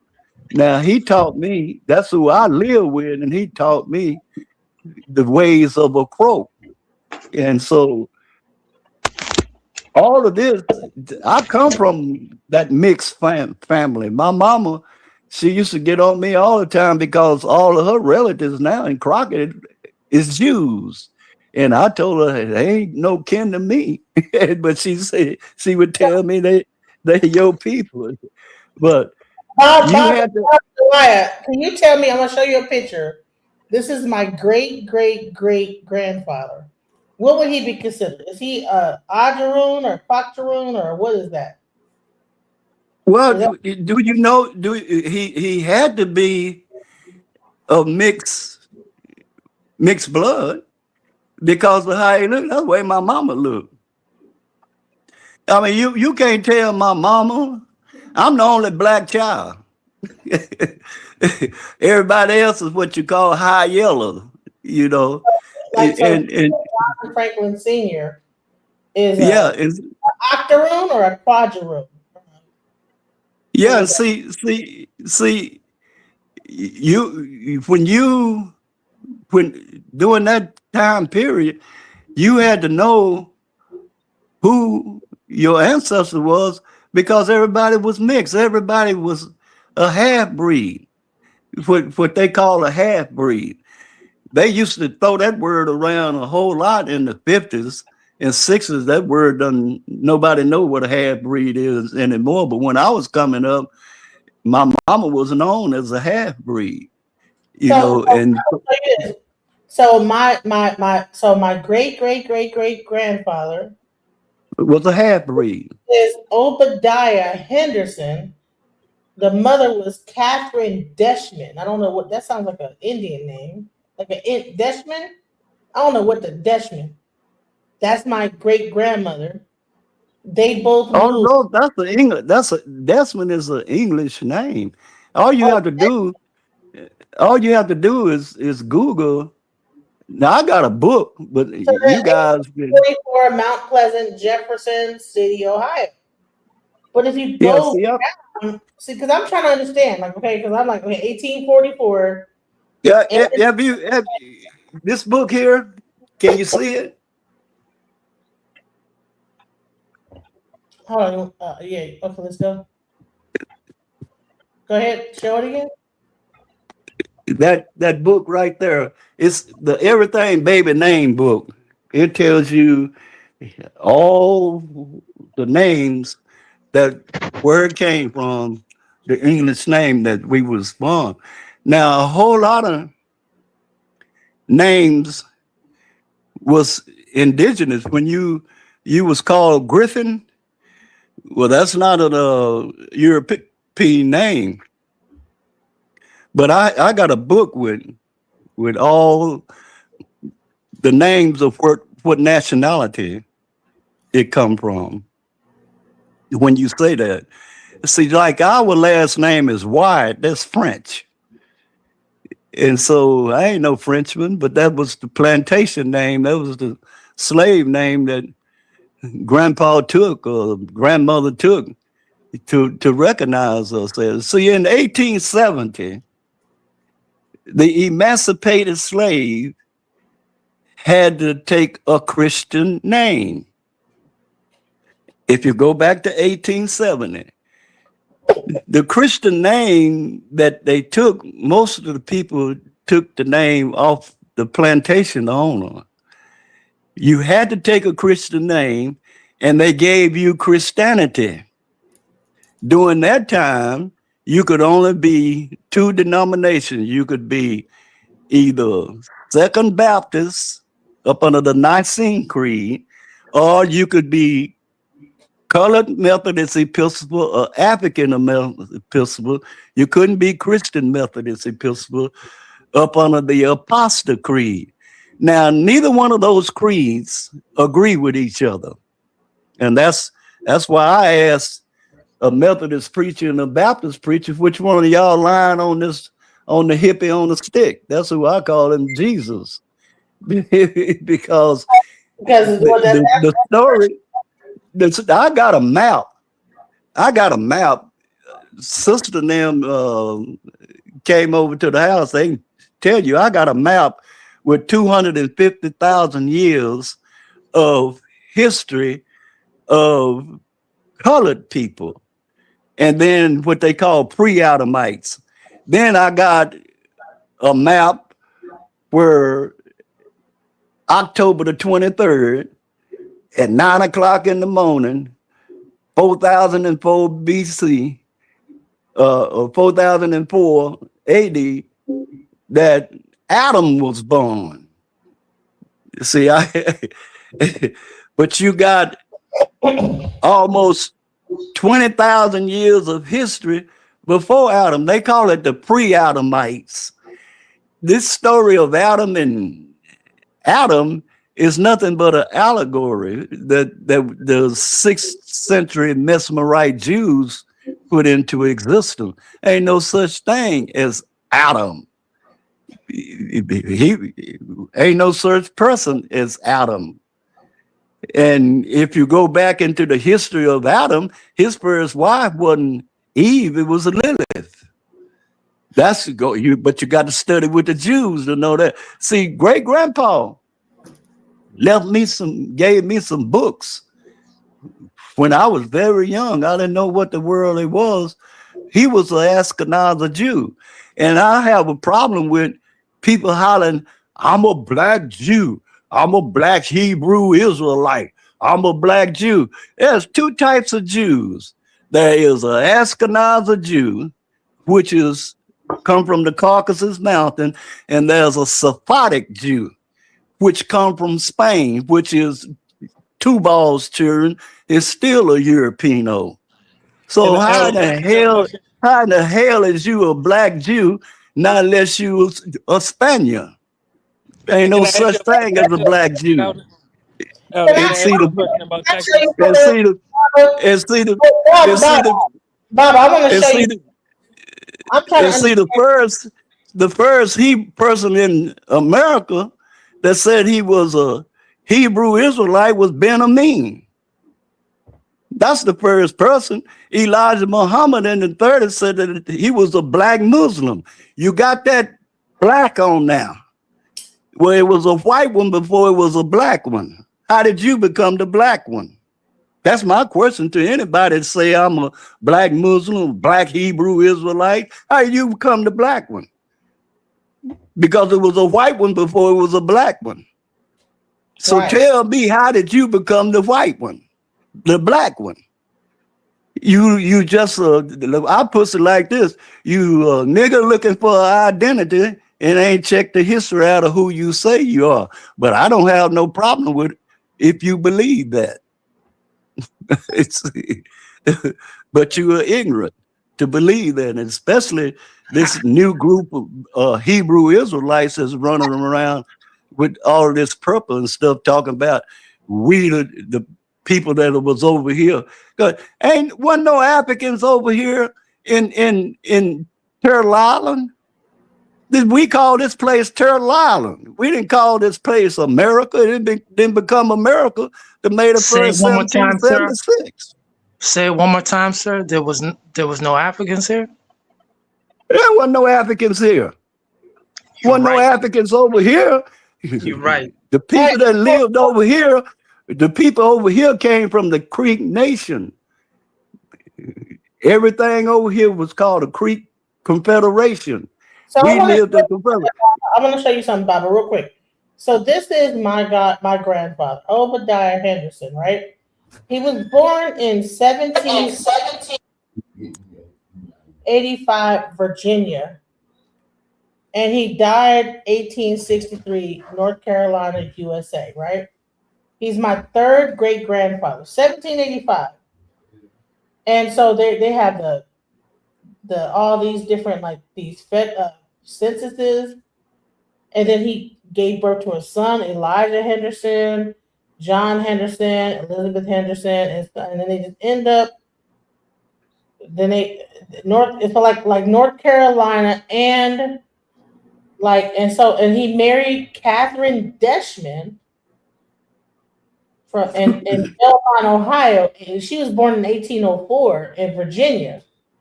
So my grandparents are a combination of Obadiah. So I'm trying to understand. Henderson, what? Where did they come from? Okay, so how did they get here? Because listen, let me show you this. Because so this is what it's saying. So I have like the record. She don't want to be from here. No, I'm not saying I don't want to be here from here. I'm saying I'm trying to understand, like, how can this happen, right? So say they have that, right? And then I do my 23andMe, and it's saying somehow they're able to say with the, I don't know, it might not be accurate or whatever, but this is saying that, excuse me, hold on, that they came from Africa to the Barbados into Virginia and North Carolina. They called themselves the Chesapeake Bay African. Do you know about the Chesapeake Bay African Americans? Are you aware of those? Baby, I was stationed in Norfolk, Virginia for 16 years. Did you hear what I said? I was stationed in Chesapeake Bay, Virginia. My wife is from Chesapeake Bay. So what is but what I'm saying to you is the last name is a European name. Correct. So how can ask yourself, how did he get this last name of a white man and he ain't no white man? He ain't no European. He's a person of color. So that you can't trace. When my sister paid all of that money for that DNA junk, they said that she came from Cameroon. And we know where Big Mama and them come from. We know where our ancestors come from. Ain't nobody came from Cameroon in my family. Say it again. But the DNA, she paid all that money, and she was saying, they ain't got Cherokee on here. They ain't got Crow on here. They got that she came from Cameroon and another place in Africa. That's the biggest lie that you ever been told. You can't trace your DNA with your last name. By your last name. Your last name is that of a European. Right. So I did Cameroon didn't come. The name Cameroon didn't come around until the 1970s. Oh, I did a blood test, right? So, and what it did, so it's not about, they didn't say, they said sub-Saharan, they gave the picture of Africa, the part that I guess my blood and whatever, they go from this area right here, sub-Saharan, and then they go up into, somehow it goes to like some island. What is your blood type, sister? Oh. Your blood type O? Yes. Well, positive. Well, they want your blood real bad. Mine is O positive too. And when you go to the hospital, they're gonna take 5 or 6 vials of your blood when they can prick your finger.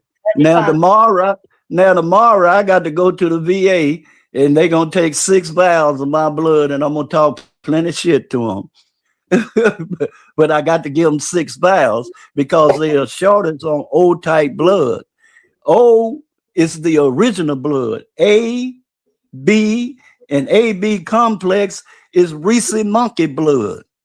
That's when you know that very few black people, colored people got A and B blood. Now, Cohane had B blood. I used to mess with him behind that B blood. But your blood type is that of O, which is not. How do they trace it all the way up to Chesapeake in Virginia, and then I can go into my ancestry and then find that my great grandfather and my great grandmother are from Virginia. So people are saying these are fake things. Hell yeah, they're fake. But it's showing that my grandmother was born in Virginia. I don't get it. Like you're saying, so it traced it from Africa to Barbados. These are scam companies. To Virginia. They cannot trace your history with your last name, sister. Right. No, my your blood. Last name. No, your last name is European. Baba, I did a blood test. Listen, I did a blood test, and so here is my ancestry test, which shows over here, Senegal, Ghana, blah, blah, blah, Nigeria, then over to Dominican Republic, Cuba, Bahamas, and then Chesapeake Bay Americans. So yeah, I'm like, is that like the voyage they took? Like they went from Nigeria to the Caribbean and up to Chesapeake Bay? Because when I go over here to my actual African heritage, my 3rd great grandmother is from where? Virginia. Where is Virginia? Chesapeake Bay. I go to my great grandfather. Where is he from? He's from Virginia, 1785, Chesapeake Bay, Obadiah, Virginia. So we're saying that these tests are wrong, but maybe I don't know. I'm trying to understand, like how is that? It's showing exactly what the DNA test from my blood is saying. That's all I'm saying is that I did the blood test, and then my family has been doing putting all the stuff in the census papers, going back 1780 something, 85. My great 3rd great grandfather was born in 1785 in Virginia. So what are the odds if the DNA test is wrong or fake what are the odds that they would be able to come up with that DNA test ain't nothing but a scam. Right. That's all it is. It's a scam because you can't trace your history with your last name. What part of that you don't understand? You have the last name. My family went down. The last name will be genealogy. You have the last. You have the last. You have the last name of a white boy. No, my There's family. genealogy and there's DNA. And then I did two different things. My family had the census records all the way back into my great grandfather Obadiah Henderson from You're an 7. American Negro, DJ Genesis. That's it. Right, but I'm saying but we're saying that we didn't. Okay, you're not getting what I'm saying. You're not listening. They just don't care. To test their faith.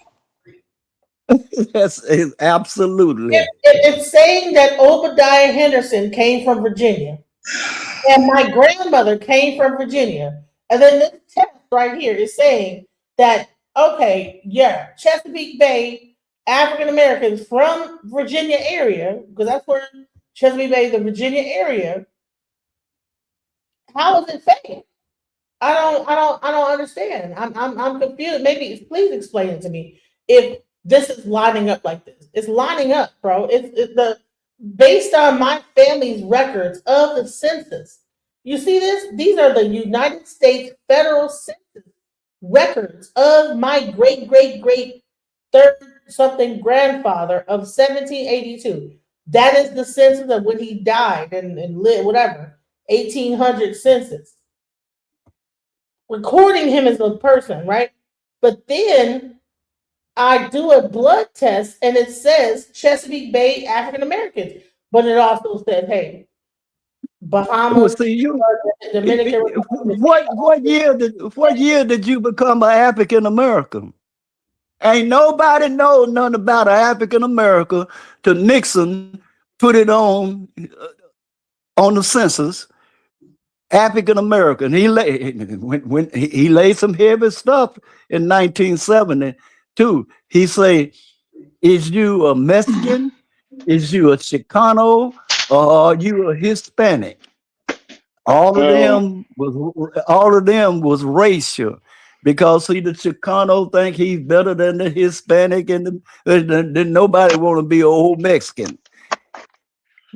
Well, I have to disagree because I know my lineage comes from ships. It wasn't but 1 million people. Yeah, I want you to deport yourself, sir. If you're not from the United States, deport yourself. No, because I was brought here. No, first of all, they didn't do a blood test. They did a DNA test, like DNA, not blood. You're saying you don't like it, blame the white people. DNA test.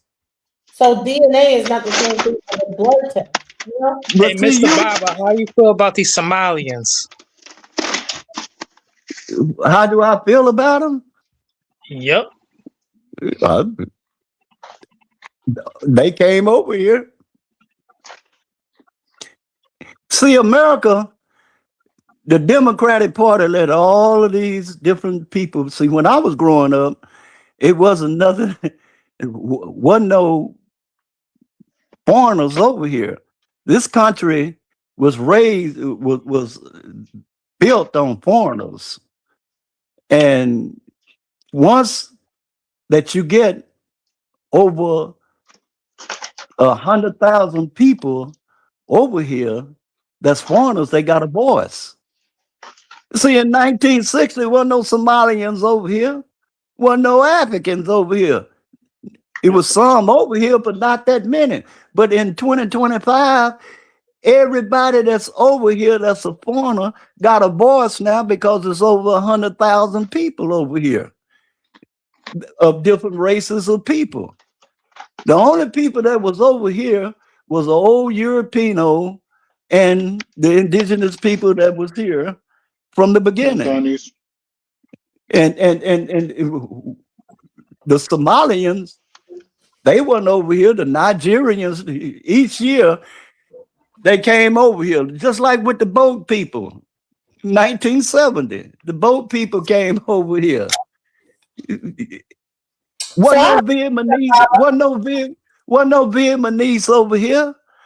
Wasn't no Chinese people. They was over here. They was in California. They worked on the railroad. They would call them coolies.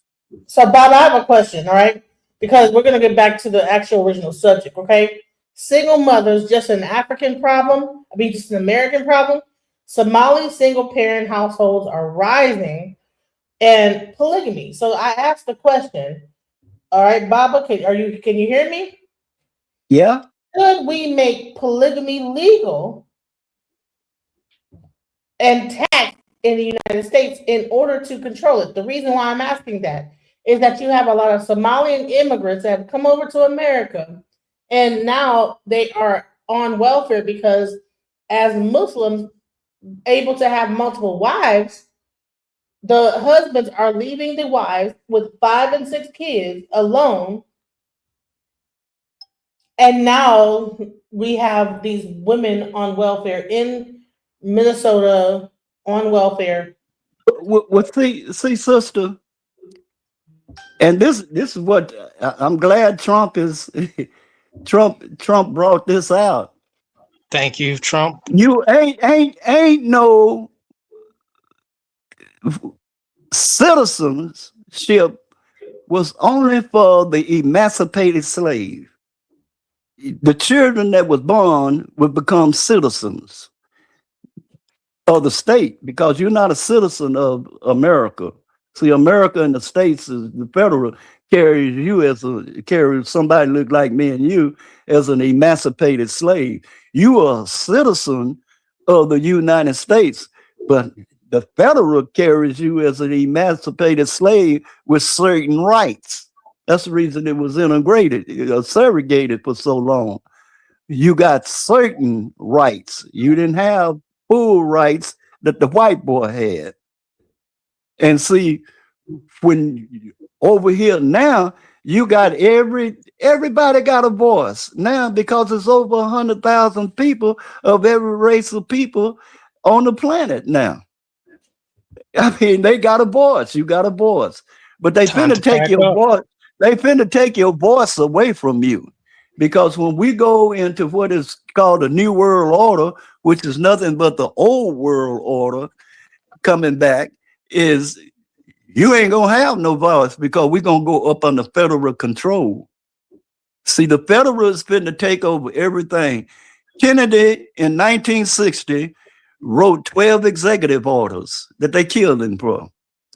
Them 12 executive orders, every president has put those orders into existence. You know, do you have those 12 executive orders? If not, I'll send you a copy of them 12 executive. The only executive order that hasn't been put in place right now, which they finna put in place, is that the federal government take over control of the workforce in America. And when the 4th of July next year come, that's 250 years of Democratic and Republican form of government only lasts 250 years. And then it goes back to the Republic form of government. This is not a democracy form of government. You ain't never had that. That's the biggest lie that has ever been told, that you up under a Democrat, you up under a federal republic constitution. You are not up under, if you want a democratic form of government, you need to go to England. I tell them that all the time. All these Democrats, black Democrats that's here, you need to go to England where they got a parliamentary and a House of Lords and a House of Commons, and see how many black folks that look like me and you is in the House of Lords and House of Commons. It ain't. You've been hoodwinked, cable-toed with this democratic form of government. The York Rite Masons and the Scottish Rite Masons fought a war called the Civil War. They fought for who was going to control America. The York Rite Masons is the Southern Masons. The South, everybody was York Rite Mason. They lost the war. The Scottish Rite Masons won the war. That's the Republic. Those were called loyalists, the ones in the South. That's when Cromwell came through the South. He didn't come through New York. And so you had to understand what this place, how was it built? Who built it? That's large number one. Scottish Rite Masons. They wrote a preamble, Declaration of Independence, and a Constitution. That's what you want. We finna go back to the original Constitution, not the ratified Constitution that has come down over the years due to the Democratic form of government party over here. And when the federal take complete control, this place would be ran just like China. And baby, you can get ready for it. Because if you ain't working, all you youngsters, I got all of my grandbabies working for the government. If you ain't got a government contract, and if you ain't working for the government, you're gonna be in a world of trouble if you your age. Now me, I get paid by the government. I ain't worried about nothing that's gonna go down the pipe because I get paid by the government. The government pay me. The government don't pay you guys. But if you got a government contract to sell America or something, then they would give you a contract. The best thing it is, the only people that I know got something to offer America is the Nation of Islam. They'll buy food from you. They gonna be in need for food. They buy food from you. You gonna be all right. The Amish gonna be all right. The people the Amish, because you're gonna be able to sell food to America. But baby, if you ain't got none, it's gonna be just like there's a movie out called Left Behind. They put it out in '95. T.D. Jakes is in that movie. You need to look at that movie because that's what we finna come into. See, they don't hide nothing from you. They don't hide nothing from you. Not one thing do they hide from you. You just can't recognize it because they call it science fiction. They can say they base it on it just like this is science fiction. No, it ain't no science fiction. Ain't no such thing as science fiction. It's the truth. I mean, if you go back and study the history, like Cole and I had studied it over 50-something years, there ain't no such thing as science fiction. When we were a little boy, they told us Buck Rogers was science fiction, but Buck Rogers ain't no science fiction no more. All right, Bob, Sakina Rob wants to say something. Go ahead, Sakina. I'm just letting them do it because listen here, when it hit the big screen, it's already out there. You see what I'm saying? Somebody in the chat earlier said, "Is this the multiverse?" And they said the multiverse ain't real. Oh yes, the multiverse is real. You see, right? And so ain't no such thing as science fiction. You see what I'm everything saying? they told us that was science fiction, it's not. See, history don't start in Africa. History started in ancient Sumos, which is Iraq, Iran, and Persia. And it starts with the Anunnaki. It don't start. See, now when you start history with the Anunnakis, when you studying, then you come right on up through the line. See, Tell everything. them what Anunnaki mean, man. Tell them what the word itself mean, Anunnaki. Anunnaki got 4 or 5 different meanings to it. I ain't got my books out and none of that out, but the word Anunnaki, you have to break down A-N-U.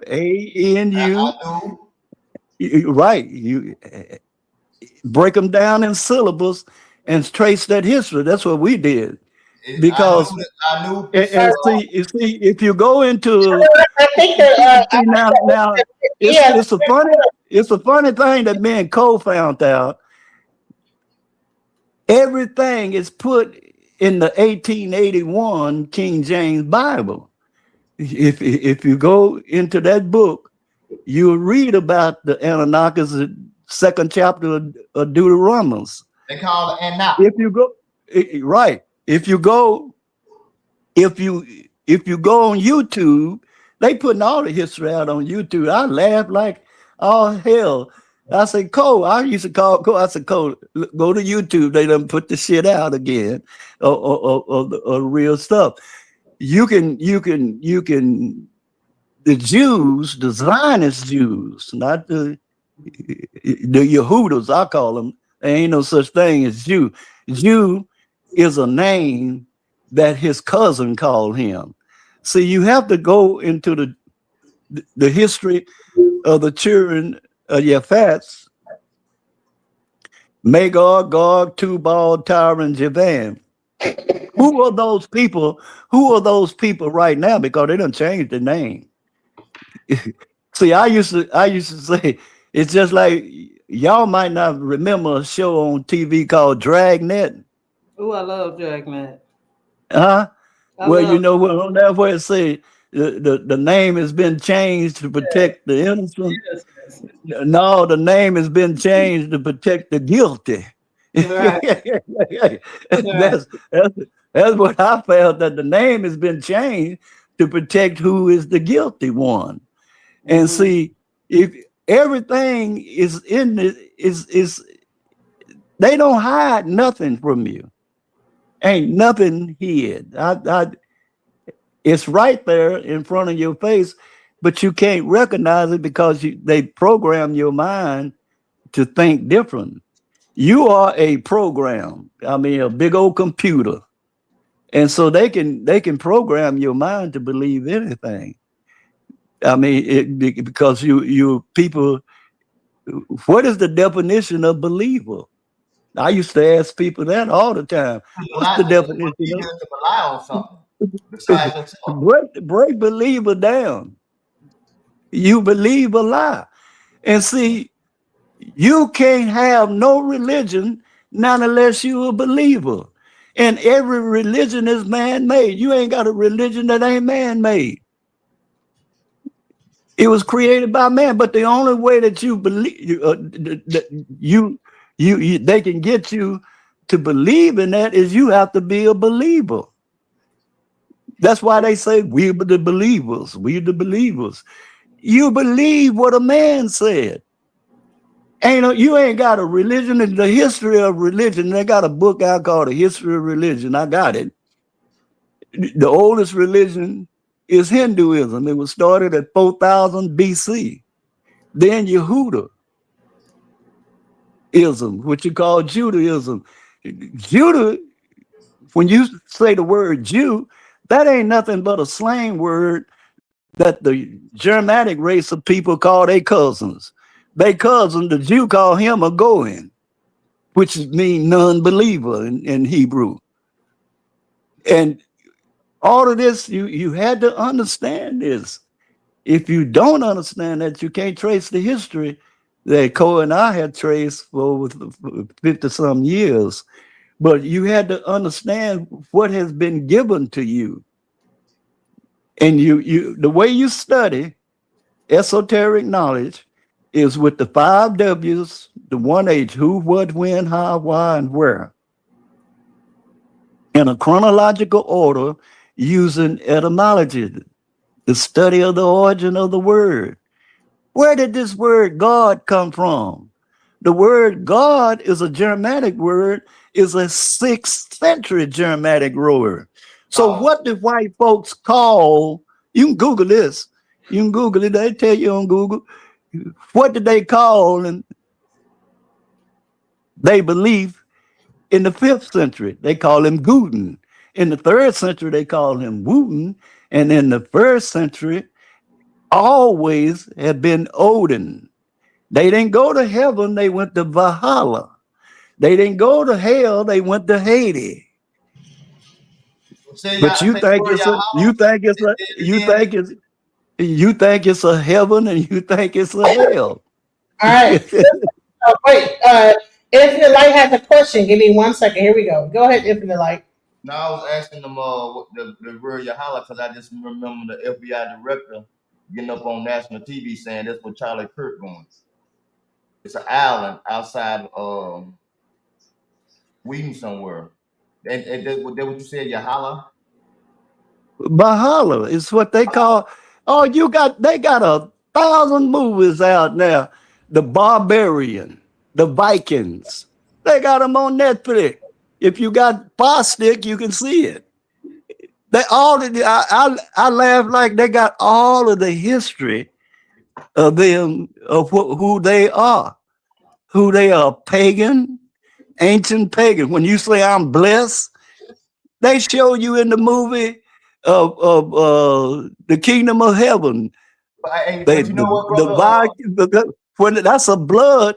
When you bless, that means blood has been sprinkled on you on a pagan offering. You hear? Hold on, Baba, real quick, because we have like a couple people that just joined. Let me ask you something. Light, and then next up is welcome to the channel, Burns. All right, go ahead, Infinite Light. This for the brother just forgot your name because I can't see the screen. I only see me. But would you say that the closest thing I heard you say that the closest thing that we have to the real teachings of the Creator is Hinduism, but I kind of beg to differ only because I know that Gnostic teachings are older than Hinduism teaching. Gnostic teaching is the opposite teachings what Christianity teach. They reveal what's really going on with this reality, what we'll call the matrix, how your soul steady reciprocates to come back to this earth. That's the oldest form of teaching. Is that animism? The oldest form of teaching. The oldest form of teaching was called the Way. A Gnostic, Essene, and all of that teaching that's come out of the Masonic order. Those were different. Those were different. Those were different teaching. Christianity come out of Constantine. You had to know. I'm talking about something older than that. The Gnostic teachings I'm talking about doesn't deal with religion. It actually deals with the infinite source, the infinite light, which was Sophia. How this fake God that controls this reality. Well, you're still using the word God. I'm using it for they can understand on this panel. I understand what the word God means itself. When I say infinite, I mean that's the creator of all, the infinite source, the light. And from that light came Sophia. Well, let's go back to the 12 laws of nature. Are you familiar with the 12 laws of nature? I'm familiar with that. But when I the first law of nature is what? You say what? What's the first law of nature? First law of nature is what? Bring back to reality because I got a lot of stuff going on in my mind. Bring back to reality. I say the first law of nature. Go ahead and say what you're gonna say because I'm trying to. I got a lot of stuff in my mind. Go ahead. I'm listening. No, you tell me. You tell me. You say you know that the Gnostics teaching is the oldest teaching, which Gnostic teaching got a history to it. They do, and when you get there. Wait a minute. Just for you, I seeking to find this book. While he finds the book, welcome to the panel, Burns. How are you doing? Peace, sis. How you doing? This is not the world order. You know how we get down, Titans Debate League. You know what I'm saying? Represent up in here. I just listening. I mean, I don't know how y'all did y'all skip past you know thought the teachings of thought and because I mean like when you talk about like the laws of the universe, that to me like that really is summed up in the Hermetic principles of mentalism, correspondence, vibration, polarity, rhythm, cause and effect, and gender. You know what I'm saying? Like those are the laws. That's the first. The first law of nature is it deals with an element and a molecule. Okay, you motion and. I'm talking physics, or you talking? That's what I'm trying to tell you, brother. Y'all. What I'm talking about is it deals with the same thing, but it goes into more detail. It's pretty much like how the brother just came in and just said by Thoth. What I'm talking about is it's the same story as Thoth. The Thoth was allegedly the one who created the pyramids, or the Great Pyramids of Egypt. But what I'm talking about is the light. When everything first started existing, you going into more of a scientific term, brother. When you talk about molecules and all that. Okay, so I'm talking now, about The first law of nature is self-preservation. That's what someone said. The first law of nature, Paulo Ritchie. they fall into The first law of nature is self-preservation. well, that's what No, I'm that saying. ain't the first law of nature. The Because first law, nature first is law of nature deal with the elements and the molecules. Let me see. There's a book called Hermetic Geometrical Science. You ever read that book? I peeked into it. So it's a difference. Like, are you Wait a minute. Wait a minute. Yeah, that's what I'm saying. You say you peeped into it. You say you peeped into it. Well, that's because Brother, we taught out of this book. Yeah. All knowledge is universal. So for 50 years. So this is what I'm saying. Like, it's a difference between the metaphysical and the spiritual versus the physical realm. And when you start conflating those two, that's when people start getting confused. So when you get to talking about molecules and forces and things like that, you're talking about physics. And the only thing that converges when it comes to spirituality and science is light. When it comes to the subject of light, right? So light is where those two things can coexist. Outside of that, you can't even talk about those things without it. So that's why, in Naga, we stress that God is light and light is electromagnetism. And electromagnetic force is what's holding all things together, and what is the causation of Is that the same thing as oneness? So is the first law of nature oneness? Baba, is that what you're saying? Is it oneness? Hey, I can tell you what I'm saying. Can I find my book? I can tell you what I'm saying, and what I'm basically saying is, when I'm speaking on, I said, Well, my question to you: when did matter become netta? I'm not. When did matter become netta? Matter. You tell me about netta. Matter and energy has always. He's saying netter. Matter, M-A-T-T-E-R, matter. Well, no, metu become netter. Metu. What did metu become netter? That's a book called Netta. When did metu become netter?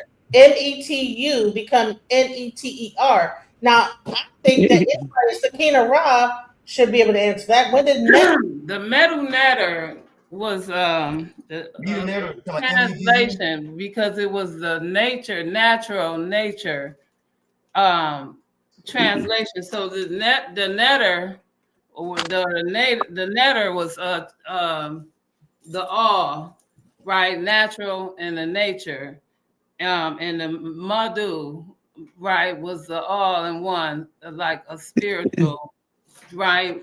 This is what that was. So the madhu and the nature was both translation, both being Oh, I see. Let me get it right, because it's the natural and the natural. So when you're saying how when is natural, listen to me, it's the natural, right? Because we're talking about all things. So we're talking about all of the what I just said, all of these elements and natural forms as well. Because when we talk about the world being a planetarium, and we also know that each human form has certain amounts of elements, as when we talked about atoms. How many atoms are in a man? Exactly. How many, the other young man was talking about photosynthesis and things in plants. Again, because like we said, when we feed what feeds us, we talk about rain. So when we talked about the ancient ancestors, they named things because this is the beginning of a whole thing. So if they named the air Shu, they named the light wind or mist, they named it Newt. They named the ground Geb, but we naming it now Earth. So when the etymology changes, so does the action. So when we said there, and there means 2-3 different things again. So when the elder Baba came in, he's starting to elaborate on different things. So when you talk about these different laws, when the new young man came in, right, we talking about the difference in the Hermeticism, how they renamed this book. We talking about universal laws, and then y'all talking about the different principles. And no matter how we changed it, we still talking about the same thing. So was it energy he talking about, or was he talking about the universal principles of oneness, or are we talking about all is one and one is mental, or are we talking about how are we bringing this down? So again, I'm rocking with all of y'all, but I'm not going to defend or offend nobody's principle being Kemetic, rocking with Ma'at, and everybody else is from something different. Why is that? Because that's not what I'm here for. I'm here to build. So hold on. Metal Netter. Yes. Word for the gods or divine speech is the ancient Egyptian name for the hieroglyph. So particularly, so the word became so metal Netter. That means word becomes real, like the word of God. Right. And the nature and the natural nature, again, was the elements and all of the things bringing it forth into what it is in the beginning. All of that. Exactly. And you know what? What's deeper about this is that in E5, right? We have a thing called we have a thing that we talk about like a spiral. We have a thing called Odu. Odu is the word, and then the Odu becomes real through divination, so divination. So Odu is how things come into being. Metal nature is the same thing. How do things come into being? How does a thought or a word come into being? And this is actually ancient science, and this is what they would call witchcraft or whatever. But metal becomes nature, word becomes real, right? Yes, and it was already done, so they wrote it as they went along again. And this was all of the funeral practices. This was their walk. This was exactly how it went. You see what I'm saying? And so when the people went back, right, and some of them as they lived it, they were able to do it. But if you 100 years later, you got to go into sin, because there was no vows in Kemet either. There were no vows. Right. So metal is just a language. So metal is the language or the communication of the gods, right? Just like the Odu in Ifa is the communication of the gods, right? So and the same thing happens in Christianity, the word becomes, you know what I'm saying? And it says that God was the word and the word was, So when you say when does the metal become nature, is when does the word become I would say well, if this is how you're using it right now, if this is how we're using it now, this is how we're using it now, is we talk it as we walk it and we pass it along. But if you get married, as we said, and you go around to your husband and their family, and this is how it changes. But if this is how we continue to do it, remember, Kemet was under how many years of sand? How many when they dug it up in 1901? Okay, 1920. Okay, so this is everything they found later, and now we rediscovering, and now we reopening it. Because this is a history outside of the Bible.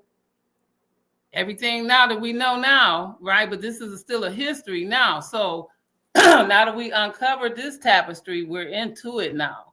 But this is something we're into now to figure out. So we can't pinpoint and say, well, they didn't do that and we're not doing it right and all this other stuff, because we don't live according to the Bible, that they don't do all those things either.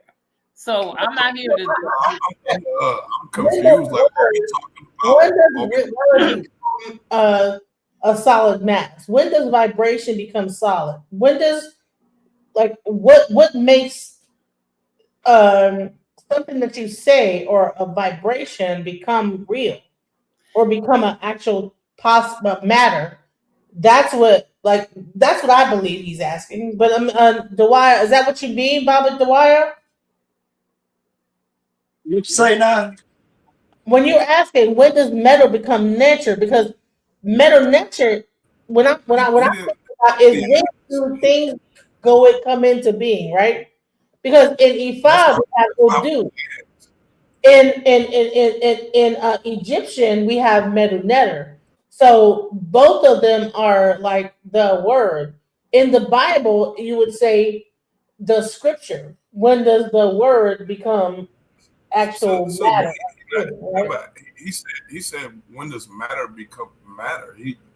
I don't know, No, metu netter. He said metu netter. When does metu become netter? Or did I get it wrong? But metuneta just mean language of the gods. Right, but it's also a way of bringing sound into reality. Okay, so let me land with this. There's one thing in the Kemetic principles. So when I say talk it like you walk it, and the 42 principles that we do know, we have the ones we say as we wake up, and then we say them as we go to bed.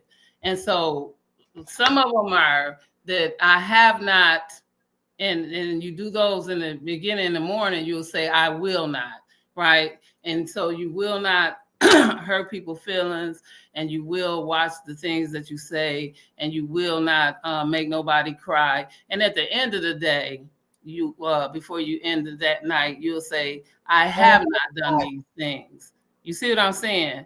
And so these are the things that out of the 42 principles that you will practice, right? So in the morning, you'll get up and you'll say, I will not do these things. And then at the end of the day, you'll go around and then you'll say, I have not. Now, if some of those things that you have done, those are the things that you need to critique yourself on, because this whole walk is a personal walk. And this is what I explain to people all the time, because the person that oppresses is the person that's trying to impress, because your whole life, your parents are proud of you for being you.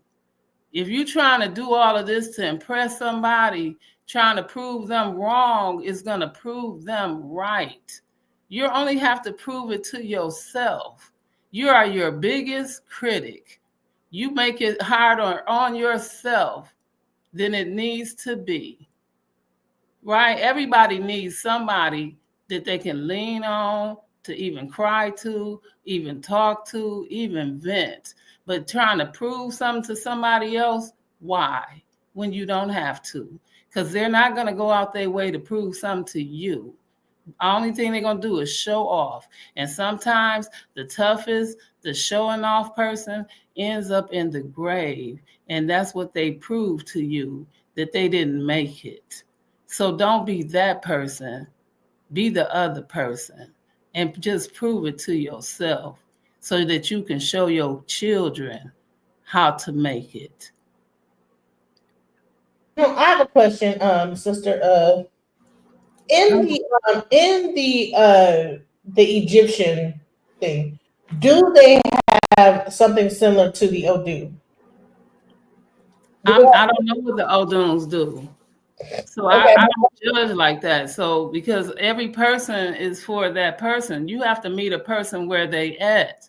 No. I'm about to show you what the Odu is. I want because the Odu is I would say that in Judaism they have the Thur.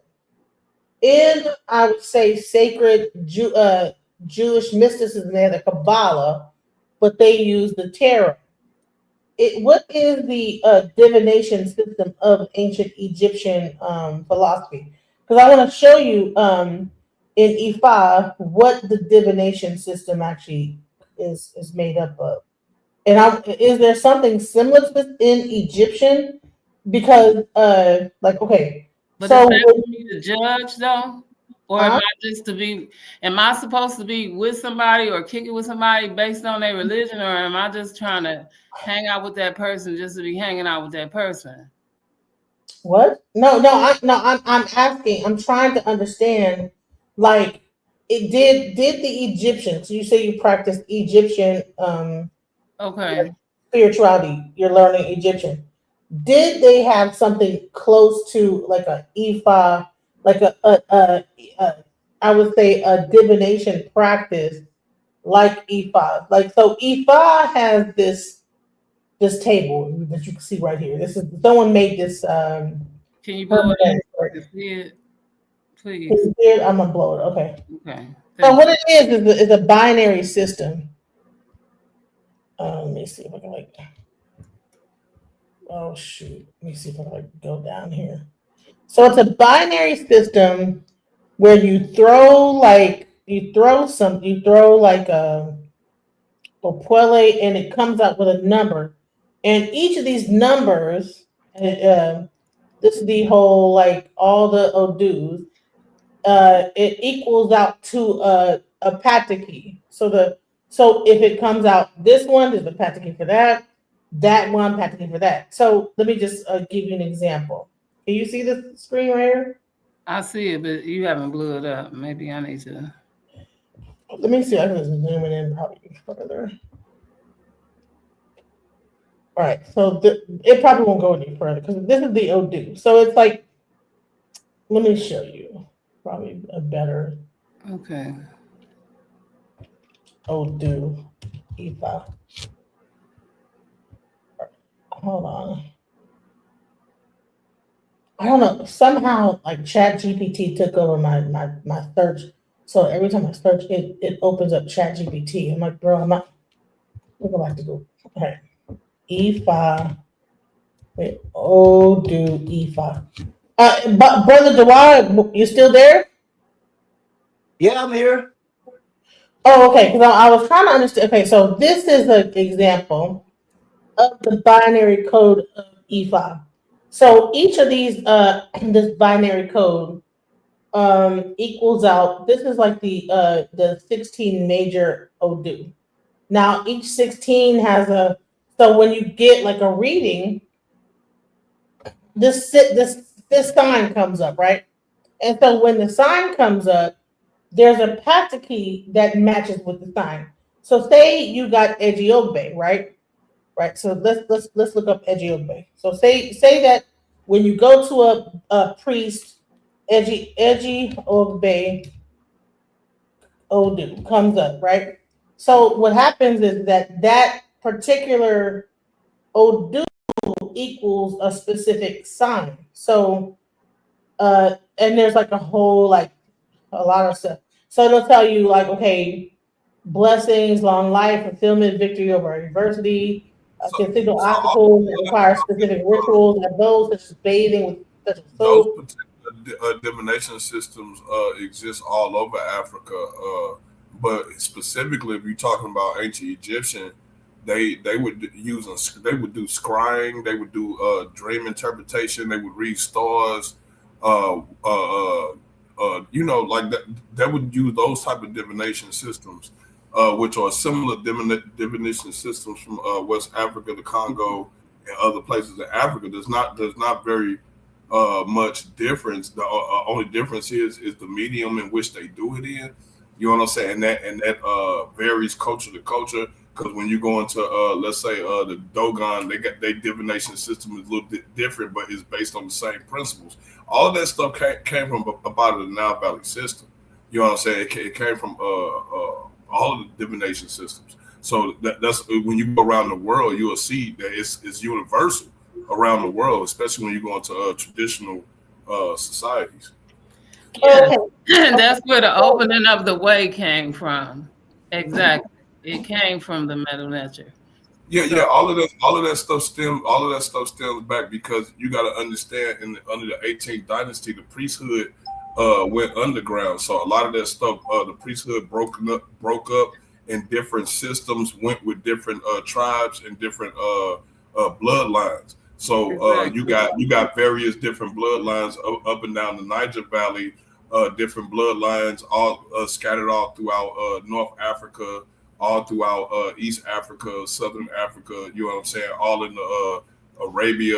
You know what I'm saying? The peninsula and shit like that. So the mystery system broke up and it spread out. So all of these different systems that y'all see actually belong to the one original code. All of these are just mother codes. They come from the one mother code that came from up out of the Nile Valley. It came up out of Kush. You know what I'm saying? So I mean, it's the same thing. It's just that when we start looking at it as if it's not a continuity, like what y'all doing.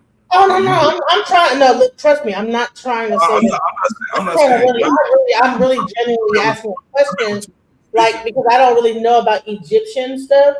I just know, like, from that is this a part of it? And here's the thing: the reason why I'm asking that, because you have the Levites of Hebrew, the Levites that had the Thur. So, was that of the same priesthood as the Egyptian, and the same priesthood of the Yoruba, and the same priesthood of the other Levi priesthood is just a fraction of the priesthood that broke off from Egypt when the Hyksos or the Shashu people was there, and Akhenaten, the heretic, all of those systems got broken down.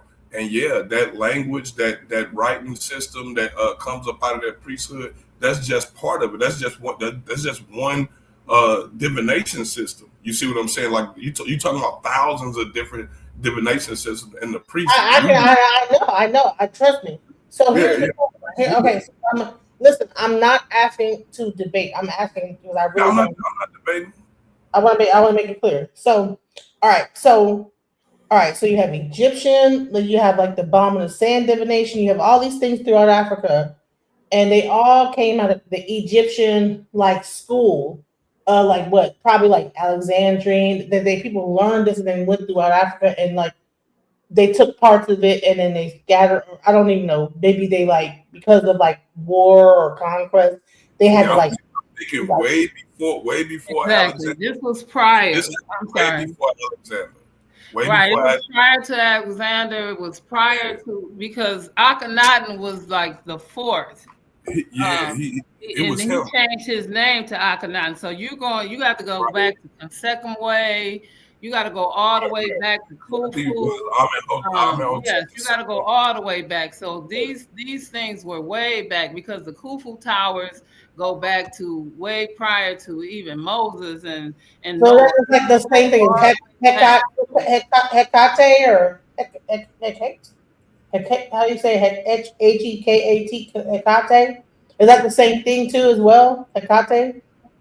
Like Hekasu. Like well, I'm not sure who you're talking about, but yeah, the names are. Well, I think in Egyptian they have a thing called Heka, which is like the word and speaking the word. Yeah. Well, that's even further back, but yes, you got to go all the way back because. See, I want you, sis, if you go look this up, right? Go type in your search right now. Type in scribe, SCRYING in West Africa. I want you to go type backwards to even say about the Exodus, whether or not it happened. They were leaving Egypt to go back to Canaan is going backwards. You see what I'm saying? And so that's even going back to where it all began. Let them say it. So that's going back to the Khufu towers even. So you got to pass the pyramids and Wasseret and all of that. So to go back to those towers and everything that you talking about, where you at right now, don't even happen unless you got to go hundreds and thousands of years back in time to get to those words and everything that's on those pyramids and everything. Those are hundreds and thousands. It's the method to my madness. It's the method to my madness. Okay. You see what I'm saying? Hold on. So now we're saying that we came from we're from America. But all those sciences that exist in America right now, scrying, Odu, all this stuff exists either through the slave trade or through like Wiccan, like you go into the white people, they do a lot of scrying, right? So I don't know if they got it from Egypt or what, but you go into like the Wiccans, they do more scrying. They do like that aspect of it. You go into like certain parts of West Africa, they're more of the divination, like through the Ofele and things like that. You go to different tarot. All of that came from Greek words. So all of that. Go let me ahead, read sir. this for you. I'm trying to draw a connection between what happened because like I said, once again, I'm like trying to draw a connection between what's going on here in America and what was happening there in Africa, and saying that there could not be a disconnection because all these things right now exist in America, and how they get there. Like how do you have Haitian voodoo practitioners? Listen, could I say something? Okay, all right. So maybe I'm getting over my head. I'm just trying to understand like how all these one place now here. The oldest hemisphere is where you live in now, in the Western Hemisphere. The pyramids is 10,000 years older in Mexico than they is in Africa. The pyramids are. Are you familiar with that? Huh? Yeah. I mean, all three hemispheres, the north, the east, and the southern hemisphere was destroyed by the flood. Ain't no flood came to the western hemisphere. This is the oldest hemisphere it is. When they say in the Bible about the tree of knowledge, the tree of knowledge is the redwood tree.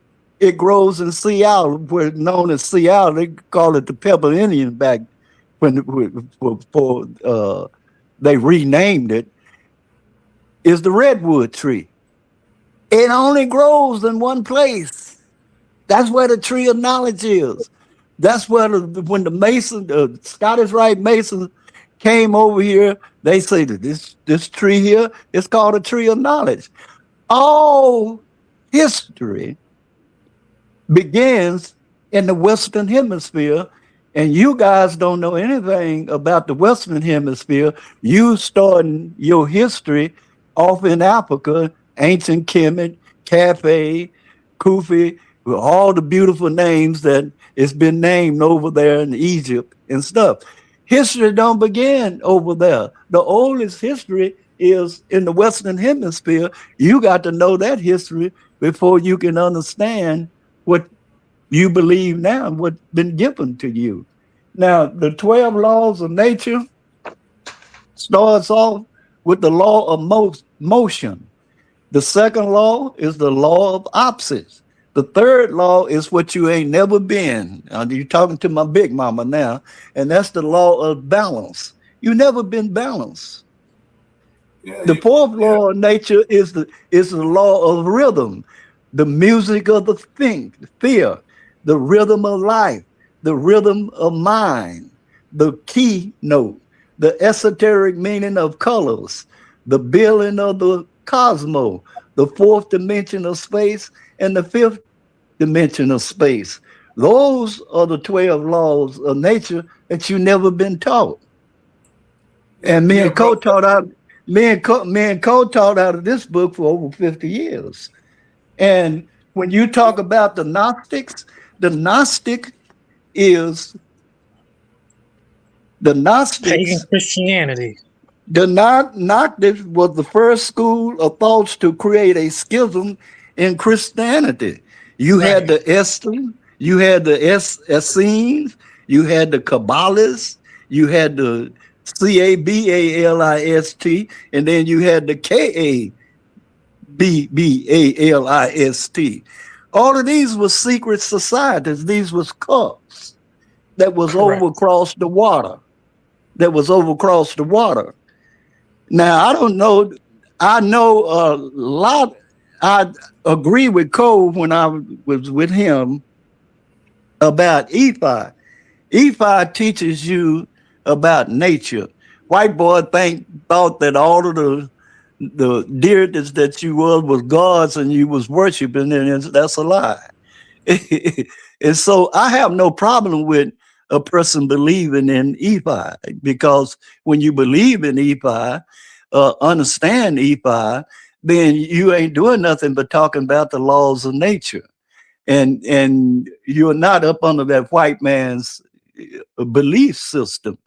His belief system, 2/3, he's only a third of the population of the world. It's the pink man. And you've been taught his knowledge to the standpoint where you had to know everything that he changed. And so, but it's good for y'all to discuss this. And sister, I got to play tonight at 7 o'clock. So I'm gonna have to. Right. Well, I'm gonna have to. Listen, I'll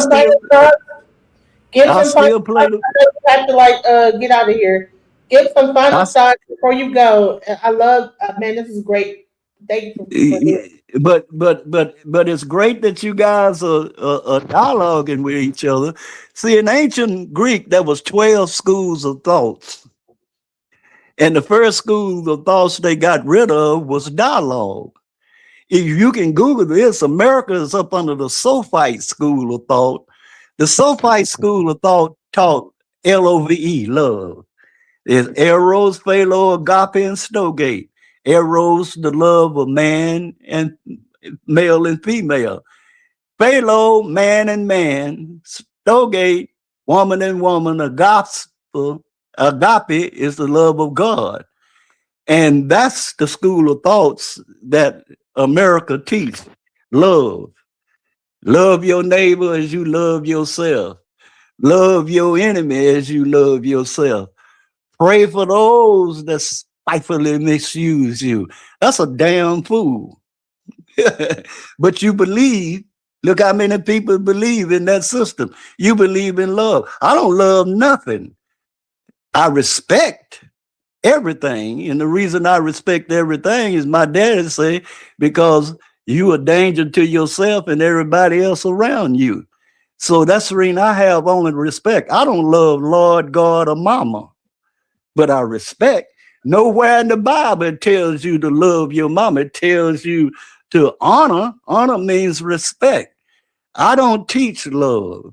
And that's was something that Poe would tell you quick. I ain't graduated to that point that Dewaya has. And so this is a school of thoughts. See, a school of thoughts is a mind. A mind is a school of thoughts, how you think.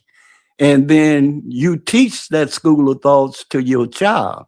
Now, none of my grandbabies and children, they don't love you. They'll tell you quick. They don't celebrate no pagan holidays. They'll tell you that quick. And they're very young. I got my two grandbabies. One was born the same date I was born, the same hour and the same time, and weighed the same thing as me. And he'll tell you quick. He ain't worshiping no Santa Claus and all of that bull crap that they teach you in Christianity. But you have to decide for yourself what school of thoughts that you want to take on. And see, when you start talking about, it's a book wrote on everything. White Boy, one thing I like about White Boy was that he wrote down everything and put it in a book. Reading is comprehension. Colored people, which is 2/3 of the world is colored people, we wrote from right to left, but not from left to right. We wrote our stuff on stone tablets and scrolls. We wrote in calligraphy. We didn't write in cursive writing. See, so when you writing in cursive writing, you with the white boy school of thoughts. So you had to break yourself down. Well, am I in a white school of thought, or am I in the natural way? Because a pink man is a unnatural person. The Bible, the 1881 Bible, it's been 52 Bibles that's been the word of God. That's the biggest lie that ever been told, that the Bible is the word of God, because it's been 52 Bibles that's been the word of God of the belief. the Americans took on the 1881 Bible. When they did that in 1881, the Catholic Church called them the 1611. Antichrist. They took on the 1611 Bible. Because They the took on the 1611. they tell you that the 1881 Bible that America believe in and all the Western Christians believe in is the Word of God. That word Bible was translated out of the 1611 Bible. The 1611 Bible was translated out of the 1523 Tyndale Bible, William Shakespeare Tyndale Bible. I have all of these Bibles. I have every last one of them. And they don't read the same. It's because they was wrote by a man. I got a history of the Bible. The Bible got a history to it.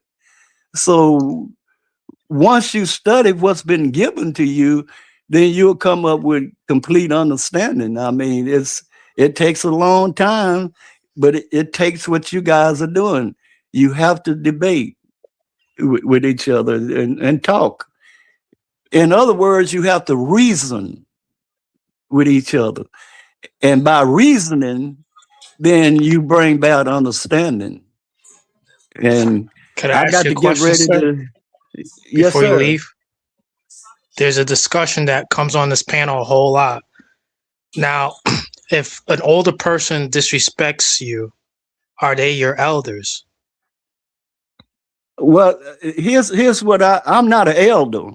That's the first thing you got to know about me. An elder is a person of wisdom that's in a church, that's a Christian. I'm not an elder. I'm a Yah man. That's what I go by, as a Yah man. And that is a GDI, a goddamn individual. Ain't but one of me. That's who I go by. I don't love nobody. I respect everybody. And that's what you have to know about me. But what you believe is what you believe. Now, this is what my great-great-grandpa taught me at 3 years old. I lived 3 years in the mountains with him, nobody but me and him. He taught me nature. He taught me everything about nature. What plant was this, bird call, what tree was this, from 3 years old. I lived with him till I was 6 years old in the mountains. Every weekend, my daddy would come up there and bring us food and supplies. He lived in the mountains, on the mountains in Crockett, Texas. This is how I was raised.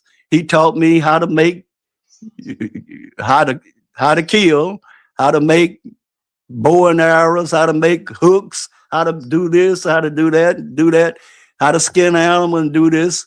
He taught me everything about nature that you were taught what you call a rites of passage way.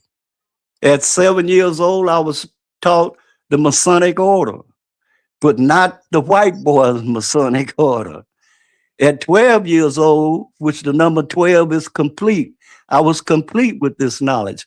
This knowledge was taught to me from a message from my butt to my brain. Because I didn't wear no hearing aid, and they only told me something once. And then I had to not forget what they tell me they would quiz me on. Now, this is how I was raised. Not most people. I ain't never met nobody who was raised like I was raised. And so, but it's like I said, it's good for y'all to have good discussions. And I'm not your elder. I'm a Yah man, and I'm 80 years old, and that's it. I'm on my 8, and an 8 is 2 ciphers stacked on top of each other. If you want to go into numerology, like Grandpa taught me, that's 720 degrees of knowledge. 7 and 2 is 9. The 9 don't change. But I mean, that's another deep lesson when you go into numerologies. But all of the knowledge that y'all believe in, I've been taught. If Egyptology, E5. Were you taught to respect those that were older than you, or Yeah. were you able to when you debated them? Was there a certain level of respect you still had to have, even though you might have a point of contention? did you still have to have respect?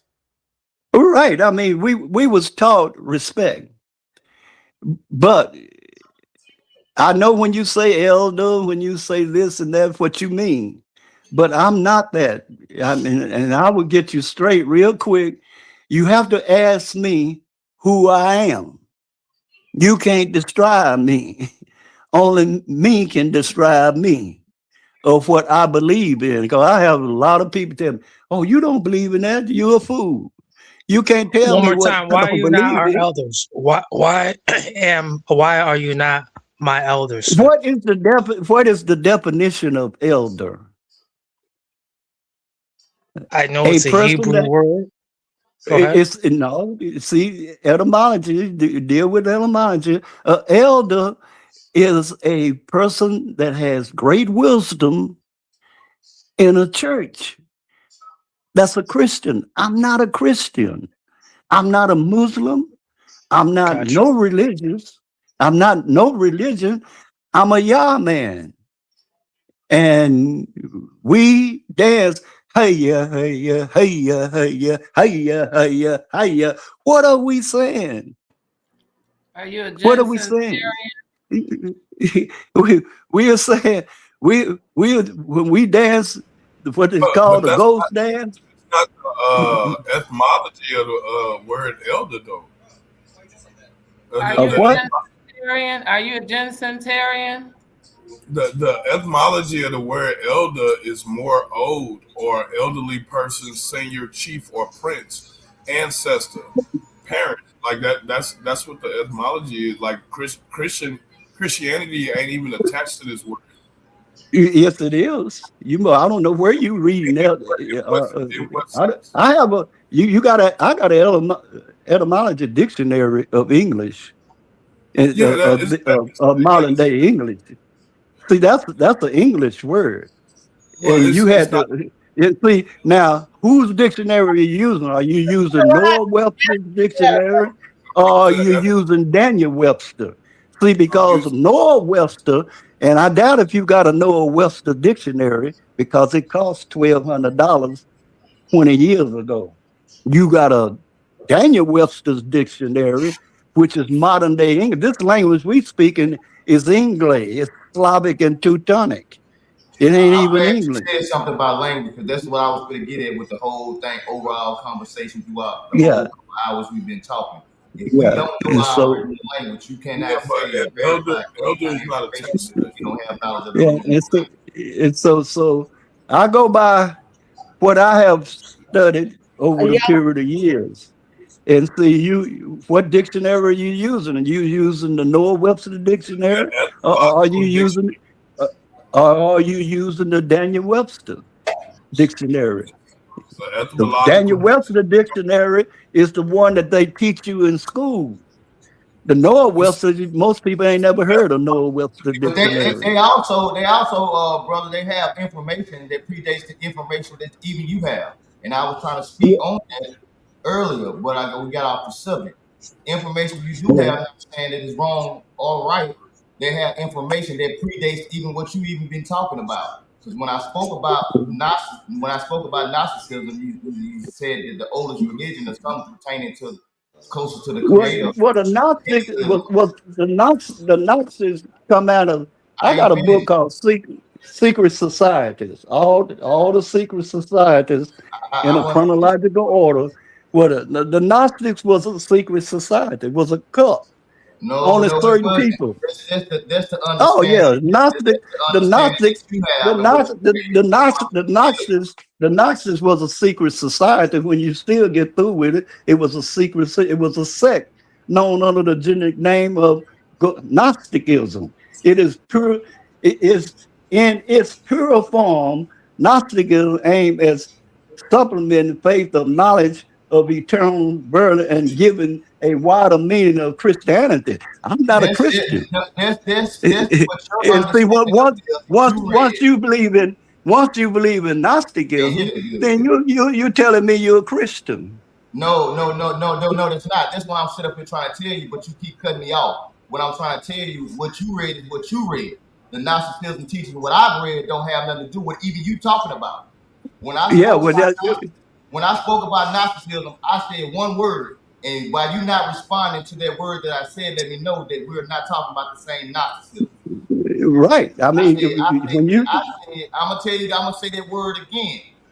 In Gnosticism, the true teachings of Gnosticism is teachings of the infinite source, the light. well, see, nonsense. I don't care what you call it, but the Gnostic was the first school of thought to create a schism. You know what is in Christianity. So you're a Christian. To me, you're a Christian. You're not listening to what I'm saying. You basically What you saying your everything belief, that you read is correct, and regardless of what you everybody else believe, said, what they read is not correct. what you Believe, correction is from what you read, what you believe. Books. That's the only knowledge.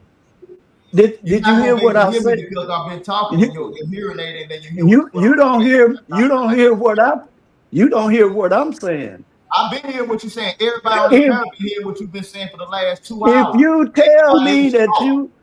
If you tell me that I walked outside and went outside for 2 hours. Yeah, but you're not writing exact, sir. You're not writing exact. You come up with that mumbo jumbo. This man is on his Dick Gregory each and every time he comes up here. Man, I don't care who he on. I'm talking about you on point. Oh man, you on point. This guy's not. This guy's not right. Believe what you want to believe. I disagree because I'm reading from the Oxford Dictionary. I'm reading from the Oxford English Dictionary. Agree with what he's and when you go to the Oxford English Dictionary, it goes all the way back to the 1200s, right? Old English. And the eld is the first rendition, and it means fire. And then when it goes into the Old English, it means old age, advanced period of life. And as it goes into eld. Again, it says occasionally used in poetry for old. Then here goes another definition for it in the 1100s. It means intransitive, to grow old. That's what it means. It says transitive, to put off, to grow old. By the time it reaches the Old English in the 1600s, elder also was referring to a low tree or shrub, right? Yeah, y'all man is on point. Y'all man is on point. You babbling. But I'm saying through all of those different definitions, not one time did Christianity come up into play. It's not connected to being a Christian. So where did the idea come from? I want to know where the idea of elder and Christian is somehow linked. Like, where did you get that idea from? It's linked to the Judaism. Okay, so we're talking about Old English, the Proto-Germanic. We're not talking about Jews or Hebrews or none of that stuff. You're talking about language. Language has a root and an origin, and it comes from a specific place. This is Proto-Indo-European. This not Semitic. This not Hebrew, right? So we're talking about the Germanic language. So when you go into the etymology, which is the origins of words, where things come from, right? You can't sit here and say that this means Christian is attached to Christianity when them people didn't even believe in Christianity at the time. So I don't know, man. Like y'all gonna have to butter that up. Well, the other left, he had somewhere to go, but we can continue this conversation. I mean, at the end of the day, I feel next conversation. Yeah, I mean, at the end of the day, like I think that he made his point. He said what he had to say. Yep. Multiple times he shut the younger ones down. He also said some other things.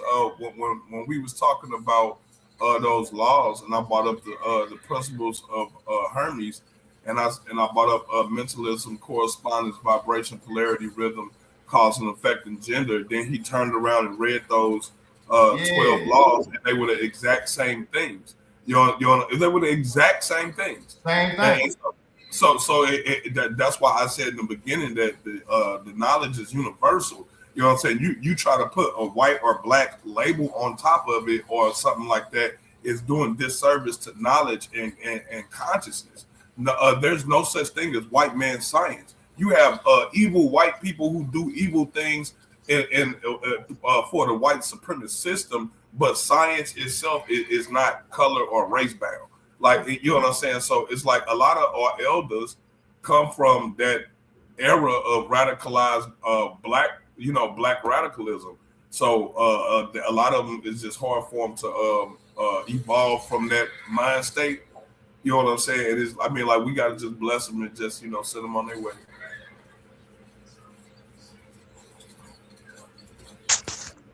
Plebiscite Babel. Okay. All right. So I want to get like the last words from everybody before we close this out. Let's start with well, damn, what happened with Brian? I was gonna start with him. Well, okay. Well, let's start with you, Burns. Go ahead, Burns. Yeah. So in closing, like I said, one of the principles that we learn when we study metanetic is that I have not turned from truth. And that means that you have not turned from truth no matter where the source comes from. No matter if it comes from your enemy, your ops, or, whatever. You got to accept the truth for what it is. You know what I'm saying? And hopefully that's the thing that we grasp onto is to open our minds, be enlightened, and always make truth your only ally. When truth become your only ally, you ain't got nothing else to fear. You know what I'm saying? So, it's Laurel Burns, aka Anu Kakarek, man. Holla at your boy. God is light. Light is electric. Hey, make sure that you have you joined the channel? Well Yeah. said. Well said. All right, make sure you join the channel. Make sure you hit all notifications because we're gonna be having more conversations like this. That's what this is about. And I appreciate your input, man. This was awesome. Thank you so much. No doubt, sis. All right, let's go to the next person. Where is what happened to he was up here? Okay, here we go. Let's go to hold on. Infinite Light. Let's go. Go ahead. Oh, you can go ahead. No, like Sakina, you're last, bro. Okay, but I don't want him to leave after you speak, Infinite Light. I got something to say for you. Okay, so don't leave. But you say something. She want to say something to you. Go ahead. Go ahead, Infinite. I'll wait. I'm waiting to this done. Okay, all right. So, all right, Man in the High Tower, go ahead.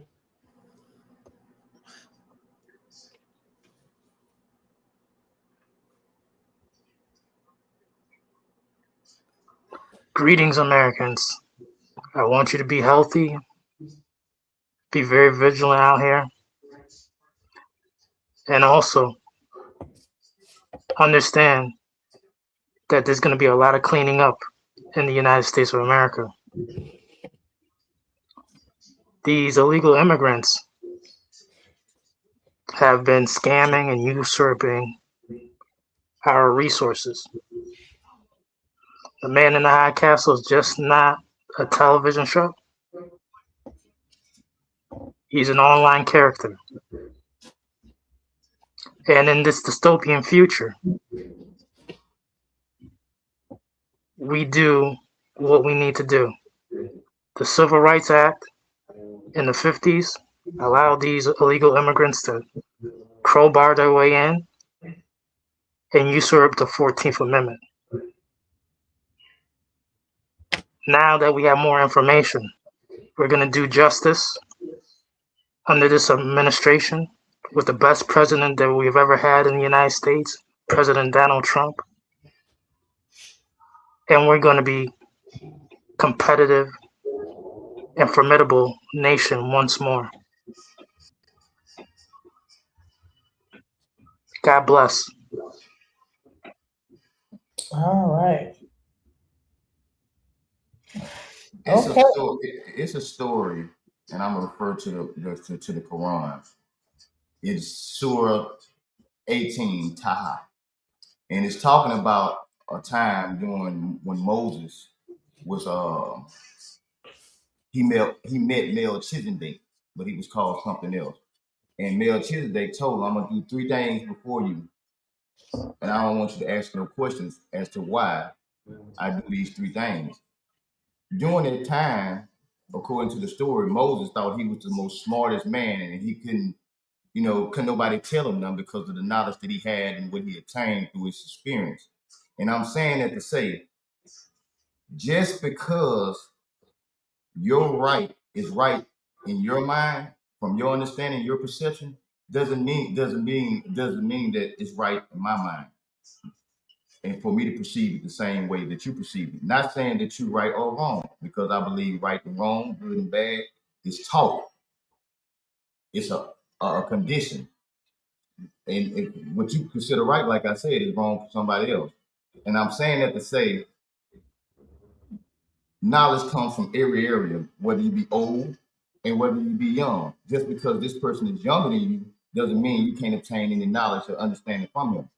Just because this person went through this, you can't say that his experience or her experience is right or wrong, because that's their experience. So if I were to tell you I seen a damn a UFO, and you sit up there and tell me that I didn't see it, you taking away from my experience. How you gonna tell me what I seen and what I experienced?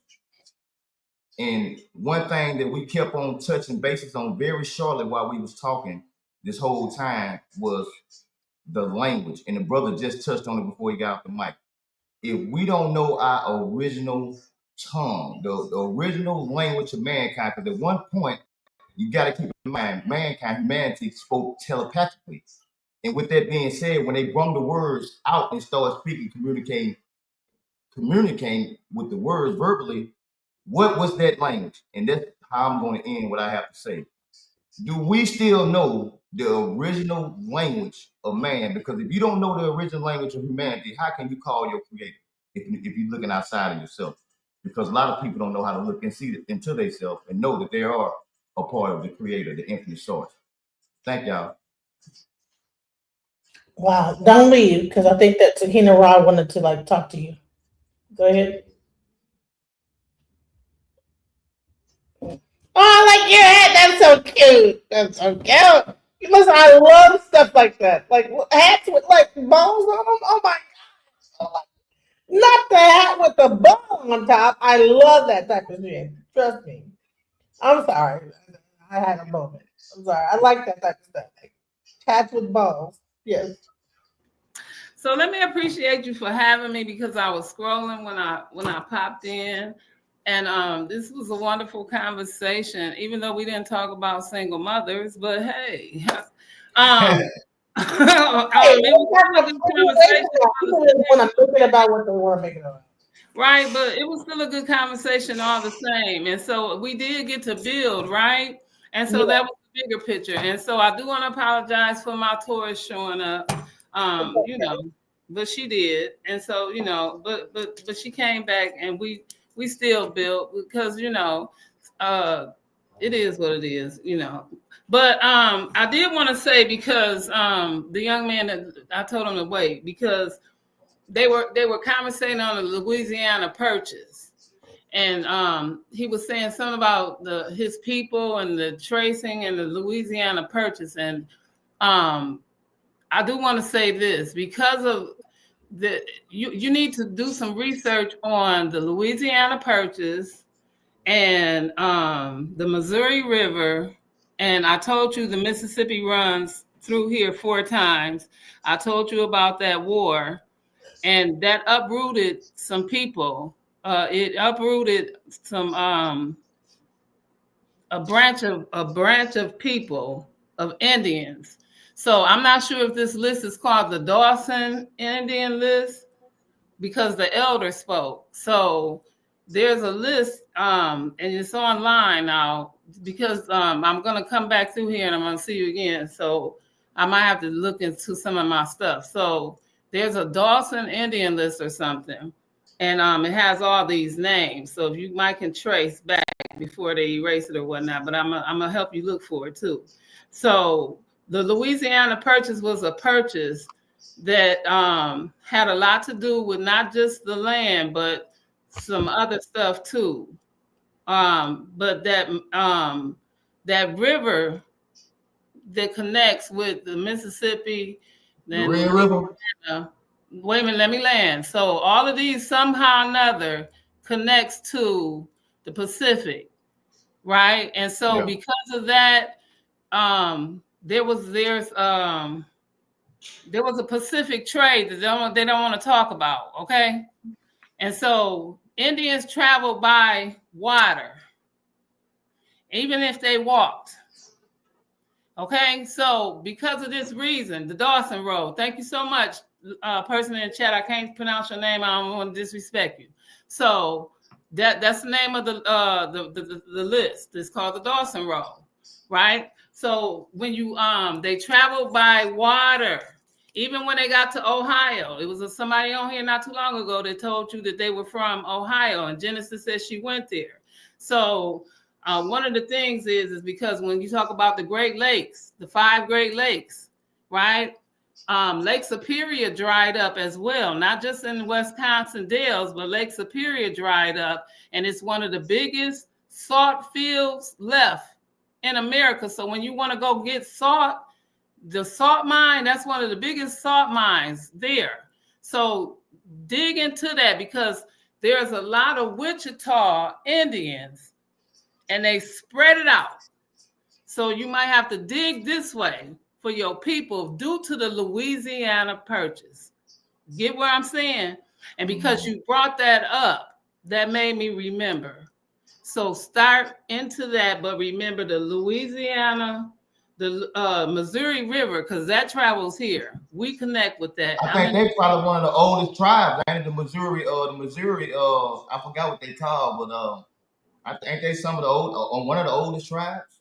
The Missouri. Come on in. And so you have all of this is why I'm trying to tell you. So because of that fight, some of them moved there, and they're also Cherokee. All right. So this is why you got to get into that.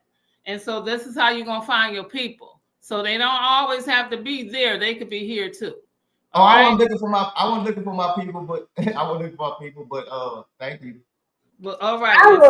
I was trying to understand all because right. That's what I need to tell you, because again, it's in the history, and I got a lot of books, but I know, because I'm from how my family ended up from Virginia to right, Ohio. but a lot of your people, I know some of them. And I can't say I know them by the last names. I know people by the last name.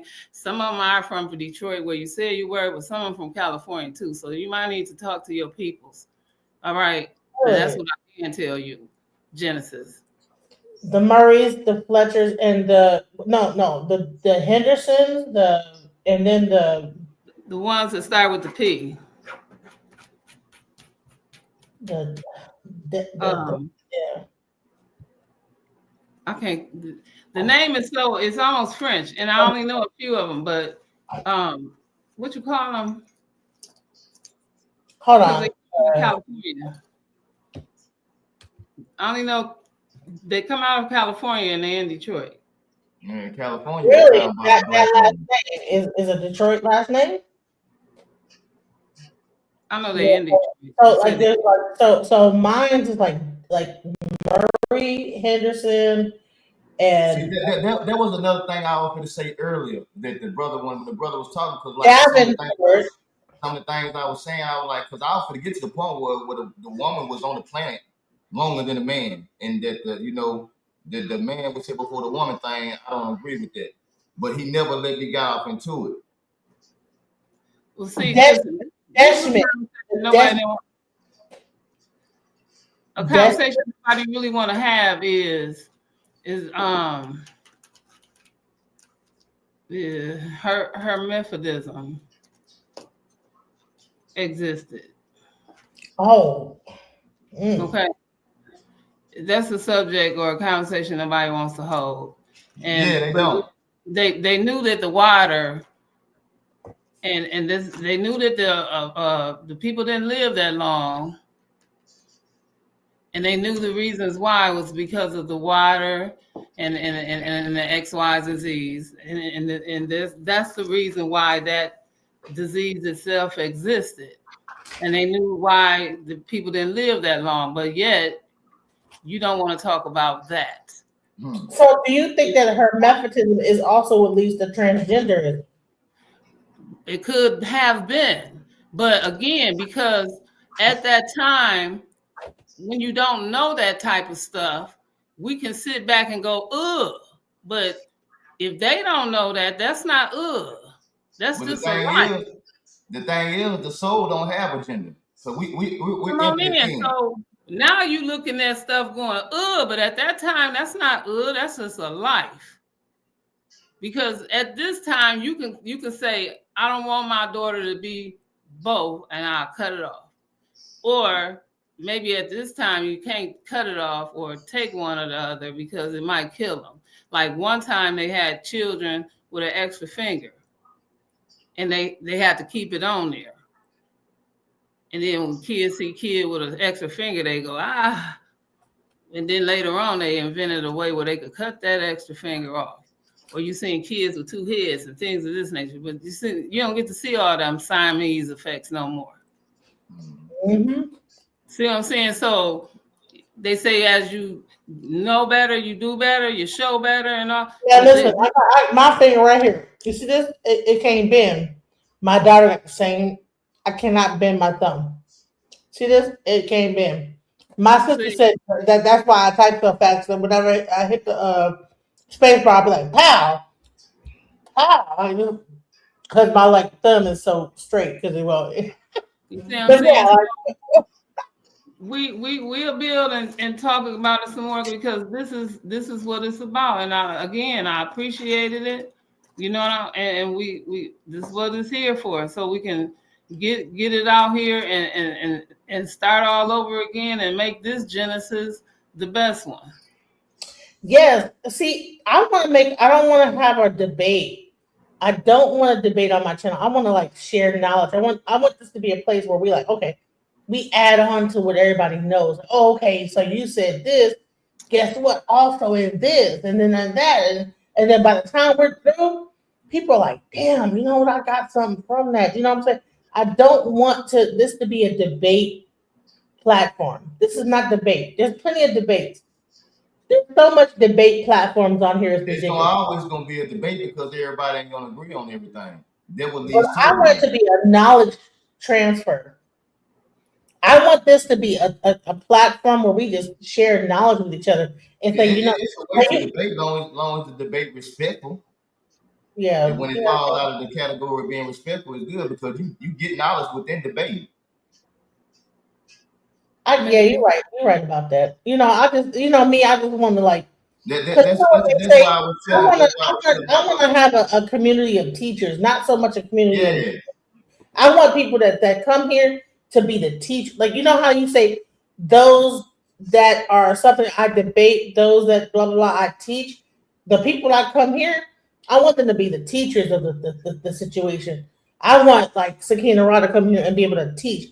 You said you had a whole you said you had a presentation.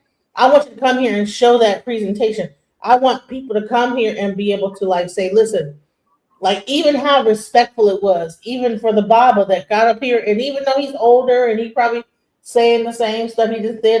No, okay, but you see how everybody just let him just rock, you know? But then after he got done, they rock. Okay, yeah, that was cool and everything, but I don't agree with everything he said. That's the level of respect I want to have here. I don't want to have it to be a thing where you debating the Baba, or she debating you, or you debating her. It's y'all bouncing ideas off. You know what? Oh, okay, so you found this? Because how do we be able to build off each other's knowledge? Back in the day, we used to have this thing called building. The 5% Nation used to do it. They used to just build, and then someone would have some knowledge, another person would have some knowledge, and then they would just build upon each other's knowledge. That's what I want this platform to be, straight up, Right. I get it. Well, I had a wonderful time, and I really appreciate everybody. Thank you all so much for having me, DJ Genesis. It was awesome. Thank you so much. Well, listen, don't leave. I want you to get Brian's information. Not Brian. Sorry, I said your real name. My government. But I just want everybody. Thank you guys for being here. Shouts out to the chat. Thanks everybody. I want you to get his information. Y'all can share that. Now the things that you were trying to share with him. Peace out. Good night.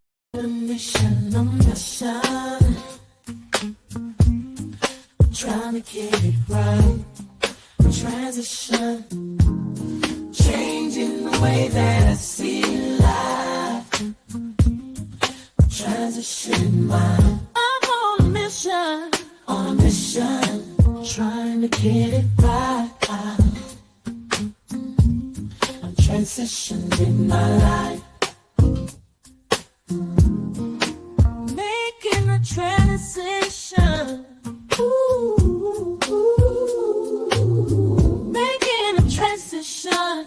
Ooh, ooh, ooh, ooh, ooh, ooh. Making a transition. Ooh, ooh, ooh, ooh, ooh, ooh. Making a transition. Ooh, ooh. Trying to mission, a mission. I'm on a mission. On a mission, I'm trying to get it right. Changing the way that I see life. Transition in my life. On a mission.